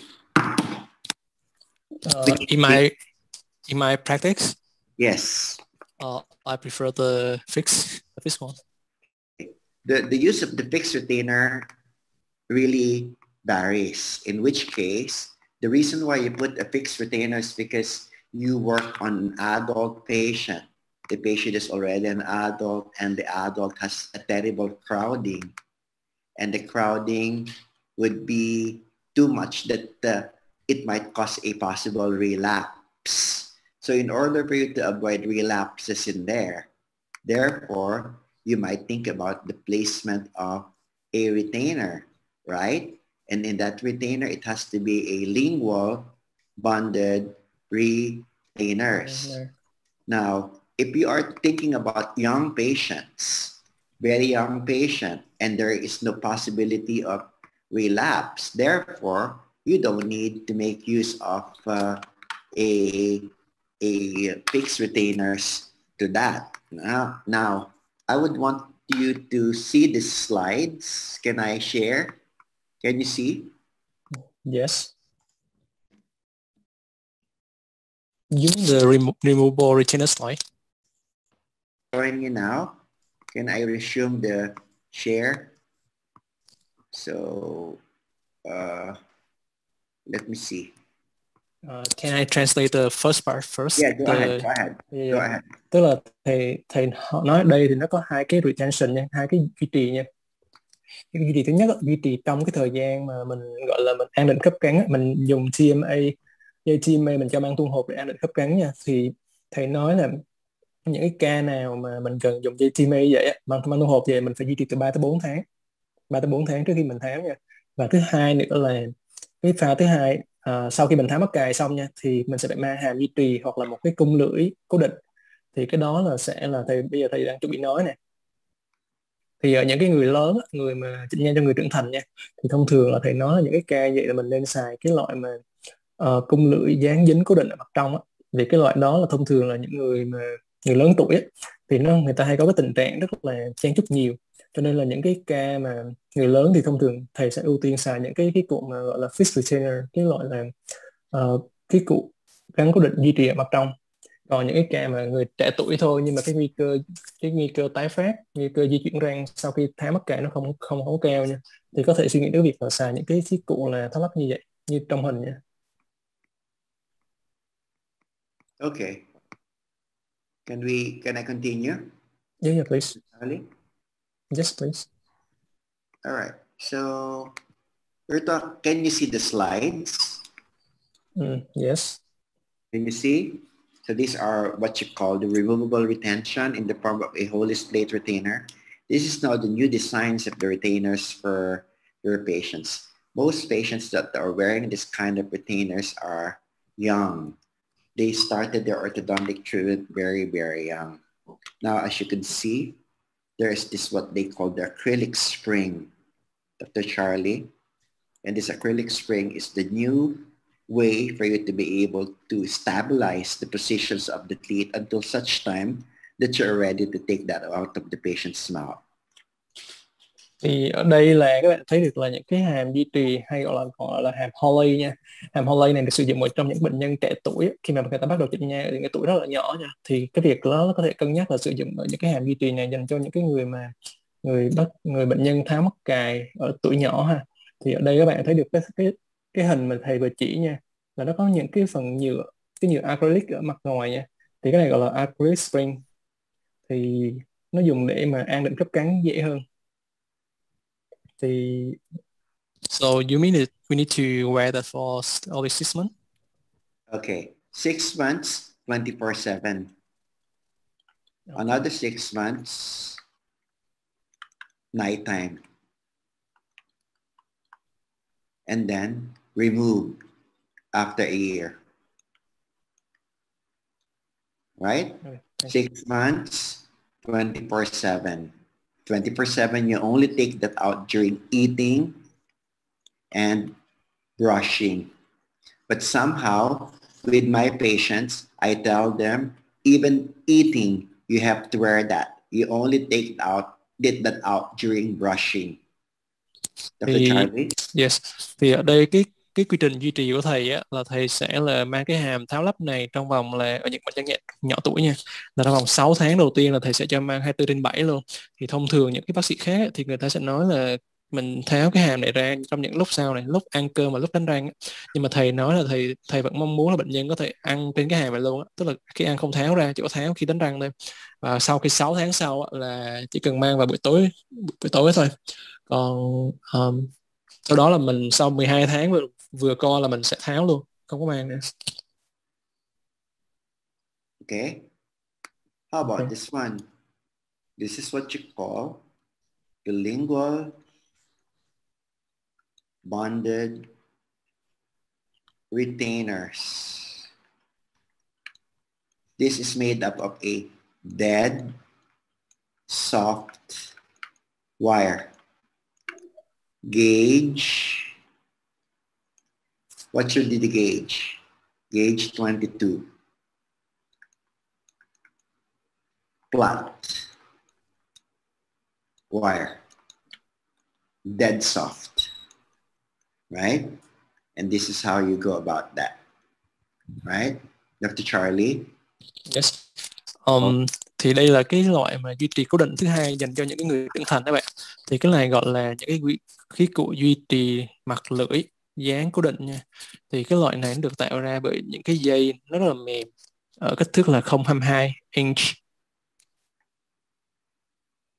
So how long do you wear the lingual bonded retainers? Dr. Charlie. The answer is, what's the answer? The answer is Forever. forever. Yeah. Thì cái câu hỏi là mình sẽ phải mang cái khí cụ duy trì mặt lưỡi này trong bao lâu á, thì câu trả lời là mãi mãi luôn.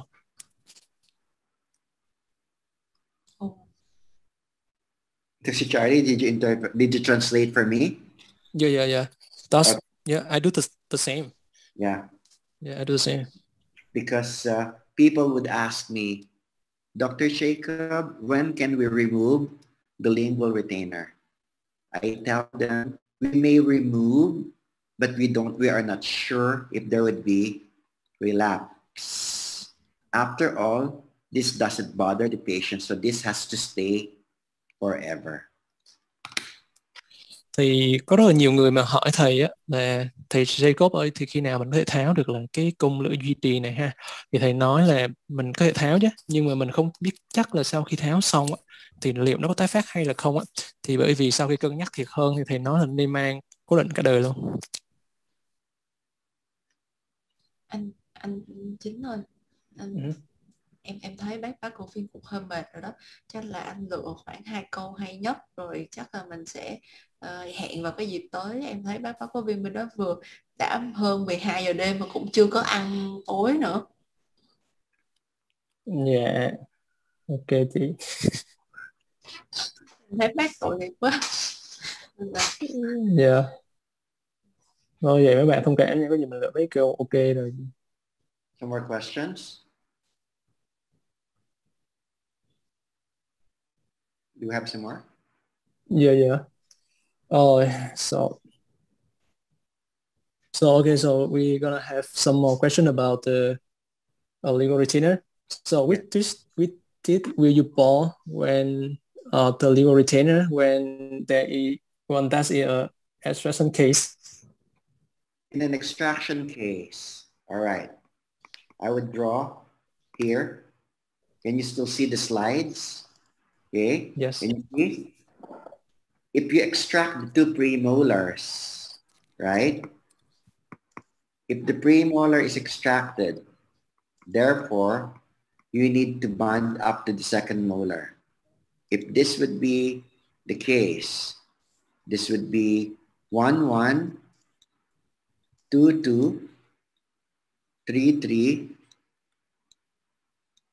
5, 5, and 6, 6, right? So the 4 was extracted. Is it right, Dr. Charlie? Therefore, the lingual bonded retainer should extend up to the second molar. Here. Như hình thì vậy nha các bạn. Tức là các bạn nhổ răng 4, các bạn đóng khổ rồi nha. Thì cái lingual retainer các bạn nó sẽ phải đi từ răng 5 qua răng 5. But if there's no extraction at all, right? There was non-extraction.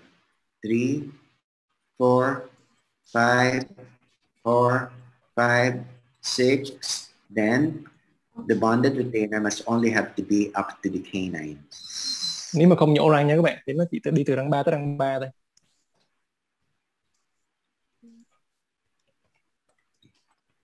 Clear?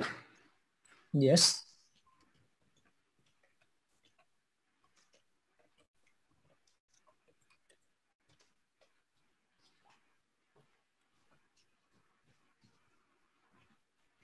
Mr. Charlie?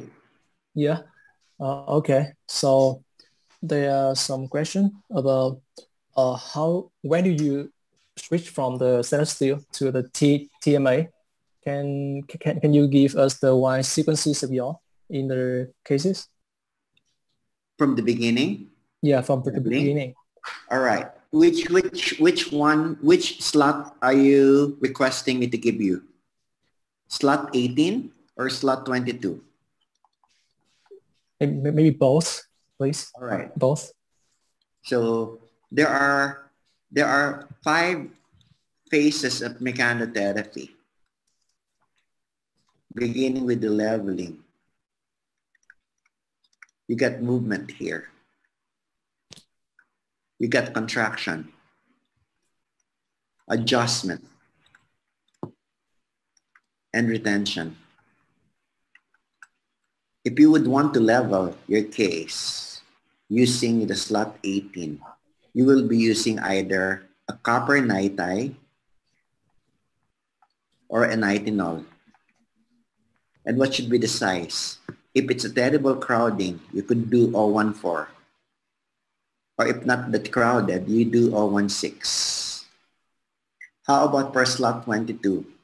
For the slot 22, you could use 016 copper nitai. How about for the movement phase?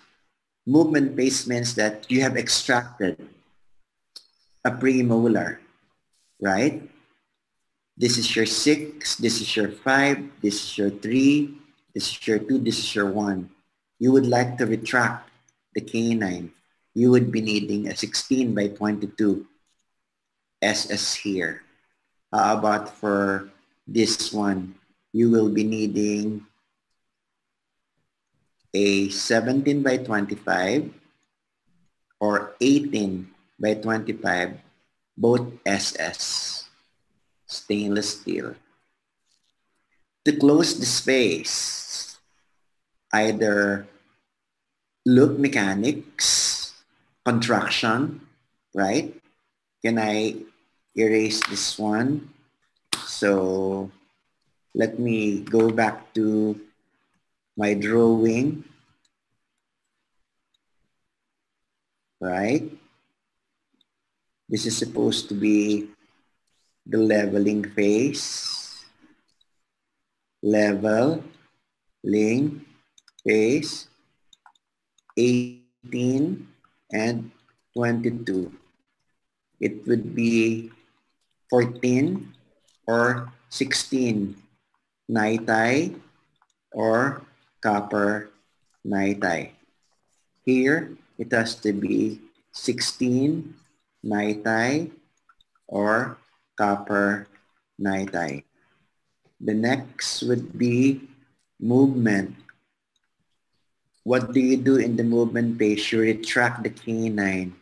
16 by 22 SS, 17 by 25 SS. Here, closing of space,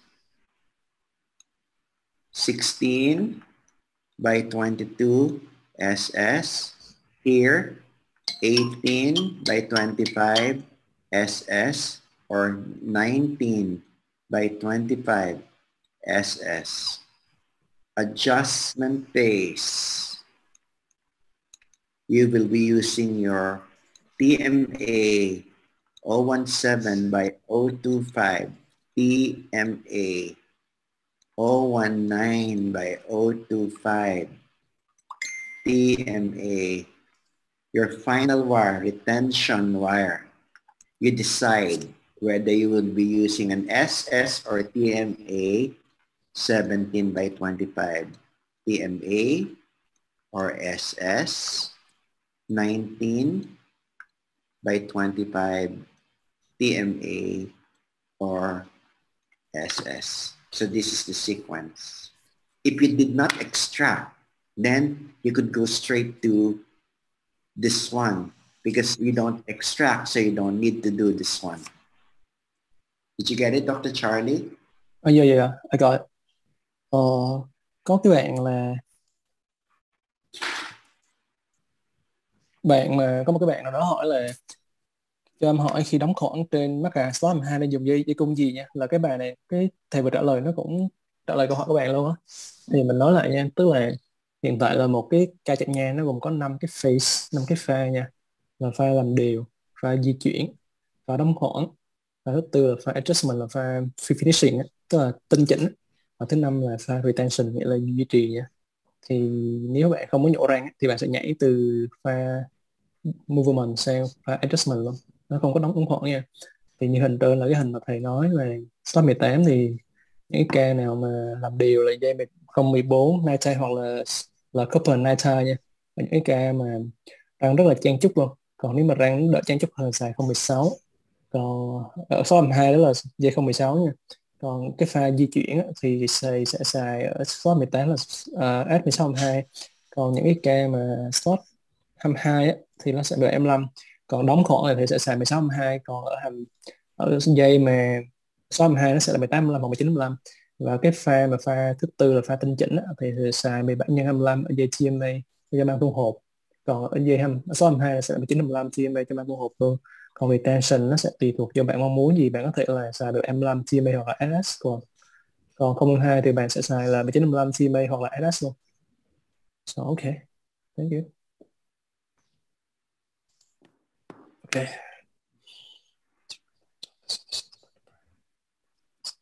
More? All right. There are some questions. What do we rely the torque of the upper incisor to decide the bracket parameter, rod or MBT, but not the lower incisor? Thank you.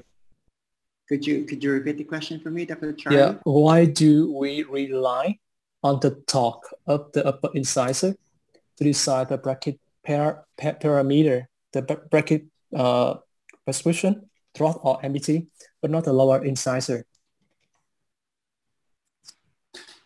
I can't understand the question there. So because when you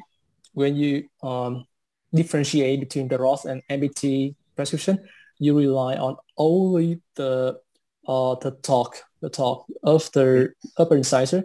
So why not use the lower incisor torque to design?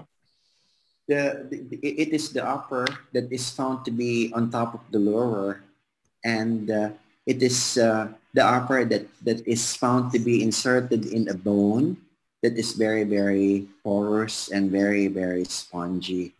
So they are the one that are affected by the movements of the tongue.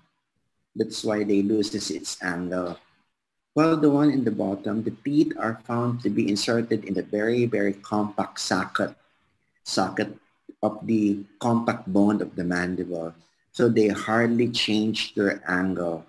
So if you would be talking about why do they refer the positioning of the incisor in the upper in reference to the prescription, of course, obviously, we never like the incisor to go change its angle, like plating the upper incisor forward. Lower incisor is almost always correct in its position, but the upper incisor always changes its position, like the crown moves in and the root moves out, or the other way around. So that's the reference of the doctors who prescribe the bracket. Dr. Charlie, can you explain that for me? Yeah. Cái câu thứ 15 này là có người hỏi là mình dịch lại ha. Thì tại sao chúng ta khi mà thầy phân tích là tại sao nên xài ROS hay MBT á, thì mình chỉ có dựa vô cái phân tích là dựa vô cái torque, cái thông số torque của răng cửa hàm trên vậy, mà không phải răng cửa hàm dưới. Thầy nói là răng cửa thông thường nha, thì những cái răng cửa hàm trên nằm ở phía trên so với nằm dưới, thì cho nên là nó sẽ di chuyển nhiều hơn, rất là nhiều hơn thông thường. Với lại thứ hai nữa, răng cửa hàm dưới nó sẽ nằm ở trong cái bảng xương rất là đặc, còn răng cửa hàm trên nó nằm trong một bảng xương xốp á, cho nên là thông thường là đôi khi rất là nhiều ca cái răng cửa hàm dưới, vì răng cửa hàm dưới cái trục nó không có thay đổi nhiều bằng răng cửa hàm trên đâu, cho nên thông thường là người ta sẽ dựa vô cái thông suất torque của răng cửa hàm trên hơn so với răng cửa hàm dưới để lựa chọn cái rod về NBT. Rồi, đó là câu trả lời của thầy nha. So thank you for your thorough explanation. Yeah. So chắc là cái Q&A tới đây là được rồi Trúc Anh ơi. Yes. Thank you very much for your time, Dr. Jacob. Yes. So if there are some more questions, let's not just answer it here. I'll just give my email address to everyone. Yes. They could send me directly to you to my email address. Yes. Or if they like, I am always available at Facebook. Okay. Look for my name. Romeo Jacob, right? Right. You add me or just send me a message if you have questions there, but it has to be in English. Yes. I don't know Vietnamese. I could only speak Thai, little, and German. Okay.